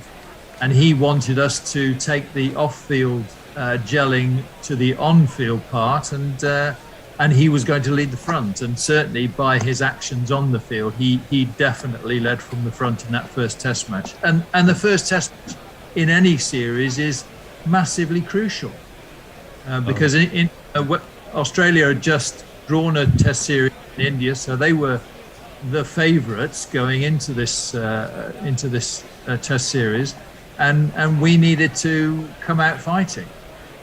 Well, you certainly did that in Brisbane. There was a quote I read from you a while back about, a lot of the acclimatising was about wine and social more than than the cricket at one point, which makes me want to kind of ask you, because there was so much going on around this tour. I mean, this is why the podcast is such fun, because you get a little bit of the sense of that. I mean, but you had, even from the build-up and the poor form of both teams, you had the Gower Gatting I'm in charge handover, you had the return of Ian Botham after a brief sojourn away from the game. You had partying wine, rum, fancy dress, Francis Edmonds following the tour, and Elton John was your team DJ, I think, after Melbourne, and your cheerleader in chief. I mean, there's so much going on. How, as a comparative new boy, with so much responsibility of opening innings, how did you keep your own focus with everything there going on around you? Partly because I wasn't totally involved in the party side of it. I was, and throughout my, I've got a great friend, Phil Bainbridge, who, he enjoyed the social side of cricket, and I enjoyed drink, but my focus was mainly on the playing side of it. Phil had massive more talent than I did, but I was boring, if you like, and I enjoyed playing cricket, and I couldn't play with any sort of ailment, so I needed to focus on the job in hand. And obviously the disappointment of '84 of missing out on a tour, I was desperate to do as well as I possibly could, and so my focus wasn't necessarily on a lot of late nights and drinking and socializing. It was doing what I needed to do and going out on the field of play and scoring runs, and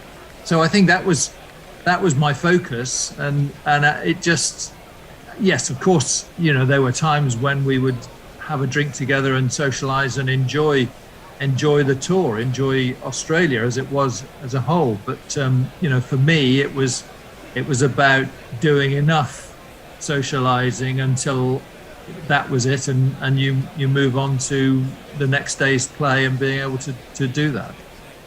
Well, something else I'd read in the past, that you described Mike Gatting as your sort of captain, get up and go, who loved the challenge. Tell me a little bit, perhaps, about how he helped you as captain, because ultimately the team did focus. They knuckled down. They listened to Surya, who wasn't Surya, I don't think, at the time. And you got that magnificent result, and you piled on runs, and you did it. Tell me a little bit about how personally Mike Gatting helped steer you along. I mean, cricket is a very funny sport in that the captain has a massive influence over how the team gels together and plays. And, in my career at county level and at international level, there are various captains who you look at and who I look up to and respect. And obviously, Mike had a great deal of respect from a number of people within the team. Yes, there have been captaincy changes at international level on a fairly frequent basis. But for me, he was a Joe Soap type character, a Mr. Average type character. He wasn't a highly educated individual who mixed with the hoi polloi. He was everyday sort of individual who I could relate to, and for me, as an ordinary player in the team, he would just give me some words of advice, and send me out on the field of play, and I got the impression understood who I was. So for me, that was a terrific thing. Well, I can imagine as a comparative. I mean, you'd gone through Sri Lanka and obviously the West Indies series. As a comparative newish member of the team, that was worth its weight in gold for you. So, man of the series, those 3 fantastic back-to-back tons.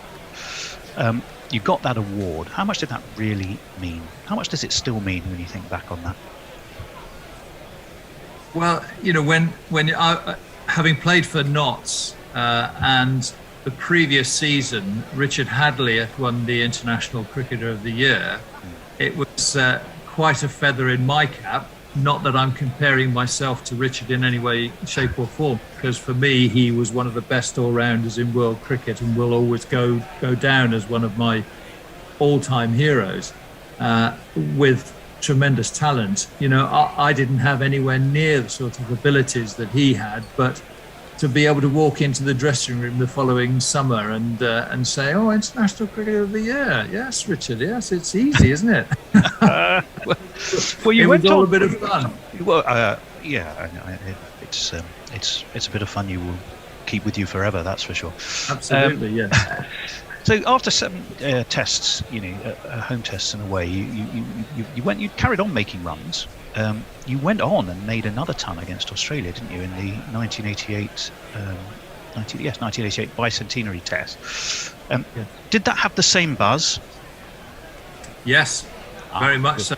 Back at a venue that I knew, with pretty much the same sort of team, against pretty much the same sort of opposition, and yes, it was. It took me back 8 months to the previous Ashes, and this was a place that I felt comfortable playing cricket in, and right from the word go, found the middle of the bat and was enjoying myself. But when kind of the England phase of your career kind of came to an end, did you feel that there were international runs left unscored and that England were missing out when that happened? I think a lot of people did, by the way. Sorry? I think a lot of people did think that. Well, I think any sportsman can look back at certain times of their careers and think you've left something out there. I did, although I looked at my abilities and a number of people questioned whether I had the ability to score runs at this level. I had a limited technique. Most of my runs were scored between mid-off and square leg. I had a bum that stuck out. Most people were quite mentioned that I had an unusual stance. I wasn't a David Gower.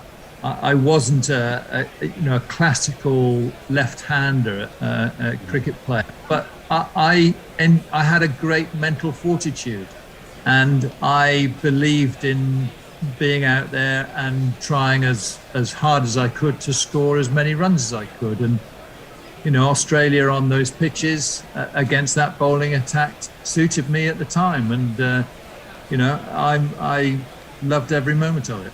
Well, and people love watching it. Certainly English people. I'm not sure about Australians, but English people certainly love watching it. It just brings me on to a couple more sort of questions. And you had a couple of fiery moments in your career. Did those experiences help to inform your current approach in terms of understanding, particularly when you have to deal with tricky situations and fiery characters? Does it inform you to be better at what you do now? I'd like to hope so. I mean, I'm passionate about this sport. I think this sport is an amazing sport. It's given me an amazing career, an amazing life, and is still giving me an amazing career and life.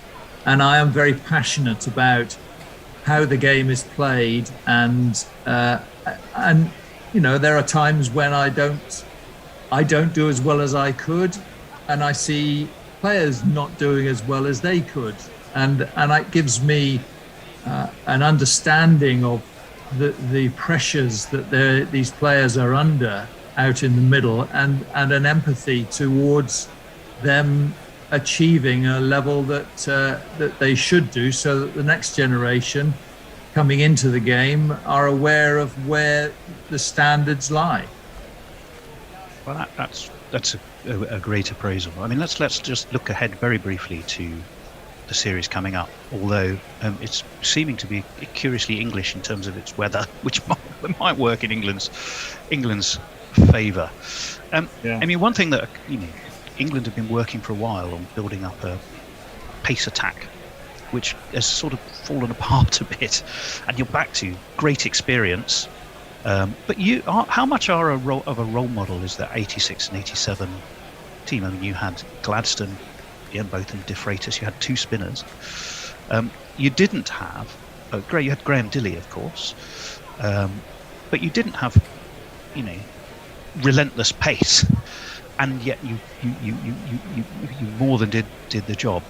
It's a little similarity there with perhaps this England team. What can they learn from you, and how will it serve them if they do? Well, I mean, I think I know the England team have Troy Cooley in their camp this Ashes series, which is going to be a massive boost to them. And you look at, the greatest Australian fast bowler of recent time, Glenn McGrath. He wasn't anything out of the ordinary. He was someone who hit a line and length, and the Kookaburra ball doesn't do a huge amount off the seam, but will do enough so that if the likes of Ollie Robinson and Stewart and Jimmy, if there is moisture around, can hit the lines and lengths that are required, then there's no reason why they can't knock over, on paper, a very strong Australian batting lineup. No one's done it at Brisbane since you did. Well, that's right. Consequently, there is a potential for England to back up someone like Joe Root in the side that they've picked. Most people are looking at it and going, the Australian bowling attack is probably too strong for the top six. But, with the likes of Bill Athey and myself and James Whittaker came in and got some runs, there is opportunity for those lesser lights, if I can call them that, to stake their claim and get themselves into the Ashes lineup and do a good job for the side. There's also a big, high-profile, charismatic all-rounder. There's a similarity as well, possibly, but providing he's fit and raring to go between the two. A boost for the England, and that's a boost for the England team as a whole, certainly, with having Ben Stokes back. Yes, isn't it just? Okay, so I'm conscious of time now. Last question for you. I don't know if it's like the Masters where you hand over something, but you were man of the series. Who's your tip for man of the series this time round? Well, I'd like to say a certain Stuart Broad. But I don't know. I think it's there for anyone to put their hand up and grab, really. Someone who is going to go and score a huge amount of runs, or someone who's going to take an enormous amount of wickets. It's very difficult on both sides to be able to pick out one individual who is going to be the star. But, maybe the fact that Ben Stokes has had a layoff and will be raring to go and is a proven quality batsman and bowler and fielder, of course, he would possibly be my tip, but I don't want to put in any additional pressure on him for that No, recognition. I think we all feel that way a wee bit. Well, a reminder to everybody that you can hear the story of the memorable 86-87 Ashes with Chris, plus Sir Ian Botham, Mike Gatting, David Gower, Alan Lamb, Gladstone Small, Phil de Freitas, Mickey Stewart, not to mention Jeff Lawson and Alan Border on the Inside the Tour podcast series. Chris Broad, it has been a real pleasure chatting to you on Guerrilla Cricket. Thank you very much indeed for your time. Guerrilla Cricket. Revolutionary cricket commentary.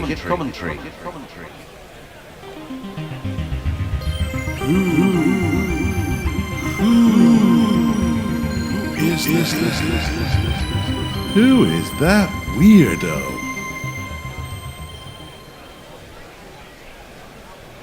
Craig Matthews, Alan Knott. Who's that weirdo?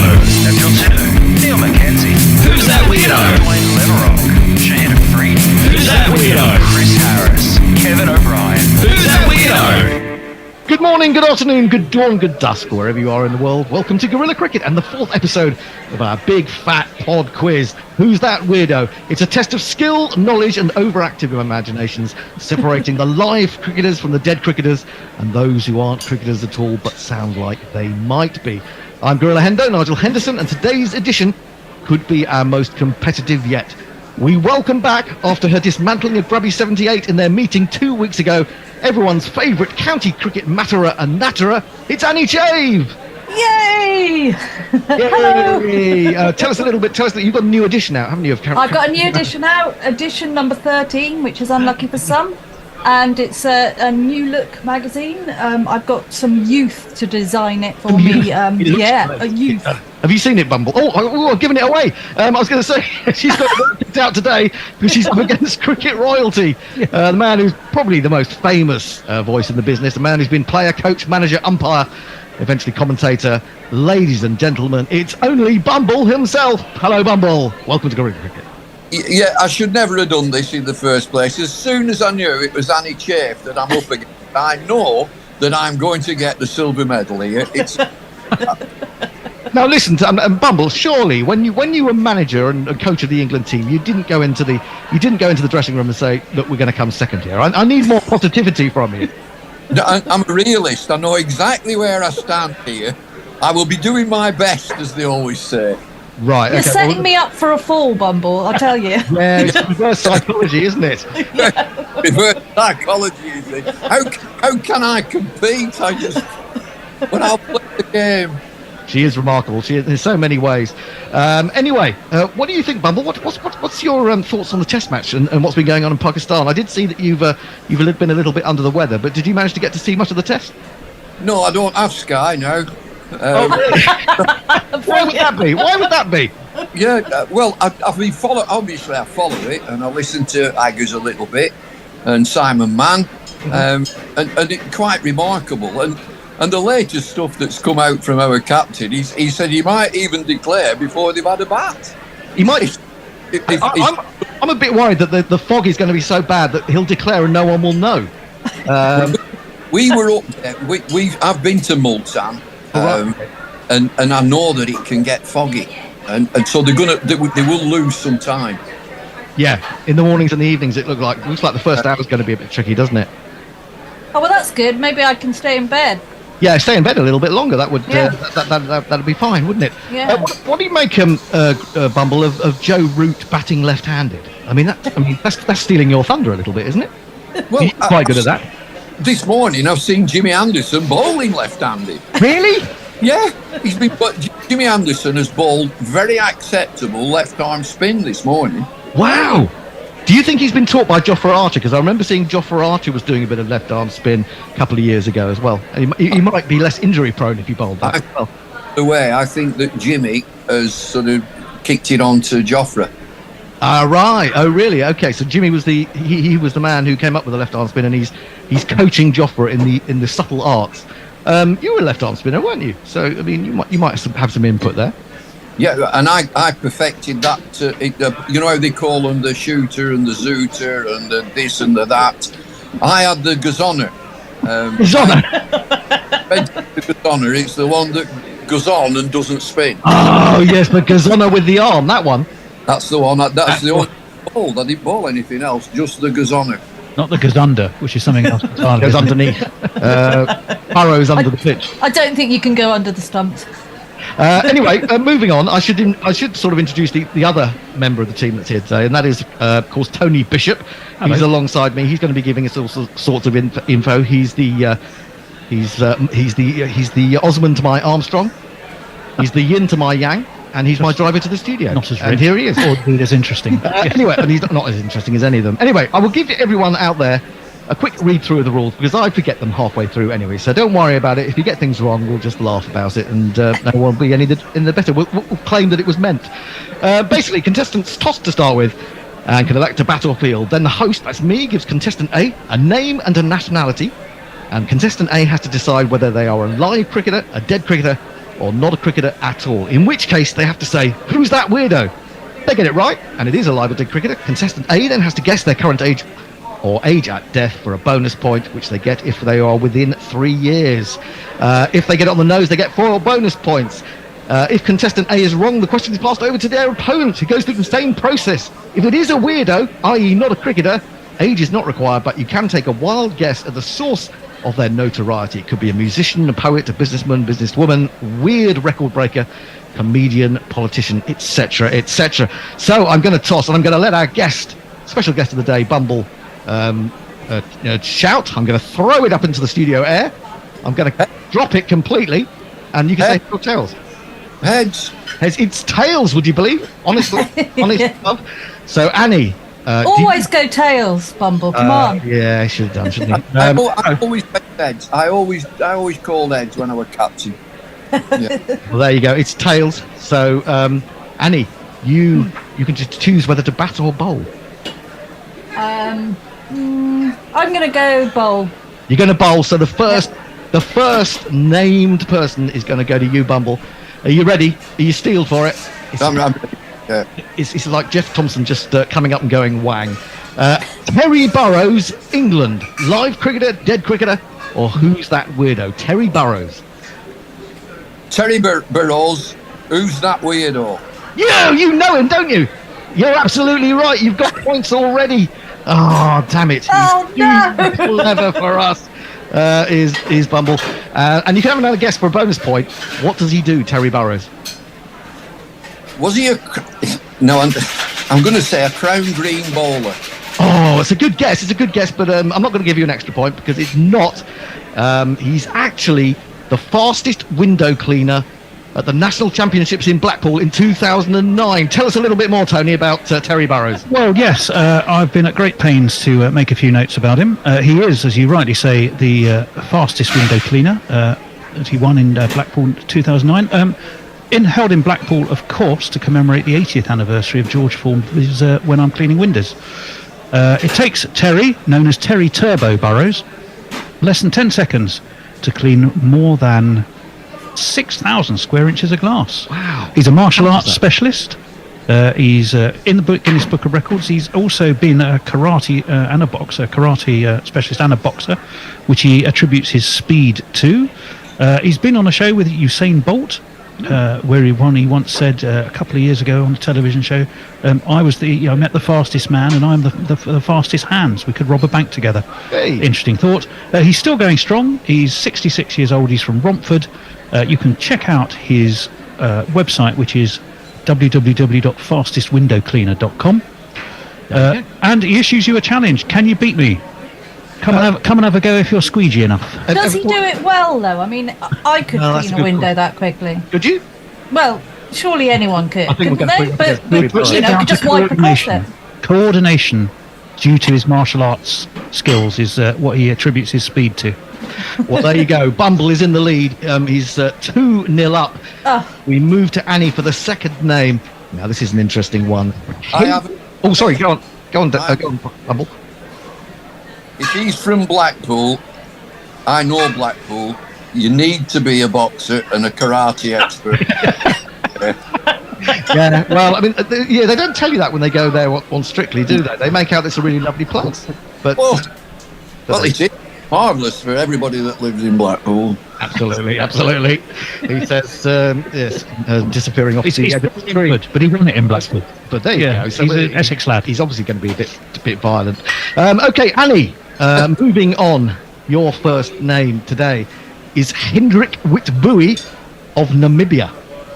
Is he a live cricketer, a dead cricketer, or who's that weirdo?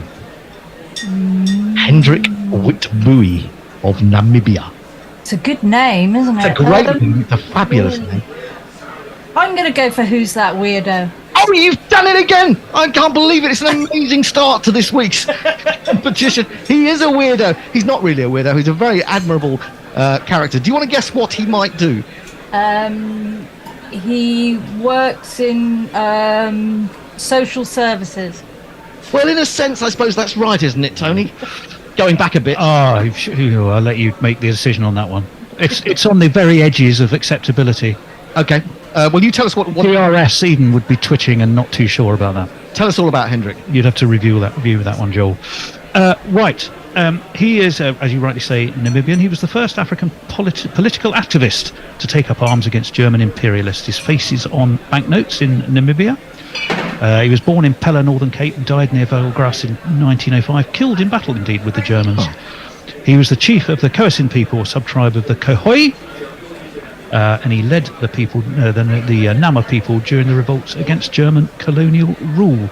His diary and complete correspondence has survived and become known as the Hendrik Witbooi Papers, and is stored in the National Archives of Namibia. Yeah, I knew that. You knew. I knew. I mean, I'm sorry. Just the way it fell, wasn't it, Bumble? You would have got that without any problems. Oh, nailed it.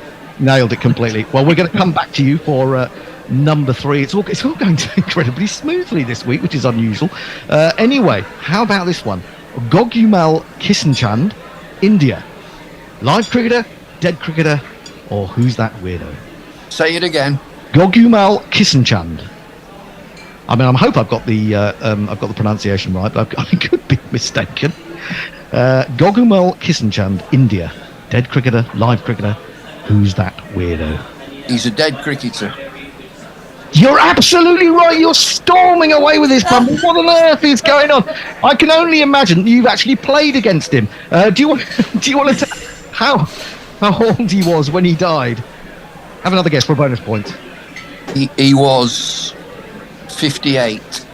No, I'm afraid you're well off the mark there. He was 72 when he died in 1997. Tell us all about Gogumal Kissenchand, Tony. Well, he was a diminutive right-hand bat from Karachi in Sindh. He died in Baroda in Gujarat. His chief claim to fame, however, he had a very modest record in just 5 Test matches for India, 4 of them against Australia, and he only averaged 9.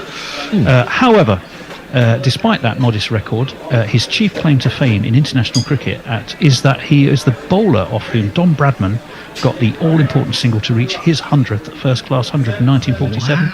Wow. 48. That's a great claim to fame. Are you sure, Bumble, that you perhaps didn't play against him in a warm-up game in India? I think you probably did. I just had the name somewhere, and I thought, well, he's not recent, so I think he's dead, sadly. Sadly, he's dead, yeah. He's 25 years dead this year, I'm afraid to say. Any more about Gogumal, or is that more or less? That's pretty much it. He averaged 9 in his 5 Tests, 4 against Australia. He got 44 in Sydney. That did help India on their way to the draw. It's the only draw they got in that series. They lost all the rest. Okay, so we move back to Annie. Now, Emma Slater, England. Live cricketer, dead cricketer, or who's that weirdo? Emma Slater, England. Emma Slater, that's a really nondescript name. You know, it could be anything, anywhere. I'm going to say, who's that weirdo? You're absolutely right. Oh my goodness me, this is incredible stuff from you two. Absolutely brilliant. Emma Slater is indeed. You haven't given me a chance. Well, I'm going to ask you who you think Emma Slater might be. What did she do? What is her claim to fame? I think she's a piano teacher. Piano teacher? Well, that's plucked out of obscurity. I think that's a pretty good guess. No, she's not actually a piano teacher. She is the 2-time world gravy wrestling champion. Sure, of course. Knew that. I'd find that hard to believe. Tony, tell us a little bit more about Emma Slater. Well, yeah, it didn't quite strike the wrong chord with that one, Annie, I'm afraid. The competition, she's won it since 2007. The World Gravy Wrestling Championships have been held in the village of Stacksteads at the Rose and Bowl Carvery. She has indeed won it twice in a series of knockout rounds. Men take on men, women take on women, wrestling for 2 grueling minutes in a thickly padded pool filled with cold gravy. I want to see it. The judges pick a winner for each bout. Their decision is based, of course, on wrestling ability, but more importantly, the quality of their fancy dress and the outrageousness of their antics.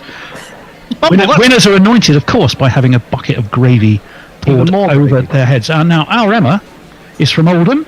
Yeah. Ice Station Zebra. 36 now she is. She won the competition last against Roxy Afzal, who competes under the name of the Oxo Fox.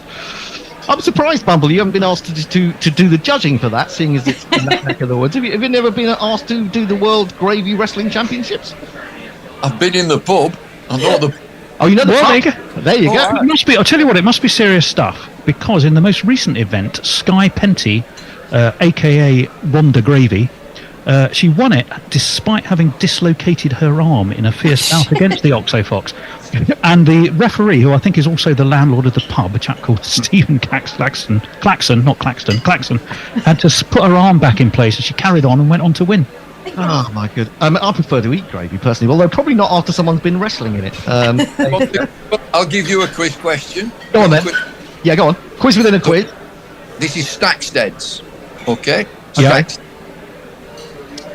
Which Lancashire bat opened the batting with Everton Weeks and went on to become England manager and came from Stagsted.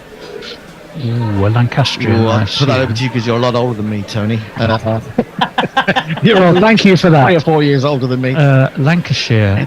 Do you know what? I don't know. If we're talking about that age group, Worrell Weeks, Walcott, etc. Don't know. I don't know the answer. You've got You're going to me. have to tell us. You're going to have to tell us. Who was it? Bob Bennett. Bob Bennett. Oh, okay. Right. Okay. I was. We talked about Bob Barber last week, weren't we? In something or other. No, we were likening him to Liam Livingstone. That's right. That's right. Bob Barber, indeed. Right. So the scores on the doors at the moment are Bumble 4, Annie 4. It couldn't be tighter. It's almost as exciting as our Melbourne standoff last week. But we move on, and we move on now to Bumble, and we ask him. Brett Geeves, Australia, live cricketer, dead cricketer. Who's that weirdo? Brett Geeves. G-E-V-E-S. E-E-V-E-S. Jeeves. Or Jeeves even. Yeah, it could be Jeeves, couldn't it? Yeah. Jeevo. Yeah, Jeevo. Oh, you remember Jeevo? Oh, Jeevo. Good man. He is a present cricketer. You're absolutely unbelievable, Bumble. What is that? Are you sure you haven't got someone prodding you from behind a couple of times? I know, man, but you might like that. I think that's a different show entirely. There's no stopping him at the moment. Brett Geeves is indeed a live cricketer. Do you want to guess about how old he might be at this particular stage? Bonus points. Oh, I didn't see that. I saw your mouth move, but I didn't hear. 22. No, you're nowhere near, I'm afraid to say. He's about twice that age. Well, nearly. He's actually 40. What do we know about Brett Geeves, Tony? What do we know about Brett Geeves? Well, he's from Claremont in Tasmania. His nickname is Banger, a bit like Marcus Trescothick, isn't it, Annie? Wasn't he called Yeah, he's Banger. Banger, indeed. He's played for Australia, Tasmania, and a couple of games, indeed, for Delhi Daredevils latterly. Right-arm fast medium bowler, right-handed batsman, briefly part of Australia's short-form setup. A back injury, sadly, at 29, forced him into retirement. In his 2 ODIs against Bangkok and South Africa, Bangladesh and South Africa. Bangladesh, South Africa, 2008-2009, took 3 wickets at 26, had a best bowling of 2 for 11 versus Bangladesh in Darwin, and his only T20 international took 2 for 35 against South Africa at the Wanderers. He got Herschel Gibbs and AB de Villiers, though, quite cheaply, but Australia still lost. Good names to get, eh? Yeah, good. There you good go. batsman to get.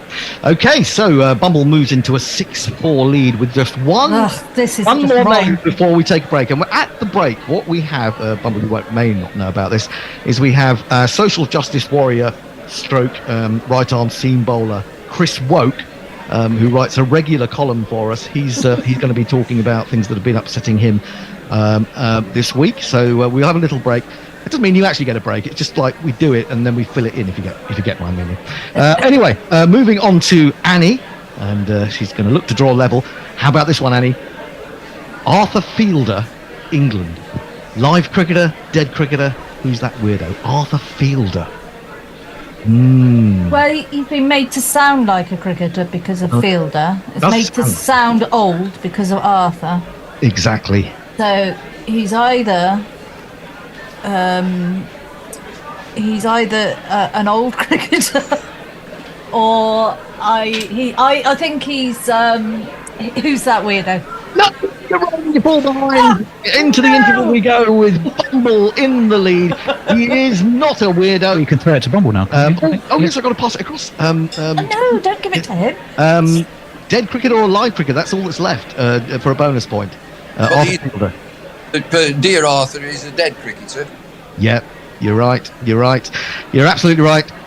So another point to Bumble. He goes to 7-4 in the league. He's a dead cricketer. He died. Age? What age did he die at? He died at 74. Oh, I'm going to give you 3 more points. My goodness me, you are running away. Sorry, 2 more points. Running away with this because you're very close. He was 72 when he died in 1949. Tony, Before we go to Chris Woke, tell us more about Arthur Fielder. Well, yeah, it is a wonderful piece of nominative determinism. You're absolutely right. He was a fast bowler for Kent and England before the First World War. Was born in Tunbridge in 1877, the year, of course, of the first ever Test. He was the first player to get 10 first-class wickets in an innings, which he got in the Gentlemen and Players match at Lord's, took all 10. The feat it was accomplished in 1906, although the Gentlemen won the game despite that. In his first-class matches that season, he took 186 wickets at 20 apiece and did much towards enabling Kent for the first time to carry off the championship. He had 2 tours of Australia for England under Bell and Warner in 1907 and then Arthur Jones. And he did pretty well on that second tour. 6 for 82 and 3 for 88 at the SCG, 2 for 77 and 1 for 74 at the MCG, 4 for 80 at Adelaide, 4 for 54 and 4 for 91 at the MCG again. In all, he got Victor Trumper and Monty Noble 3 times each in that series, although Australia still won it. Monty Noble, 3-1. Trumper, legendary names. And Bumble knew him, obviously. Bumble, he's you can't put Arthur Fielder past Bumble. I was glad that you got that one, Annie, because I think he would have sopped that up. As it is, we go into the break as Chris Woke comes out of the pub in Solihull to say a few words, and with the score at 8-4, Bumble is leading. We shall now hear from Chris Woke. Just a little theme tune before we get there. Greg Matthews, Alan Knott. Who's that weirdo? Nigel Tiller, Neil Mackenzie. Who's that weirdo? Wayne Leverock, Shaheen Afridi. Who's that weirdo? Chris Harris, Kevin O'Brien. Who's that weirdo? Sorry I'm late. Yeah, the bloody train strike. Those red union layabout benefit fraud bastards. Right, when does this stuff get switched on? What? We're rolling? Don't you dare broadcast any of that shit. I've a reputation to uphold. Bowling seam up, knocking prejudice down. The phone went the other day. It was the editor of the Smaximum. You filed your copy yet, Wokey? Typical oppressive capitalist. Not even a polite hello to soften the blow of the latest unreasonable request. Unfortunately, Smack's Ed is just the tip of the iceberg. It's a well-known fact that social justice cricket correspondents are scandalously overworked these days. Look at me. In the last fortnight, I've been expected to deliver not only an entire piece on the Interplanetary Solar System Cup, but also an audio recording outlining my forced inclusion programme. It might not seem this way, people, but every single word is an excruciating drain on the resource bank of my genius. What's more, all these different formats make it doubly exhausting. My woke load is simply unmanageable. One of the specky grey beardy dinosaurs at Gorilla was depressingly unsympathetic. In my day, cricket writers would regularly knock out 1,000-word articles every day at week and still have the strength for a couple of features at weekends. You didn't see those lads rushing off to matron with a sore wrist. Lads? Matron? This is the everyday sexism we've come to expect from this mob, sadly. Well, this wage slave has had enough. It's time to make a stand. From now on, I shall be operating a one-day woke. This means that within any given 14-day period, I shall insist on 13 days of rest, all expenses paid trip to the spa at Leamington, and 3 meals per day at Birmingham's Organic Food Village, Leaky Blinders. That will leave me fully fit and firing for one day a fortnight to craft world-class content for you, the deserving cricketing public. Boston, eh?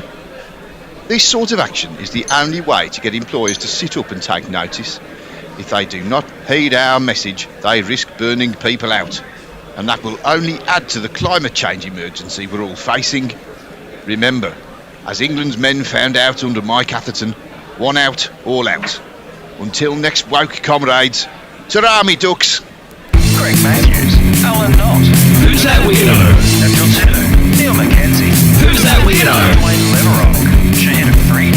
Who's that weirdo? Chris Harris, Kevin O'Brien. Who's that weirdo? Thanks very much, Chris Woke. He's always got his finger on the pulse, and I think you should all follow him. He's also available to be read in our weekly news and views letter, The Smaximum, which is available to Patreons, patreon.com/Gorilla Cricket, if you'd like to support the work that Gorilla Cricket does.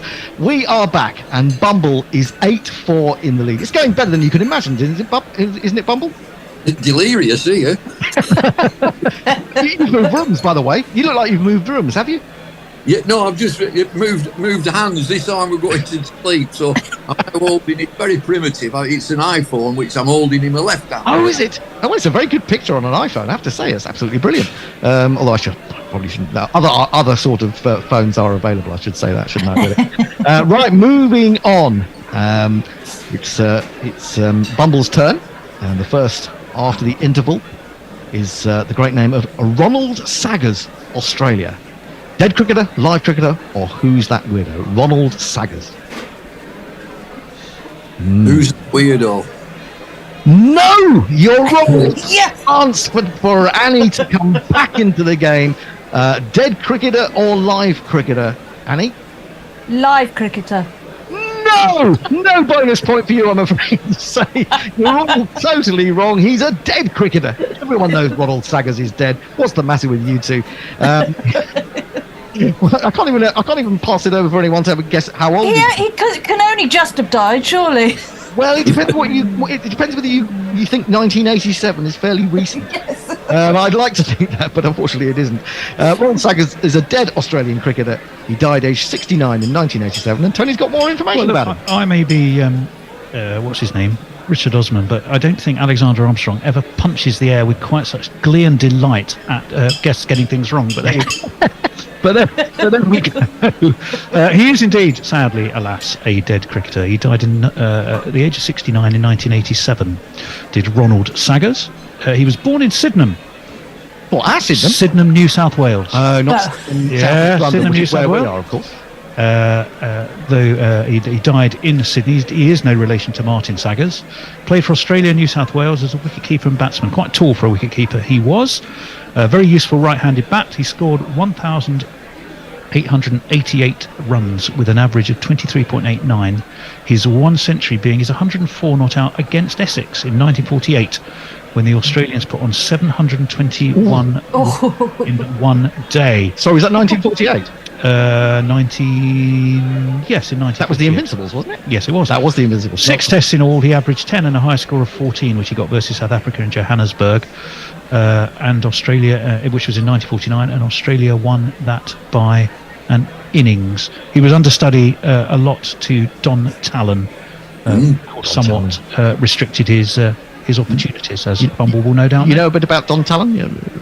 Yeah, I met Don Talon on the centenary test, so that would be 1976. Wasn't it? Australia. Don Talon, he had a brother as well. There were two of them. Talon. Two Talon. Hey, you're having me on there. You're talking about Birds of Prey now, aren't you? No, he was a real character as well. I mean, proper Australian larrikin character, Don Talon, and he had his brother. We'll have to look it up. We'll have to look it up. We'll do that at the end of the show. Moving on then, unfortunately for Annie, she failed to take advantage of Bumble's failure in that particular instance. We move on and we say to Annie, Rafiqul Alam, Bangladesh. Live cricketer, dead cricketer, or who's that weirdo? Rafiqul Alam.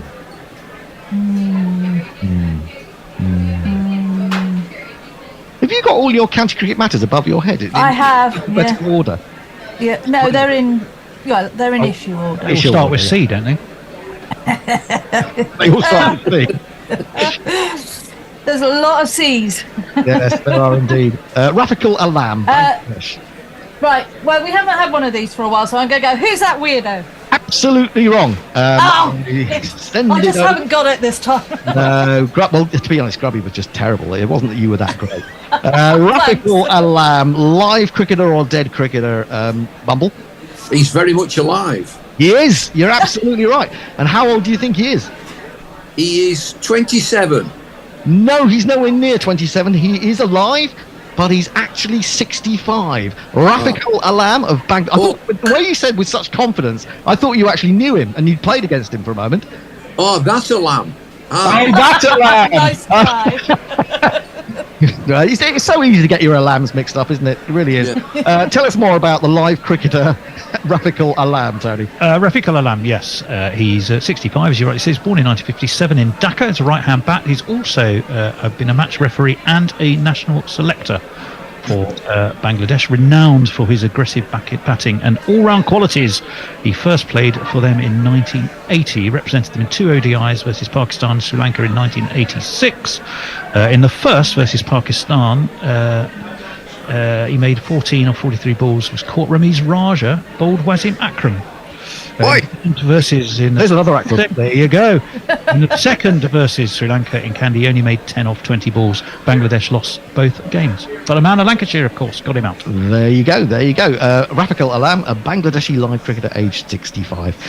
Moving back to Bumble, we only have 4 names to go. It's really hotting up. Bumble has 8. Annie has 4.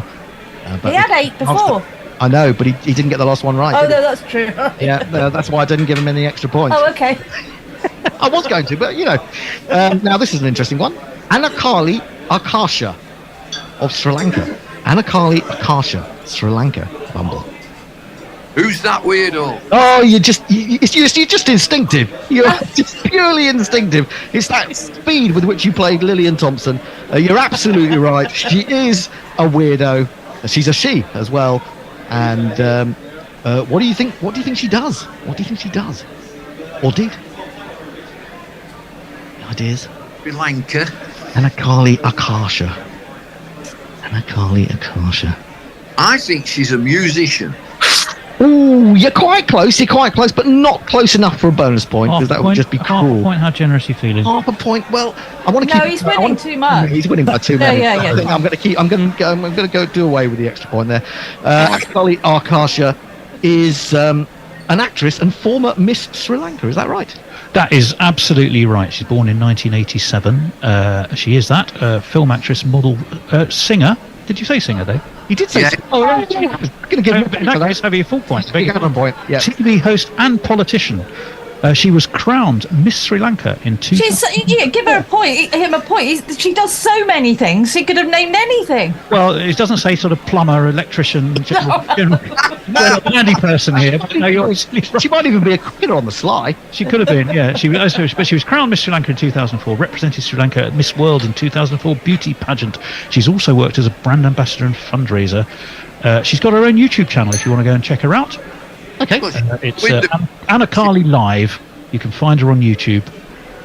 She's not a window cleaner. She's not a window cleaner. Window cleaner. Although you might want to clean your windows to have a look out and see what she's up to. She probably wrestles with gravy though. She probably does. Oh my goodness! Give them the chance. Everyone does that sort of thing. It's like bog snorkeling, isn't it? Right, moving on. We have 3 names remaining. The first one for Annie. You're gonna have to get some bonus. I'm gonna have to get it. You're really gonna have to go here, Annie. Gajanand Singh, United States, live cricketer, dead cricketer. Ooh. Gajanand Singh. Oh well. Stop it. He's teasing you now. He's teasing you. Live cricketer. Yes, you're right. Yes. I think he's done himself down there, Bumble. I think he's given that away a little bit. Gajanand Singh, US, is a live cricketer. And what age do you think Gajanand Singh might currently be, Annie? 31. Oh, you're so close. I'm going to give you an extra point anyway because it makes it more fun. They're actually 35, and that's only. And we always say if you're 3 away, we give you a point. But you did 4 away. We're going to be kind to you because that's the way we are. That's the way we roll here on Guerrilla Cricket. Gajanand Singh is indeed a live cricketer, age 35. Tell us what you know about him, Tony. Well, he's from Berbice in Guyana. He's a left-hand bat, left-arm medium bowler. He plays, as you rightly said, for the USA, but he's played for Guyana, Amazon Warriors, and did play for the West Indies under-19s as well. He hasn't really made much of an impression in first-class cricket. He averages 25 in just 10 matches that he played. But his his most valuable performance came against in the presumably the CPR. Against Trinidad and Trinbago Knight Riders when he made a quick fire. I'll get it out in a minute. Quick fire 39 to steer his team to a decent score of 159. There you go, Gajanand Singh. That's all you need to know about Gajanand Singh. He may make a comeback. Of course, there's going to be Major League Cricket, isn't there, in the US fairly soon. So we'll see whether he gets a gig in that. Back to Bumble, who's trying all the mind tricks that he knows, that are honed after years and years in the top echelons of the game. I'm going to turn to you, Bumble, with you leading 11-7, the final round of names. Glenys Page, New Zealand. Live cricketer, dead cricketer, who's that weirdo? Can I just before we do that, can I just go through the rules again? It's there right at the beginning that if you get the age and you're within 3, you did. I thought you did. Yeah. So I've actually sort of stretched those rules, because there is a term and condition that says the host is allowed to update during the match, basically. Bit of VAT. Just put a bit VAT on Not the end. VAR. Not VAR. Called again. Gajlan Singh that was. So Glenys Page, New Zealand, live cricketer, dead cricketer. Who's that weirdo? Glenys Page, just a nice name. Glenys Page. A lovely name. It really is. I know the New Zealand cricketers. I've met quite a number of retired cricketers. Ooh. Oh, this is tense.